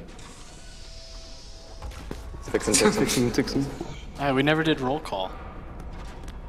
Oh. I wanted to introduce myself as Phxntxm.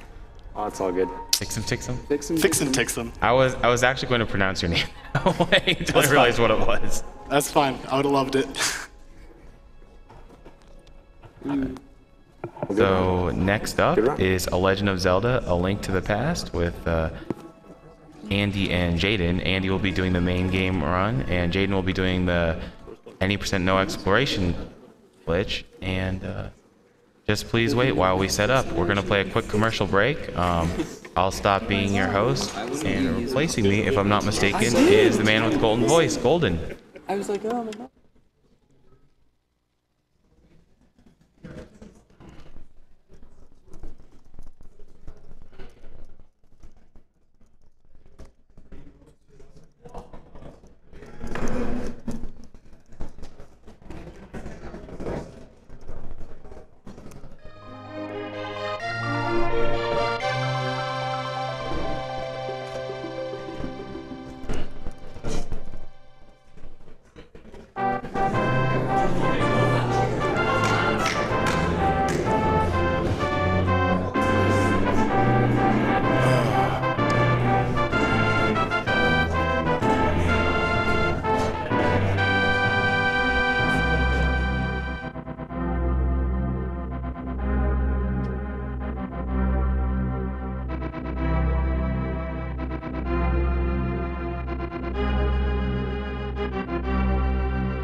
So for those of you just joining us, this is Summer Games Done Quick 2014.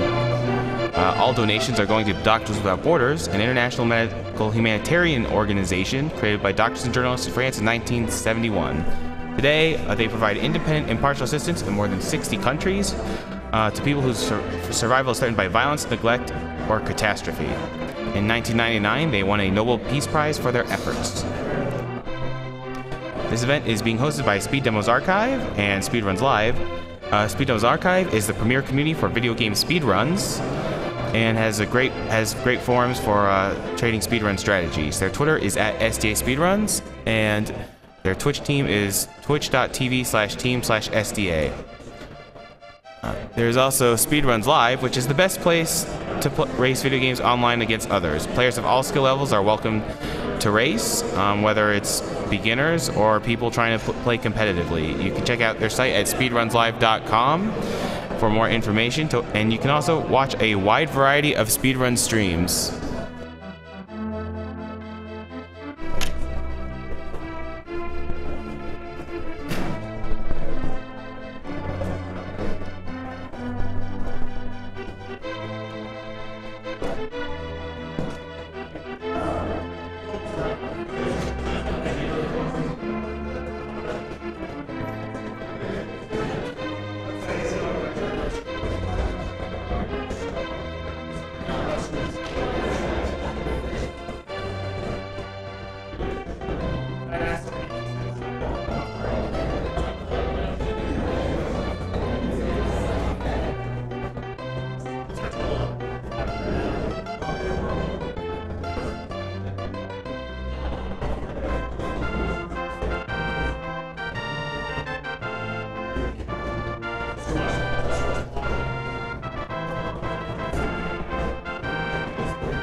We get it.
Welcome back to Summer Games Done Quick 2014, live from Colorado, raising money for Doctors Without Borders.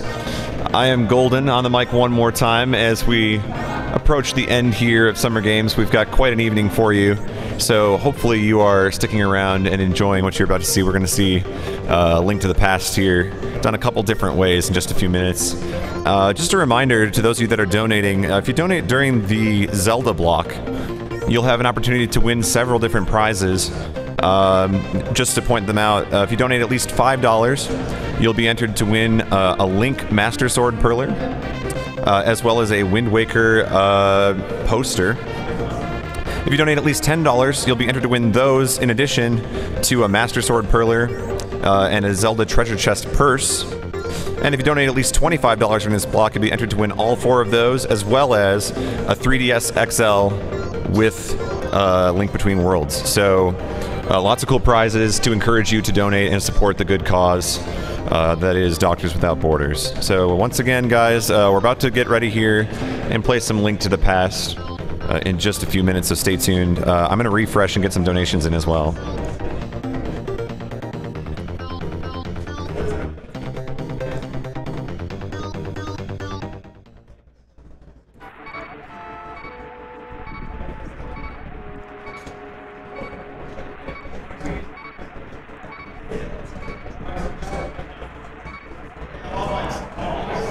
Mike's.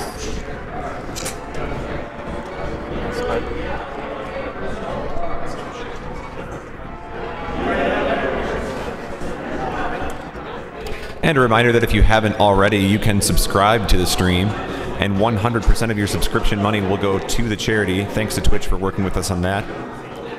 You'll also get some channel-exclusive emotes that you can use anywhere on Twitch. So it is a very affordable way to support the charity. Thanks. And no sword. And no sword. And no nothing. Yeah.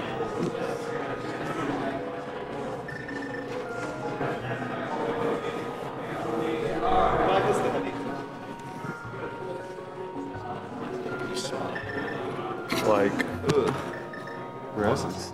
No, no. Are you holding your dick? No. No. I'm doing this category, and then Jaden's doing a run after me.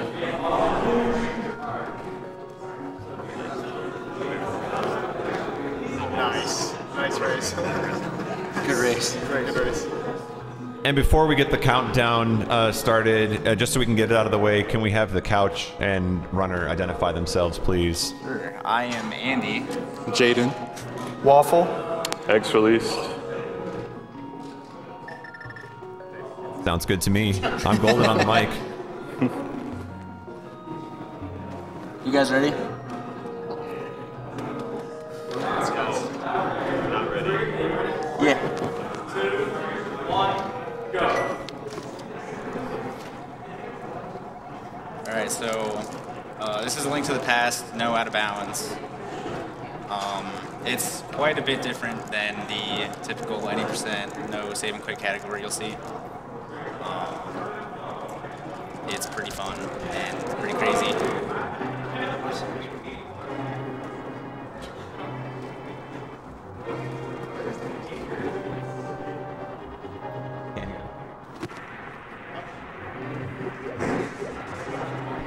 There's nothing.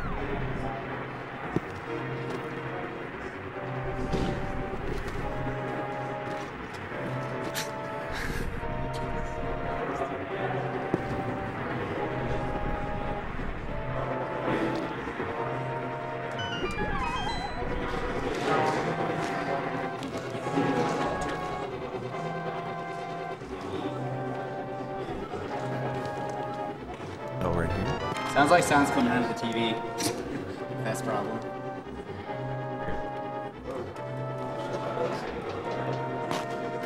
Why is that? They're on it.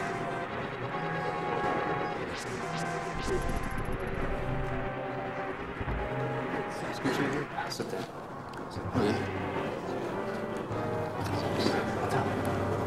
What is this?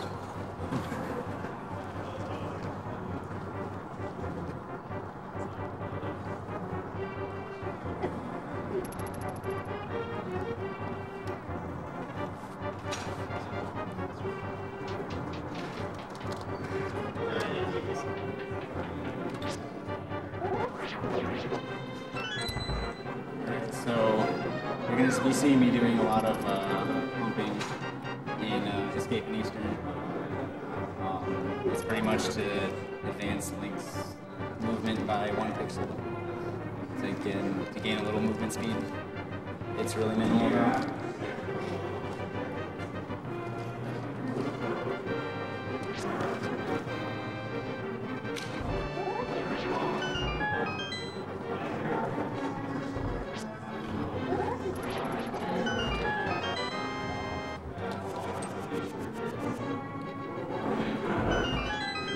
Where's the headset? I'm wearing it. Oh, it's way under your chin.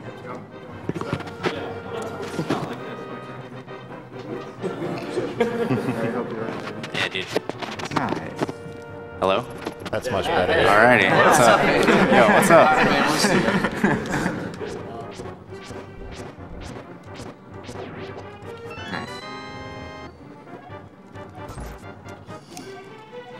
No. Alright, so far, it's all the same as a regular no save and quit run. But it'll change once I get in the sewer. Because in this run, we need to collect rupees, and that's lots of fun.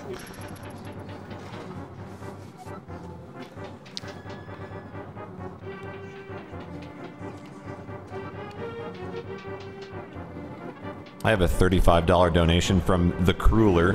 His comment is, Andy is #1. ACM is #1. Always and forever.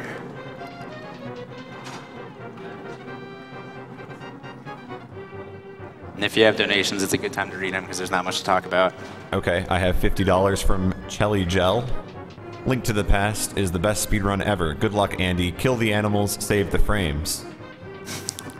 Thanks for the donation. Also have $30 from Cyberbot X. Time for the Zelda block. Can't wait to see both the Link to the Past runs, so good luck to Andy and Jaden. Putting $20 of this to Phoenix for Realm, and the other 10 to the Magitech glitch ending. Thank you for the donation.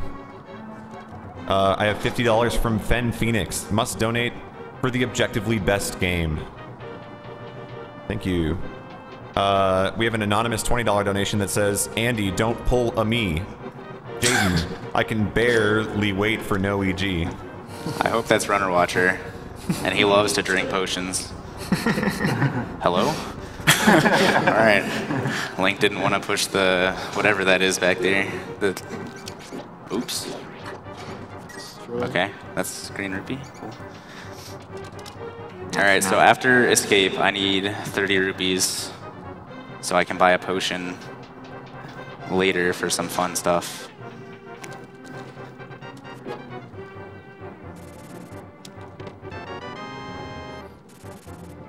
Oops.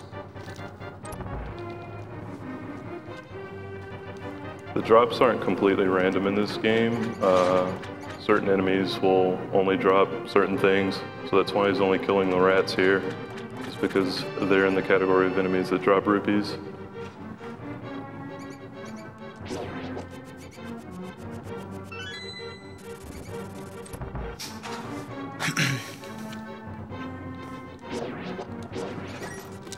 No. No. Okay. So now all that's left is the red rupee. They drop blue rupee, blue rupee, green rupee, blue rupee, red rupee. Okay. So we're good on drops.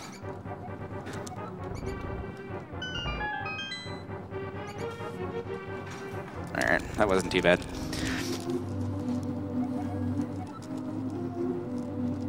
And pretty much any category in this game, you're going to be doing Escape and Eastern because beating Eastern Palace is a trigger to get the Pegasus boots, and that's pretty much used in every category because it's faster than walking around really slowly.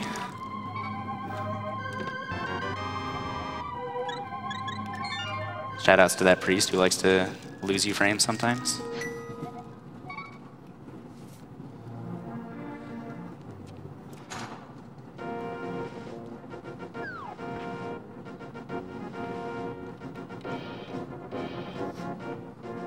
So after, I'm going to be killing enemies in Eastern as well, because we need 60 for the potion.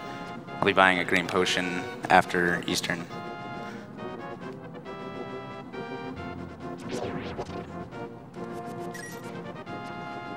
We have a chat comment from Solidus. 2-hour estimate. This guy must suck. Didn't even have to donate. I felt like sharing that.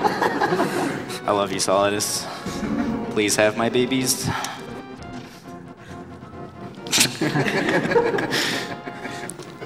I'm sad he couldn't be here to watch me fail Swamp again.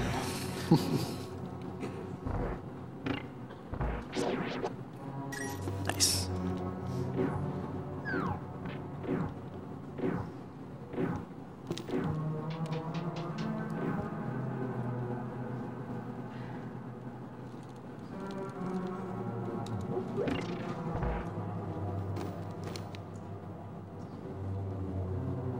Got a $50 donation from Prinny. My highlight of the marathon, I saw Jaden's run of 2013 on YouTube in December. That's what introduced me to speedrunning, and I started to run A Link to the Past, which is my favorite game of all time. Andy's tutorial helped me out big time. Thanks for being such an awesome community. Shoutouts to Number A LTTP, and especially my fellow Germans to the past, Mike, Xanadux, Zainzer, and Timon. If Andy gets God Pixel in Thief's Town, let him decide where the money goes. Otherwise, Jaden chooses. Dang, I have to actually be good. Do it, Andy.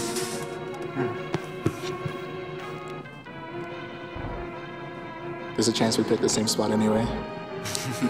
Wow, okay. I got a red drop.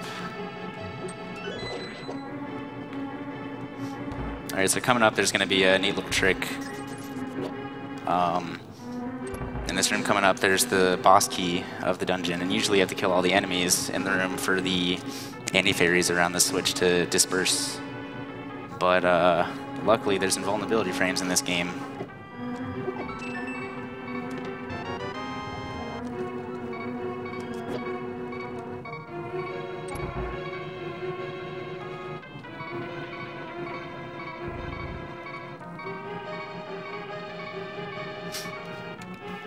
I have an anonymous $35 donation that says, Andy is dandy. Thank you for the donation.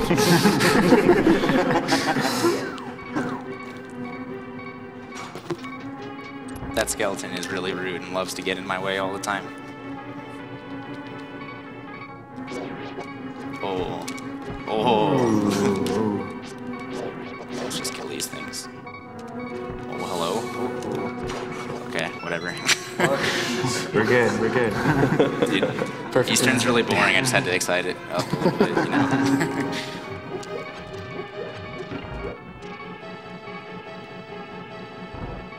Got $50 here from Sgdq. I've been waiting for this run to donate. Good luck with the run, Andy. Oh, and hurry up and kill those animals already.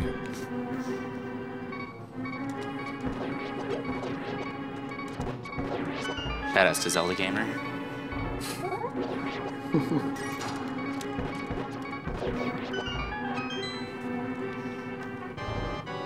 I think 74 rupees is a new PB.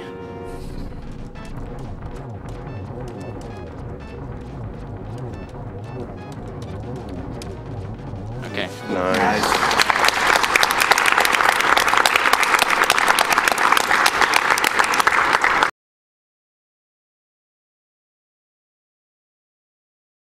Yuzuhara, a Japanese taster of this game, has been just destroying this game for the last year and a half, coming up with new tricks and strats and just destroying this game all around. And it requires some pretty tight arrow timings. So the run's about to diverge in a completely new direction from the usual category of this game. I love whispering in Shahashala's ears. Sorry. How could I forget?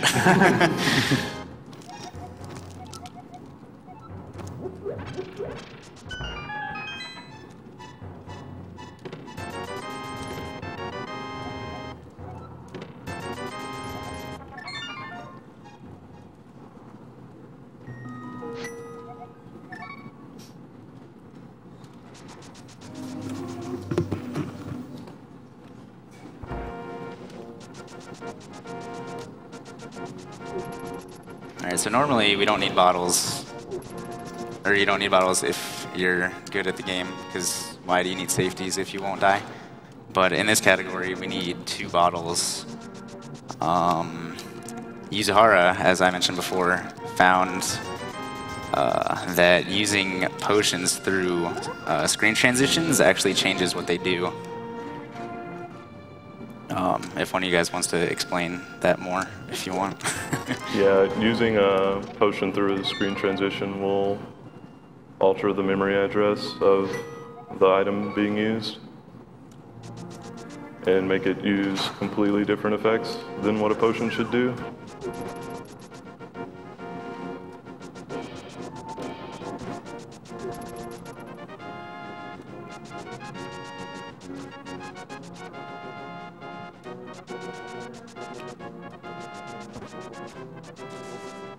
No. Okay.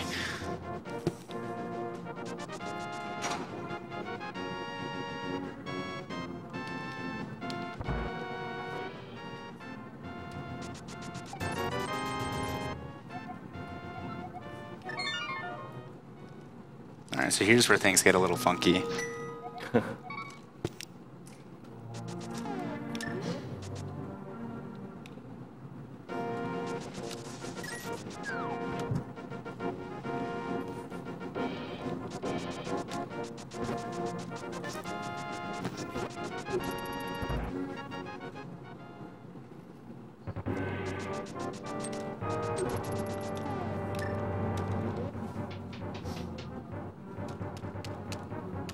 We have the flute menu.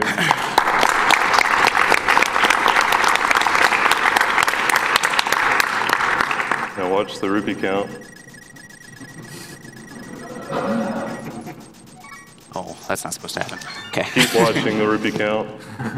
So yeah, even though I just save and quit, I was collecting rupees faster than the game can count, so I'm still getting those rupees. Alright, so now I have all my rupees. So basically, using a potion through a door transition gives different effects than just a regular screen transition. We don't actually know why that flute spot just has infinite amount of rupees there. Nobody can figure it out. But we thank it. Otherwise, we'd have to do a stupid Moldorm room, and it's awful. So now here, I'm going to use a blue potion in the same way.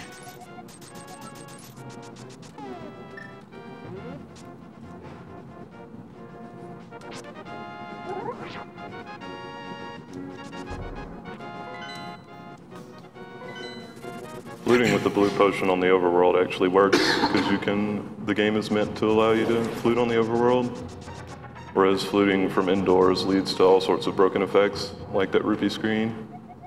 Yes. And you saw me get, Link was moving really fast out of the witch's hut. If you use a spin attack and hit the dash button 1 frame later, it puts Link in some glitch state that allows him to get dash speed while walking. If you touch a staircase that's non-automatic.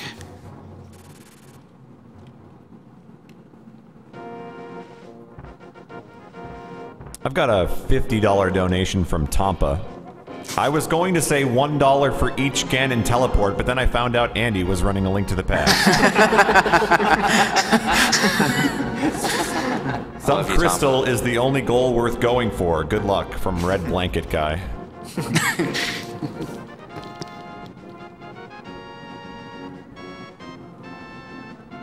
He left out Harmonica Guy too.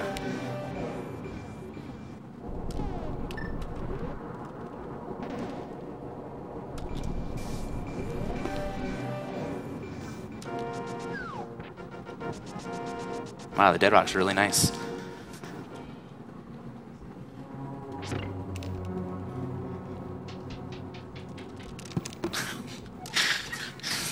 I can feel the bass from here.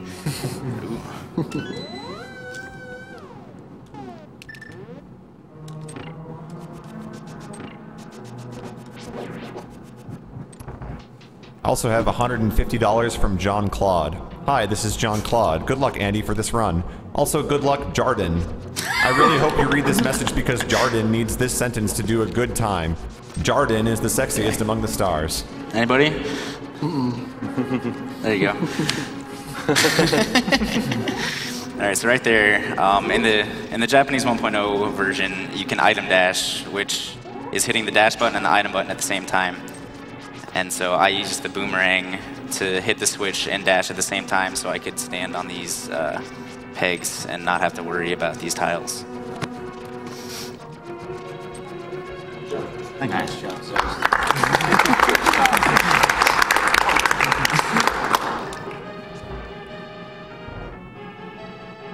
I was curious to see if you did a few extra rooms.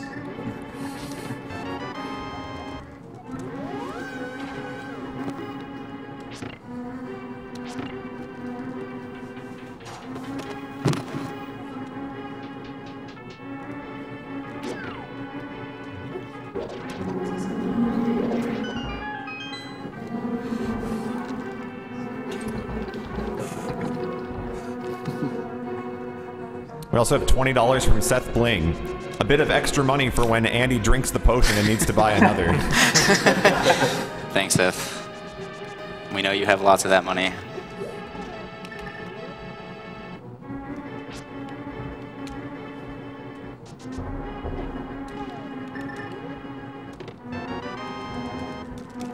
Alright, so normally, you know, you're supposed to go beat Moldorm up there, but we don't need to do that.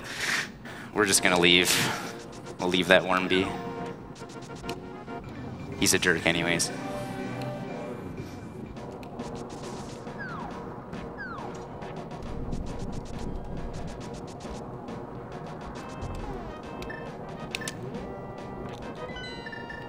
Okay.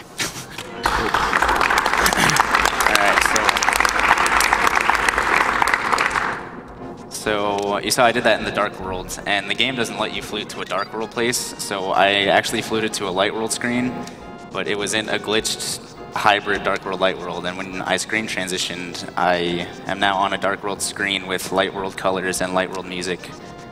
So this game's a little broken.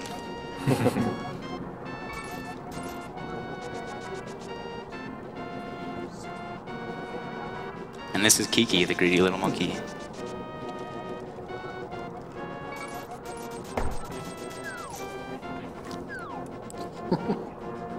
The game certainly doesn't intend you to come here with this few hearts and without the Master Sword, so these early parts of the Dark World are quite difficult.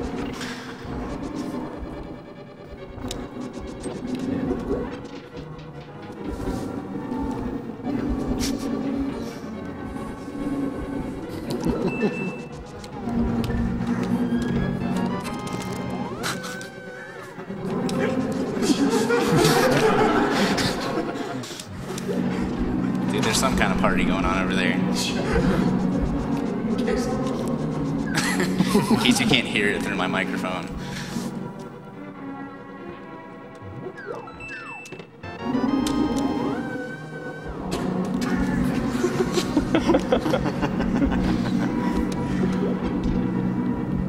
It's just like a level callback.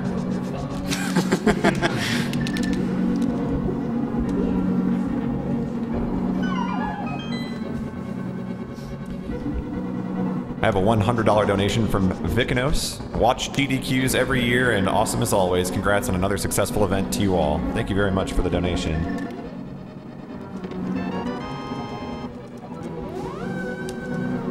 So coming up is one of the cooler tricks in the run, where you bomb jump to the hammer chest.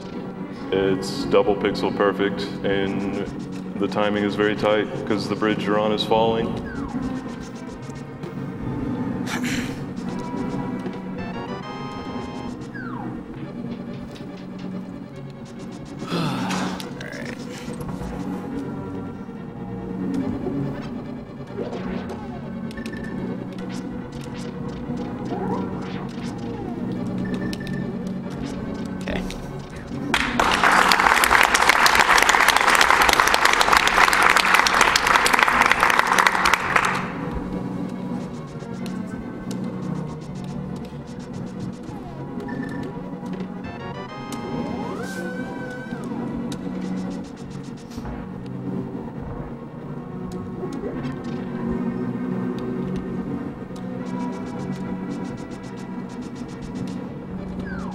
We've got $20 from Haunter Noir. Had to donate during the ALTTP runs since ACM stream got me into watching Twitch and runners such as Crystal, Jaden, Zelna, Andy, and the rest of the community for optimizing this game so well and making the ALTTP community so great. Thanks for the donation.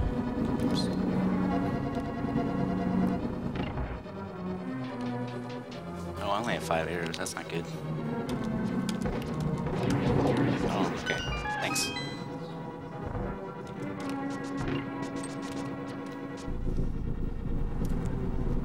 We have $35 from Stego Librium. Thank you all for putting so much time and effort into such a great cause. This week has been nothing but entertainment, and I'm constantly being blown away by the skills of each runner. P.S. My money saves people, not animals.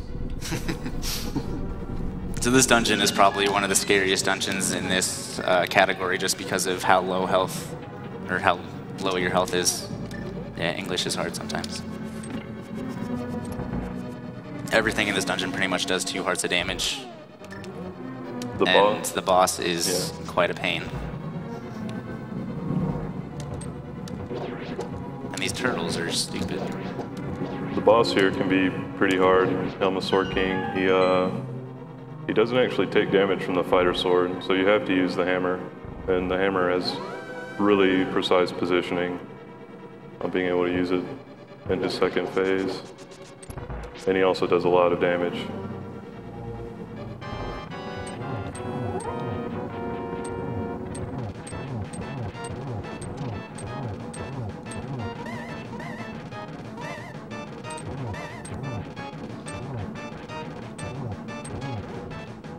Jerk. Just gonna wait over here. Wow, this guy. Take the corner.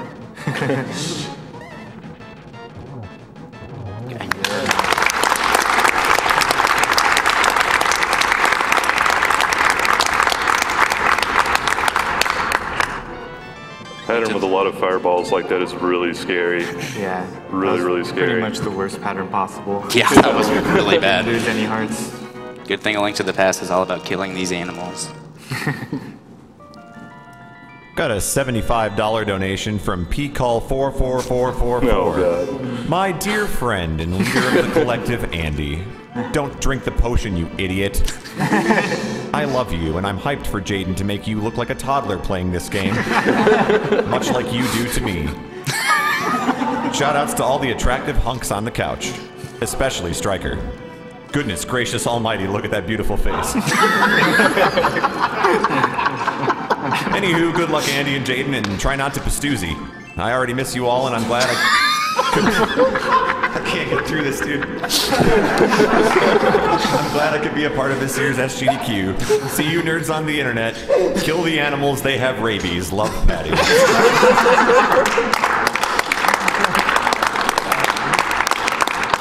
We love you, Patty, and miss you. Patty, come back.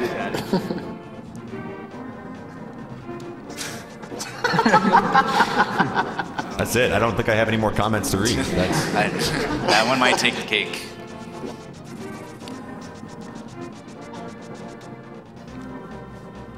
Okay.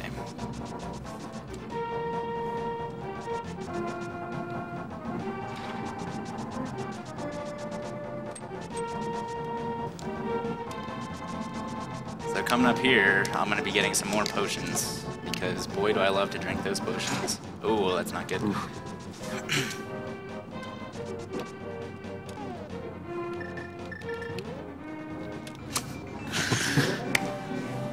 Menuing around this bottle is really annoying, because the bottle menu opens up like a side menu, and it's really hard to get out of.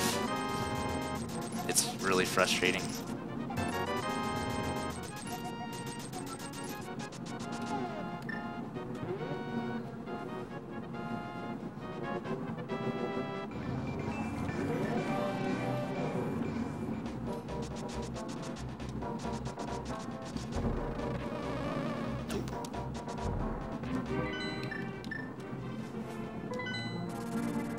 Alright, so you can see here I'm in the light world. It's all nice and jolly.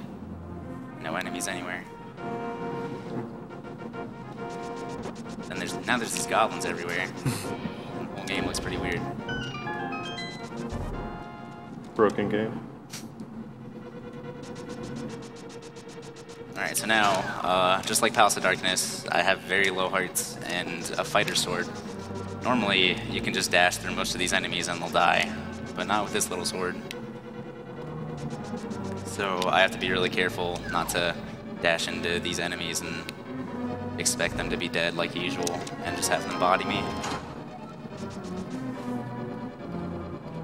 We have a $25 donation from Shy Ranger who has a question for Andy. Does this potion screen transition glitch work on English carts, or what about Virtual Console?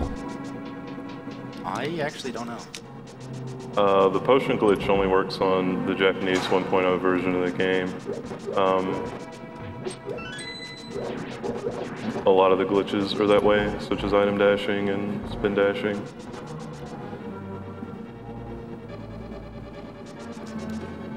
Alright, this dash is for $50. Oh wow, I didn't even get good RNG. It's okay. Hey, get out of here. Get out of here. Patrick Starr is really mean. He lost his pants.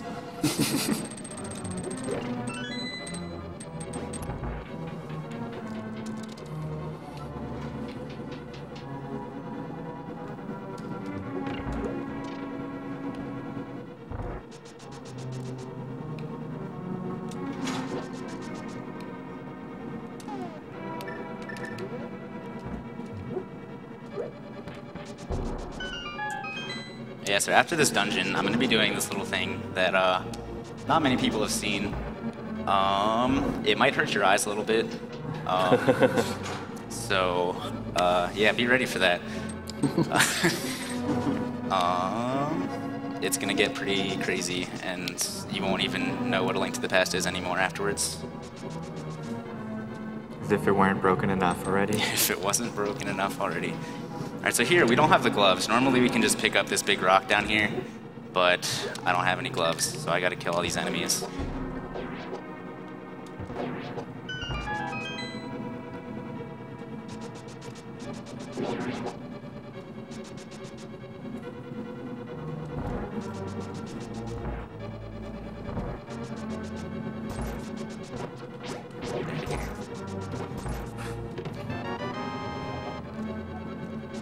We have $35 from Janemba. It says, thanks for a great SGDQ. Looking forward to I just FF6. went through a fireball.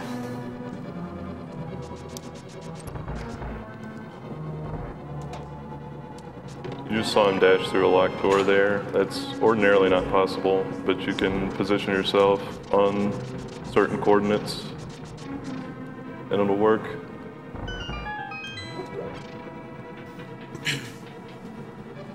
Also, shoutouts to Sean Cass for kicking up dust while he's trying to open things.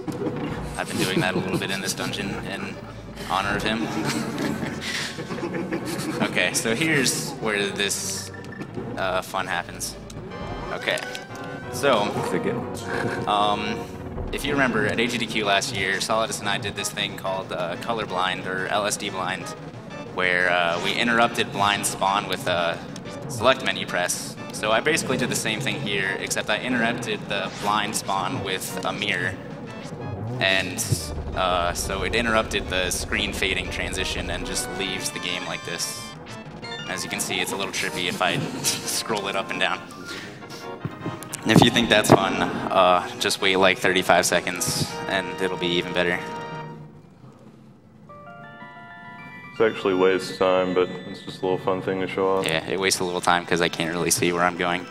As you can see, here's a beautiful crystal, and this Japanese is amazing.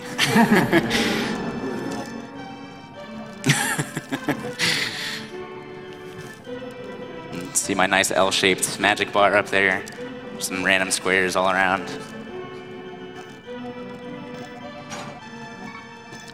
Here's where things get interesting. Yeah, so... yeah, this thing just messes up everything. There's not really any words to describe what this is. It's just a pixelated madness. I apologize if this is hurting your eyes.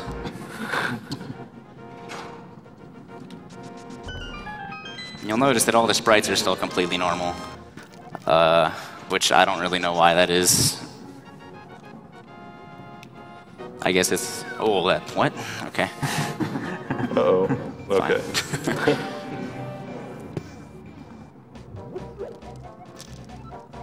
So yeah, I just picked up a rock there, and it's a nice pixely mess on the ground, but once you pick it up, it's a sprite, and it just turns back to normal.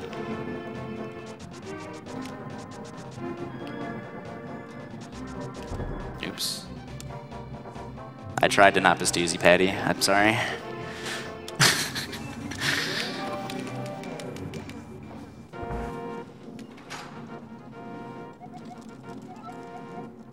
Man, I did this mirror really late. This isn't as good looking as it could be. Oops.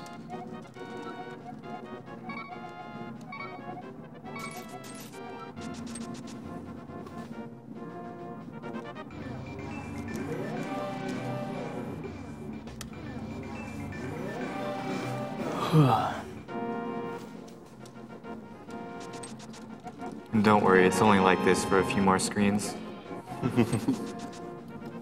Yeah, the only reason this is actually doable is because it changed the weird screen transition going into the Lost Woods fixes it. If it was like this the rest of the game, I don't think I could handle that. Oh.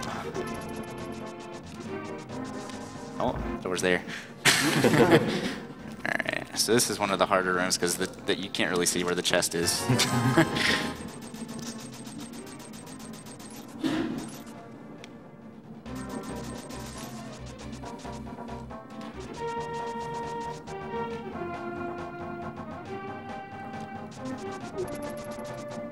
Alright.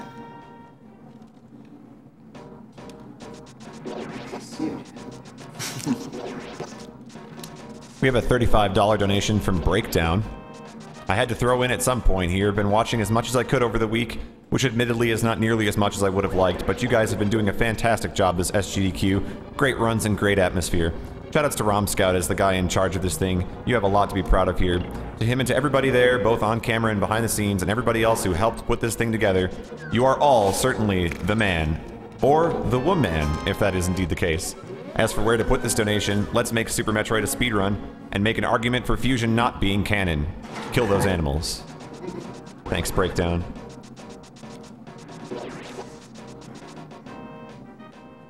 Here's another bomb jump to get the fire rod a little earlier.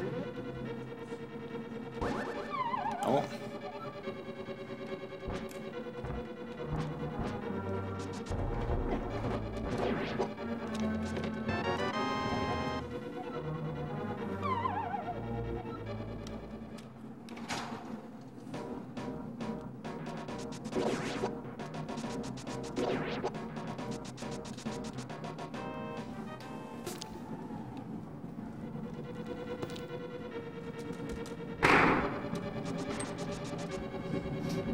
We have a $200 donation from Olistus that says, cool, hashtag blame TK. Thanks for the donation.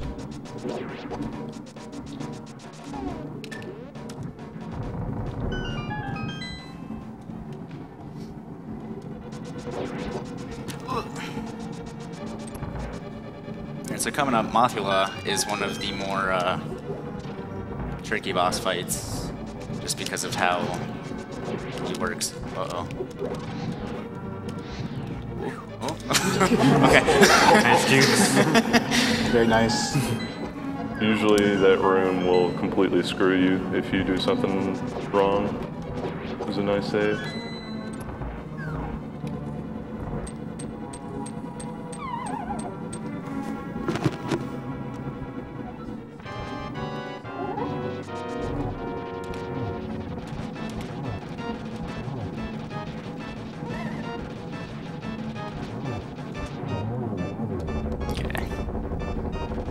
So that's a weird fight. Mothula doesn't take damage when he's on the spikes.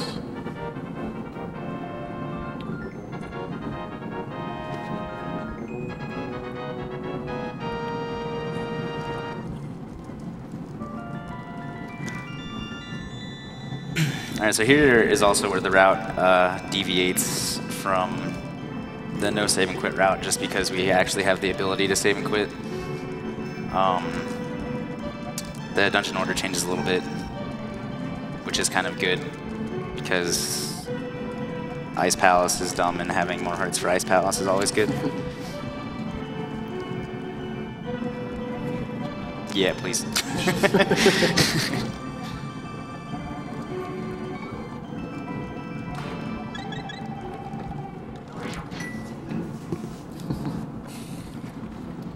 We have a $15 donation from It's Maddie Bear. Just wanted to say a huge shout out to the collective for being such amazing friends over this past year or so, and helping me overcome things like PTSD. Big shout outs to Andy for being one of the most amazing people to talk to. Love you, dude. Love you too, Maddie. Okay.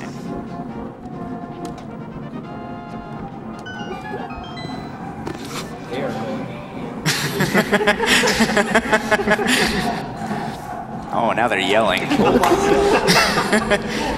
Are you guys going to let them compete with us like that? You're just going to let them be louder than us? Let's get some noise in this room. It's a little quiet right now. Much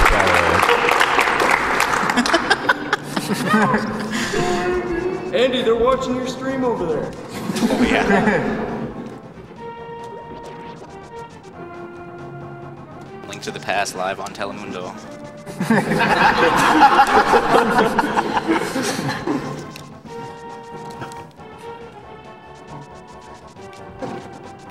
Got $35 here from Evil Ash 25. Good luck to Andy, Jaden, and Zost on your runs. Shoutouts to Waffle and Released on the Couch and everyone in #ALTTP, and of course, ACMLM #1.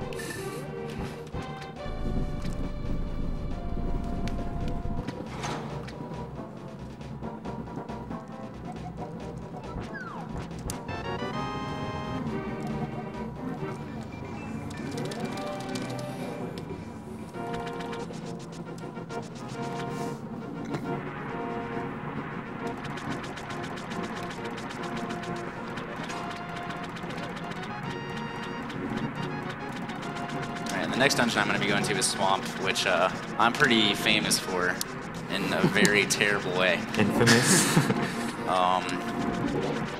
Yeah, I'll just leave it at that. I'd rather forget that ever happened.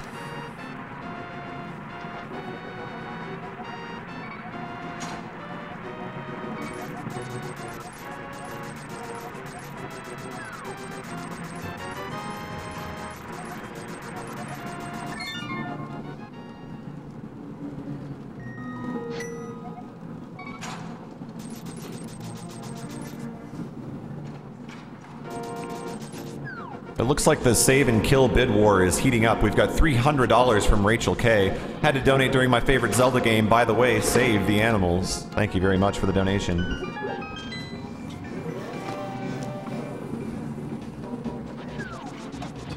We also have $500 from Lisa Badcat. Greetings from Lisa Badcat. Link to the Past was my first Zelda and still my favorite. Shout out to Golden's grandma, Dr. Mario Champ.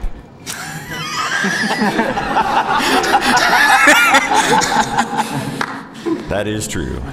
She also put her money towards killing the Haminals. No, my dash didn't start. It's right there. You saw me push that block, and then it just kind of disappeared.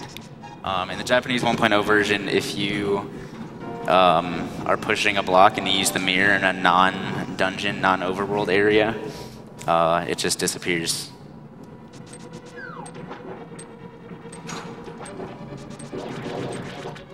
Oh, too far. $10 from Ian9, who says, dude, nice.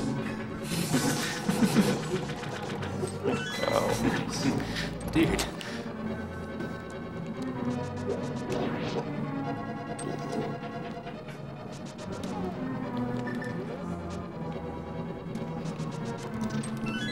We have $35 from St. Connor. Teach me how to Zelda. Excited for the ALTTP run and Zelda block. Shoutouts to Romscout, Mikuyama, UA, Murph, and all the organizers and tech crew. I had a great experience attending and running at my first GDQ and can't wait for AGDQ. Here's 35 for a shot at the 3DS bundle and to kill the animals. Saving the animals is for Sarah McLaughlin and Filthy Casuals. We're getting feisty here. I like this.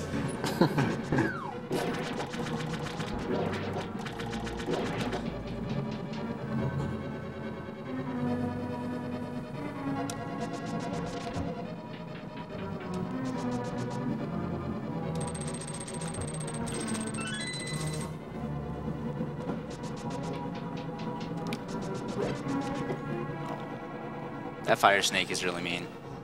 He likes to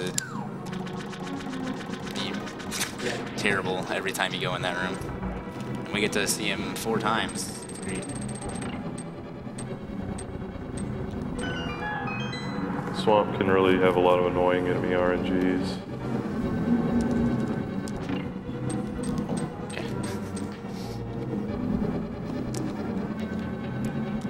We've got $100 from Calcium, donating during the best Zelda of all time. Excited to see Link Between Worlds. This donation is going to kill the animals. They came to speedrun. You're here to watch speedruns. Why slow them down?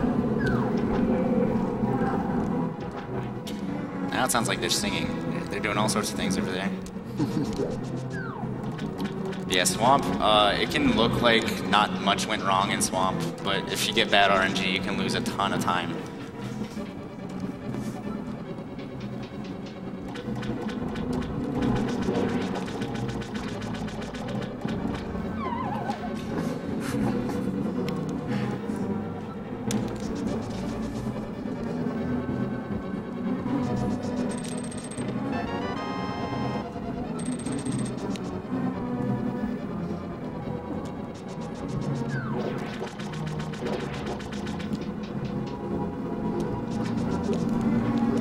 We've got $40 from Dwango AC. This is Dwango AC of TaskBot fame here to say someone needs to make a Link to the Past no out-of-bounds tool-assisted speedrun so I can show it off with TaskBot at AGDQ 2015. On behalf of everyone from taskvideos.org, here's to hitting 600K. You'll have to talk to Tompa about that one. And I'm pretty sure the tile room will not let him And do that. speaking of hitting 600K, we just hit $600,000.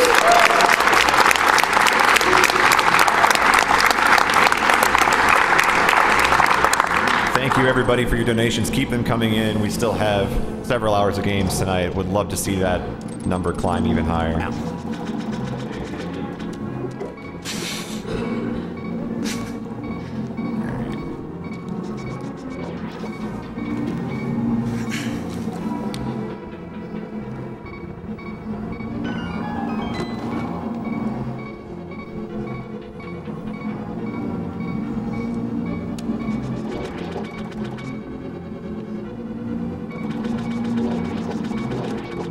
I'm gonna get some safety hearts here because I'm scared. Don't blame you. I'd rather not die.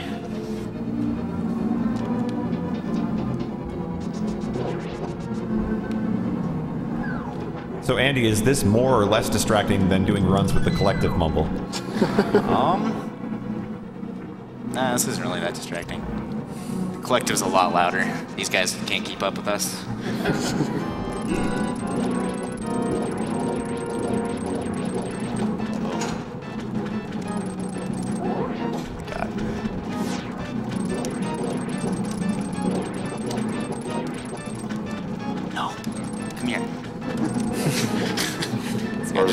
This guy just doesn't like being in marathons.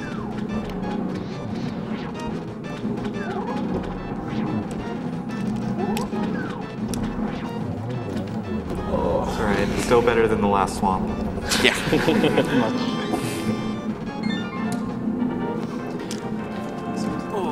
We have $150 from Nate winning. Another great Sgdq is finished with all 5 of my favorite games. Shout out to all the runners making this week so awesome. Money goes towards the best cause, killing the animals. We also have $30 from PK Scratch. I'm really disappointed nobody thought to do this, but this is an absolute must. This $30 goes to naming Gao Kappa, because we need a bit of extra Twitch chat in our FF6. Come on, Twitch chat, you know you want some more Kappa in your Final Fantasy. I apologize for reading that.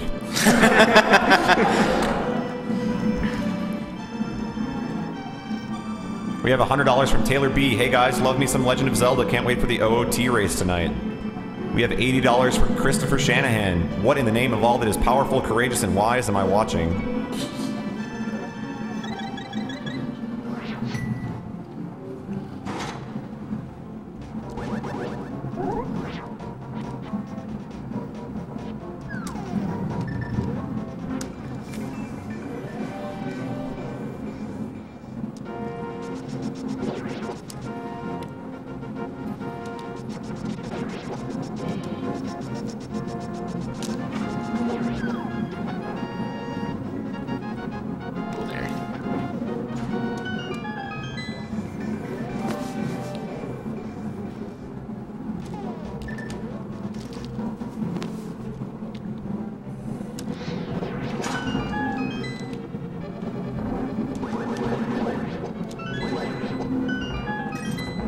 So Ice Palace is usually one of the most confusing dungeons casually, just because of where they hide keys and they make you go back through the dungeon a few times.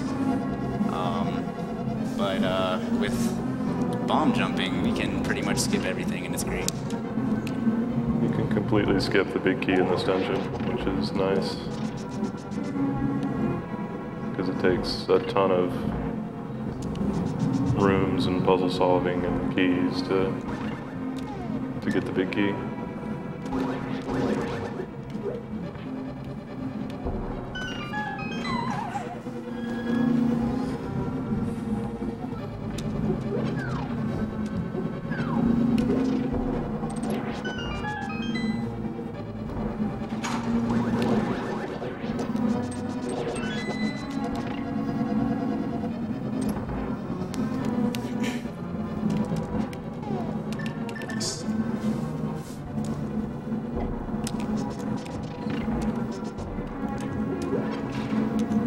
That was perfect.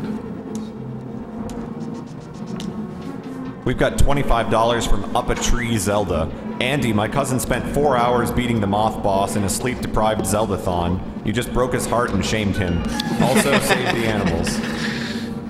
So ice physics are a little weird, and he's going to try to navigate this room with sword slashes. Nice. That's really, really tough to do. Shoutouts to Zos for using the hammer during that.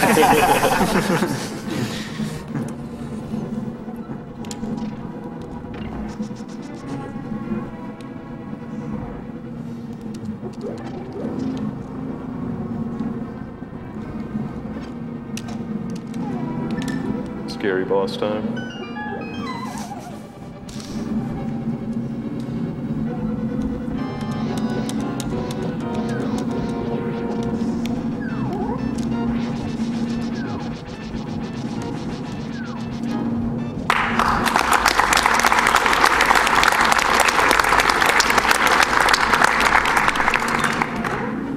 It looks a lot easier than it is.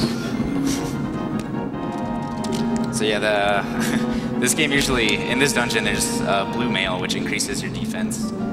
So after this point, the game gets pretty brutal in terms of damage output by enemies. And that boss takes 8 fire rod hits, and that's basically, you have to have a full magic meter to be able to shoot 8 fire rod shots, and if you miss one, then, oh well, you get to go back to the beginning of the dungeon. We've got $50 from Sarah McLaughlin. In the arms of an angel, fly away. I think that's going to save the animals, so there you go. It's getting interesting, folks. Thank you. I promise no more karaoke, that's enough.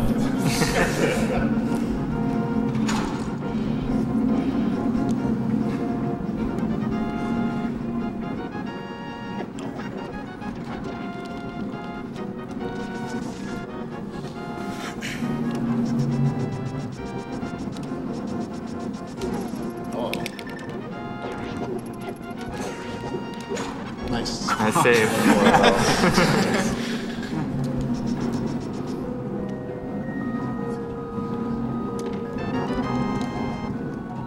We've got $20 from Bonesaw577. Shoutouts to all my buds at the party beside the marathon room. You guys are rocking it. Put this money towards the next music suggestion for next door. We will rock you.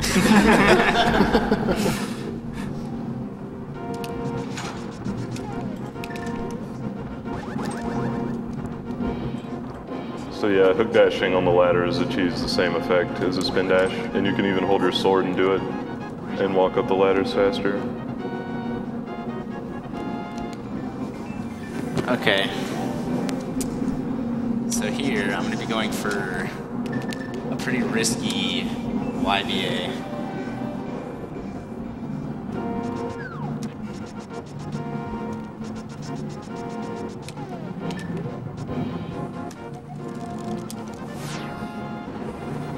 So normally with the YBAs, we have trees to bonk on and stuff like that, because bonking against the screen changers will line you up 1 pixel away from it.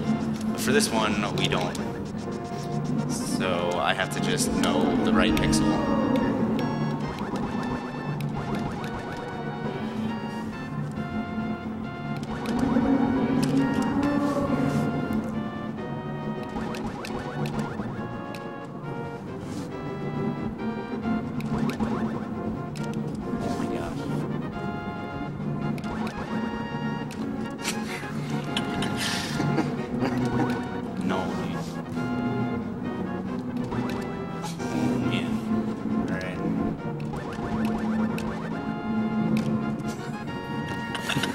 Just trying to play it safe. Okay. There you go.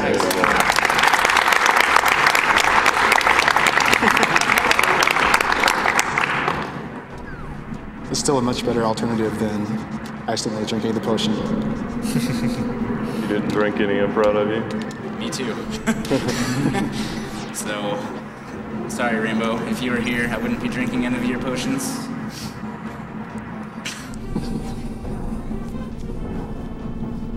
We have $100 from I Ate Your Pie. Hey Andy, Pie here. Another GDQ goes by and another year you didn't dunk on me.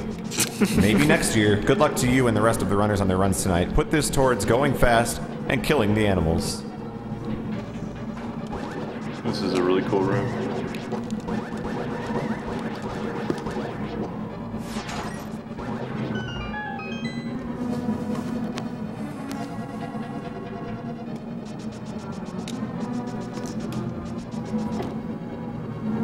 Mire's a little tricky. We can't really take that much damage here because the strat we use on the boss requires us to take at least 4 hearts of damage. There's also a key you need to get that requires you to take damage. So you have to be really careful in here, not do anything too bad, or else things won't end well.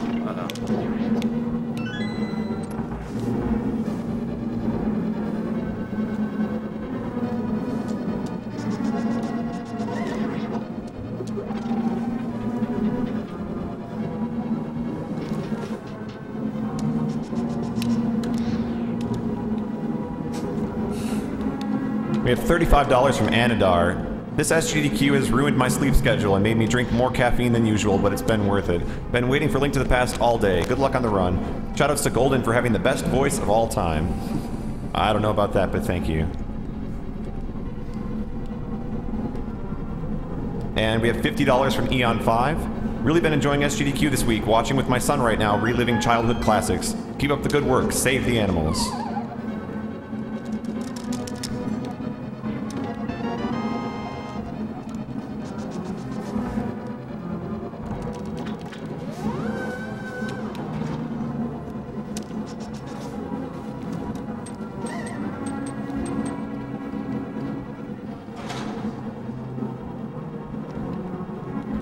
$35 from Phxntxm. Thanks to everyone in number ALTTP who have shown me how to attempt not being a bad runner at this game, and thanks to Andy for showing me in this run that even if I get better, it is okay to kick up dust when opening chests. You can thank Sean Cass for that one, not me.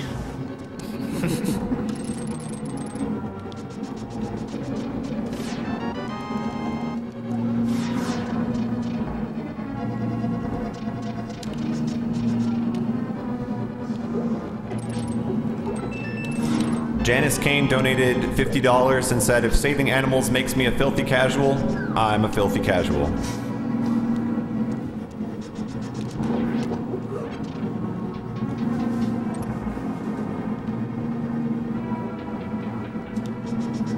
$200 from More B. Fantastic event. Keep up the good work. Thank you very much for that donation.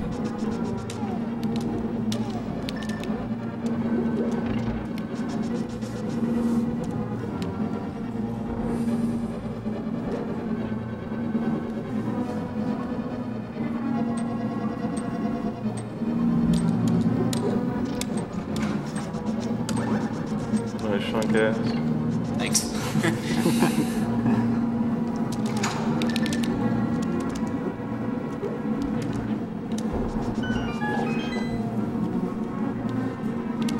We have one. Oh, go ahead. Wasting a bomb there to switch to the fire rod saves a little bit of time in the menus. We have $150 from One Letter. Thank you for the amazing week full of Sgdq. Always great to see passionate folks come together for a great cause, and had to donate during my favorite Zelda game.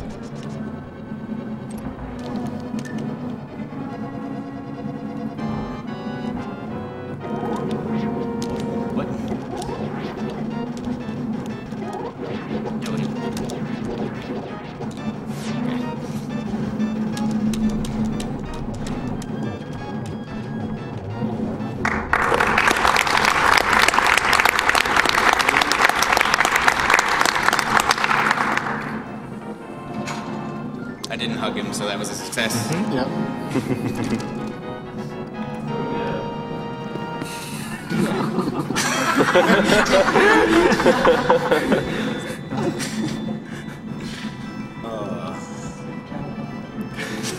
That was countdown? That was proper countdown, yeah. Oh, he's going down.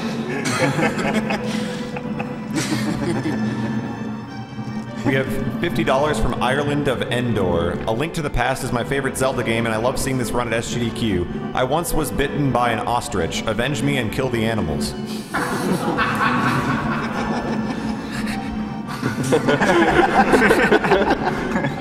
didn't see that one coming. Holy cow, these.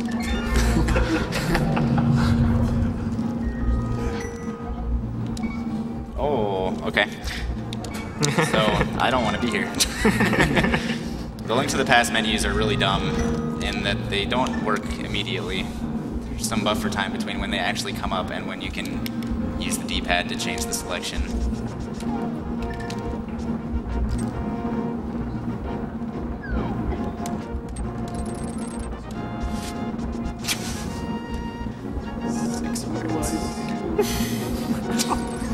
Full waffle.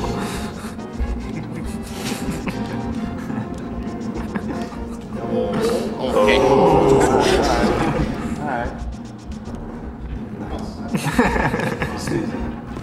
Those dead rock enemies are really dumb. They can block you if you stun them in the wrong places.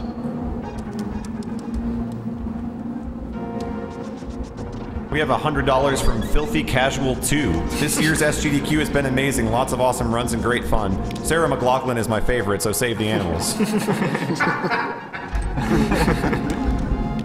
Who knew that would be the motivator? I swear that bass is getting louder. It is. They're hyped for Turtle Rock. Okay, we're good.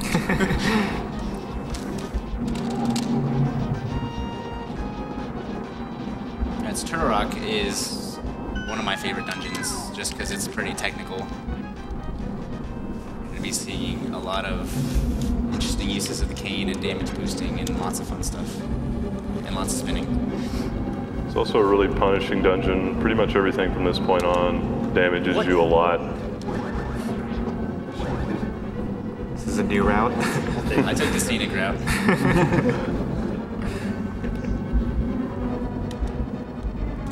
We have $10 from Brian Wade. If no one else is going to tell Andy he has an adorable laugh, I guess it has to be me. Also, save frames, not animals. Thank you. Cutie.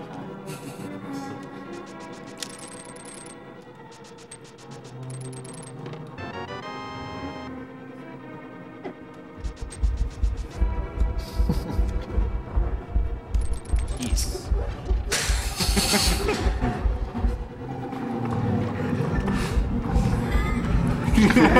You're really bringing the noise now. If I requested an instant dance party, can we get that? Can we get up and dance like right now? Please? I tried this earlier and the crowd was not buying it. Nobody's dancing. Nobody's dancing. Get up and dance. Let's see your moves, SGDQ. There it is. Also, I think you were on the fan cam though.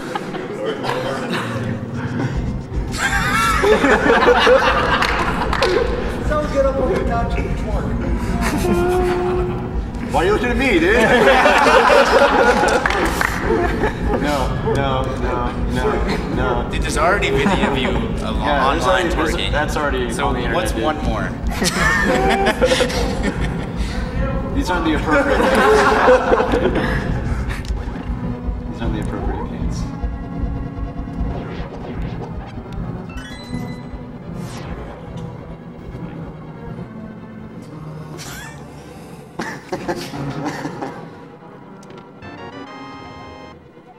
I think it's over. No.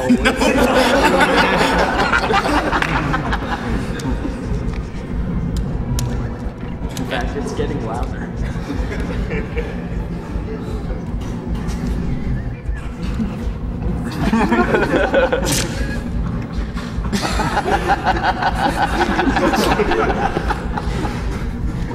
You didn't know already, I'm an idiot.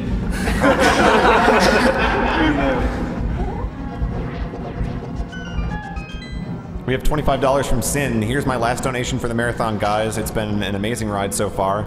I hope the rest of the hype and donations during these last few hours surpass all of our expectations like they did during AGDQ. $10, $5, whatever you can give will help make a difference.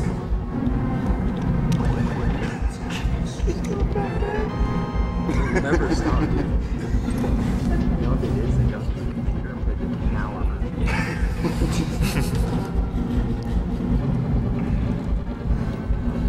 Good luck for your run. There's a headphone jack right there. I don't care.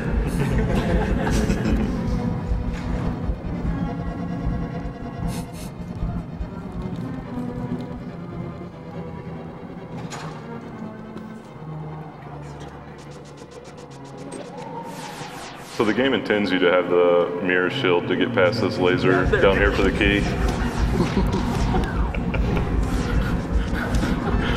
Oh my god.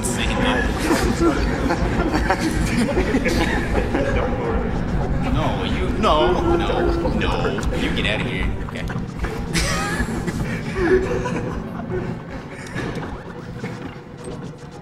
We have $35 from Nicole7. Hi, SGEQ. Shoutouts to my cutie boyfriend Hubert, who got me watching speedruns. He loves this game to bits, so I'm donating during it. I loved this week of runs, and I'm looking forward to future games done quick events.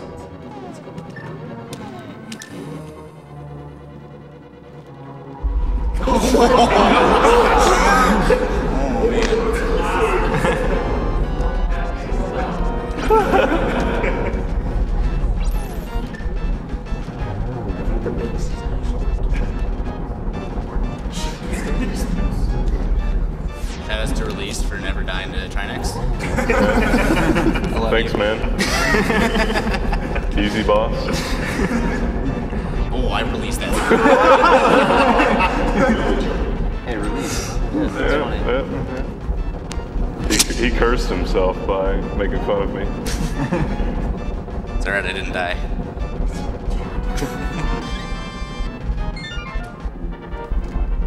Wiggle.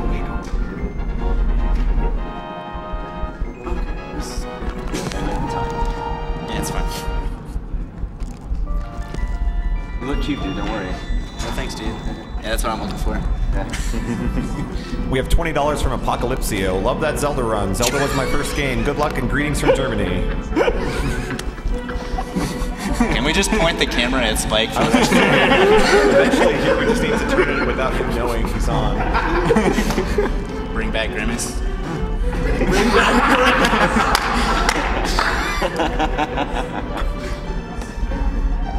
We have $100 from Baron von Gigglepoof. Glory to GDQs for their raising of all the digital worlds, and to MSF for their work around the world.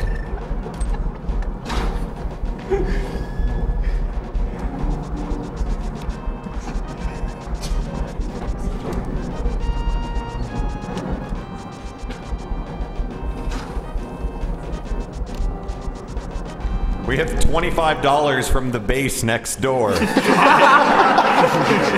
wub, wub, wub, wub, wub.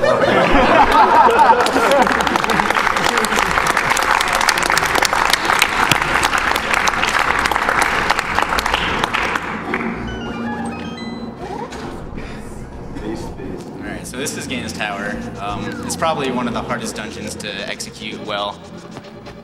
There's a lot of RNG involved, and it's just a lot of technical stuff.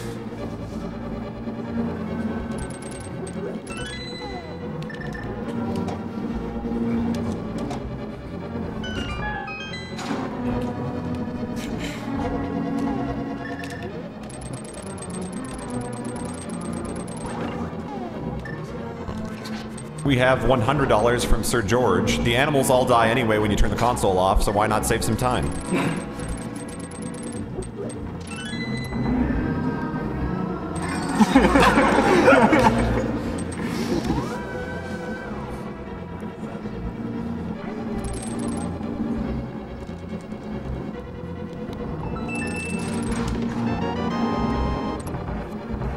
And this dungeon was definitely one of the most interesting when I first started watching the speedruns, just because of all the interesting ways they use the items.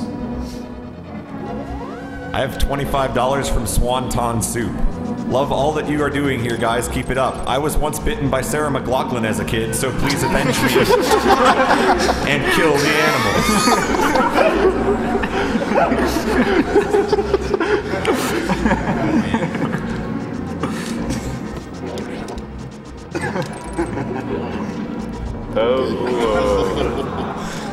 Alright. Between the base and Sarah McLachlan, I'd say we're doing it.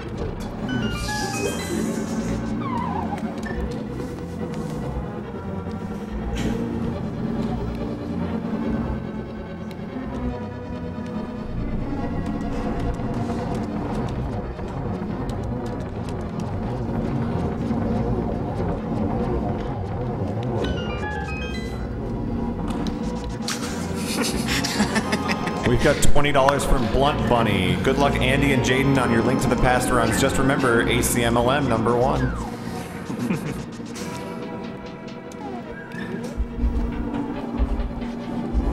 Oh my god.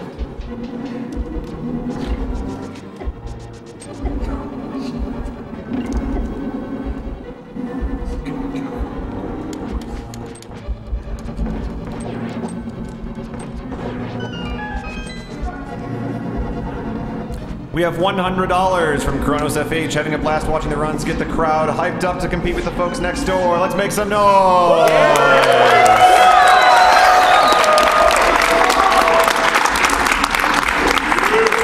He goes on to say, save the frames, not the animals. Thank you for the donation. $250 from Squeaky2. Save the animals, kill the subwoofer. Shoutouts to the original Quake Done Quick team.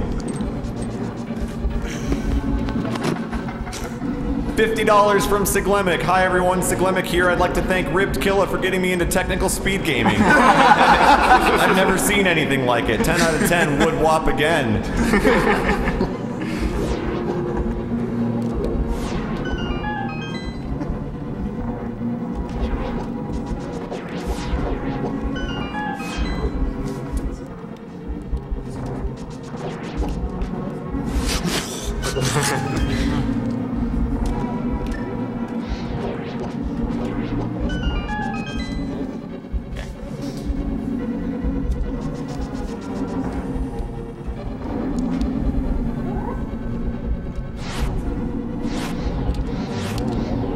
Southwest short hop. Southwest short hop.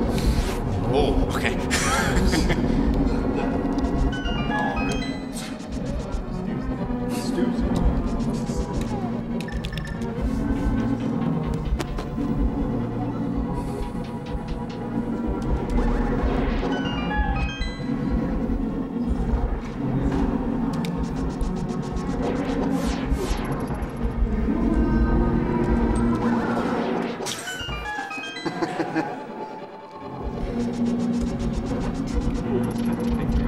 Incroyable BB donated $40 and says, hey Andy, Incroyable BB here. I started running ALTTP when I watched you at last AGDQ, so thank you and good luck on the run. PS, don't die on Argus. PS number 2, I'll add another $10 if you give Jaden a hug during the next cutscene. Oh, I forgot about this torch.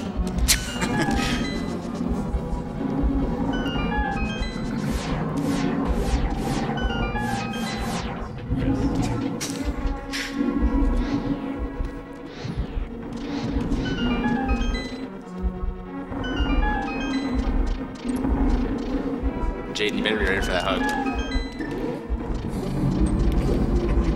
We have $10 from Ian O'Connor. Shout out to Golden for his beautiful singing voice. We need to save the animals so he can sing to them too. Oh, this. No? Oh my god. Alright, well, that's not how that's supposed to go.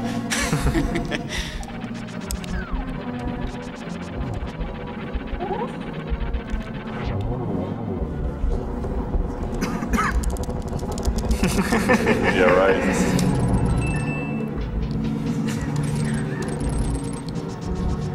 Oh, rip.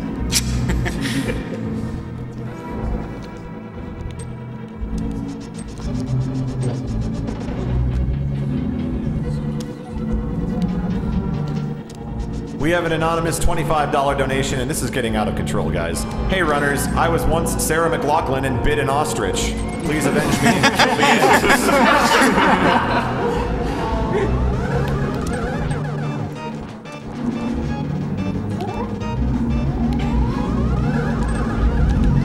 Holy cow.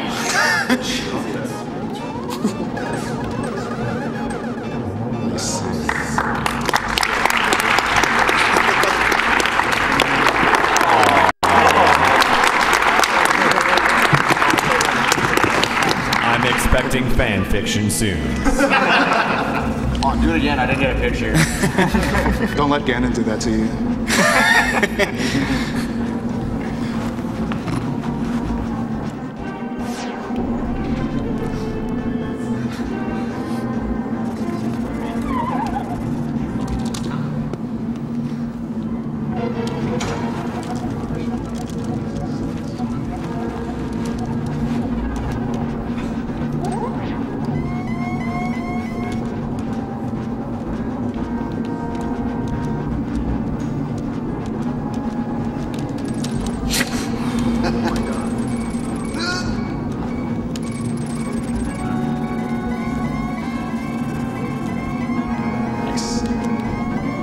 So you guys get to hear beeping for the next, like, minute and a half. Isn't that 37? 37? Oh my god, 37?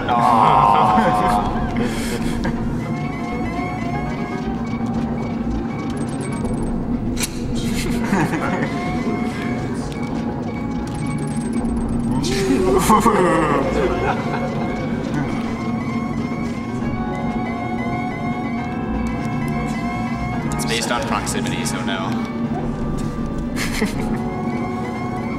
Oh, okay.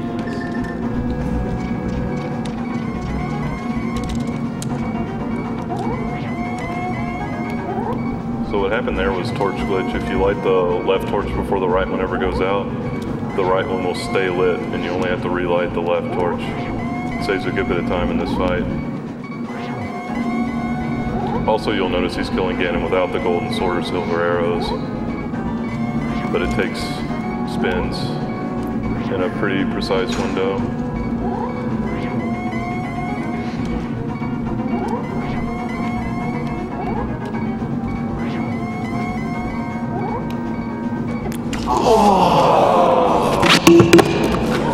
Oh, my bad. Well. Okay. Huh. Well, that happens sometimes. Magic. Find magic.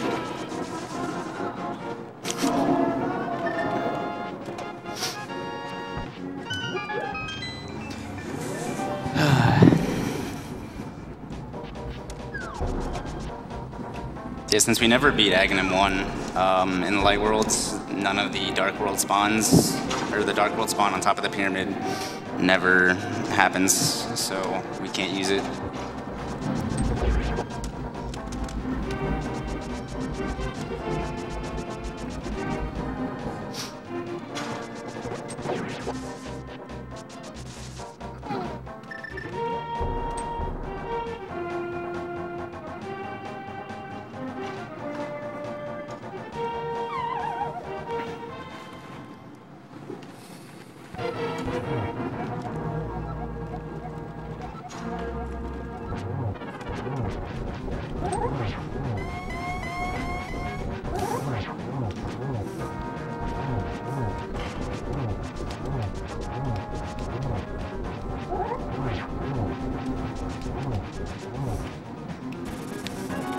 Oops.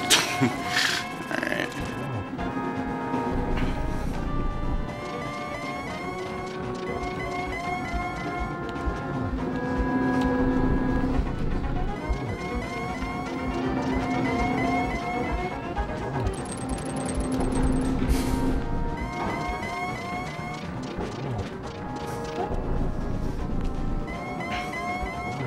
Again, wow.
Alright, time's gonna be coming up when the transition starts.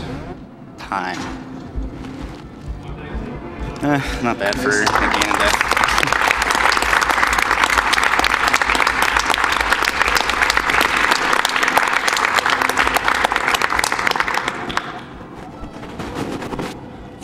Alright, let's just hop into yours and we'll show you your credits. Alright?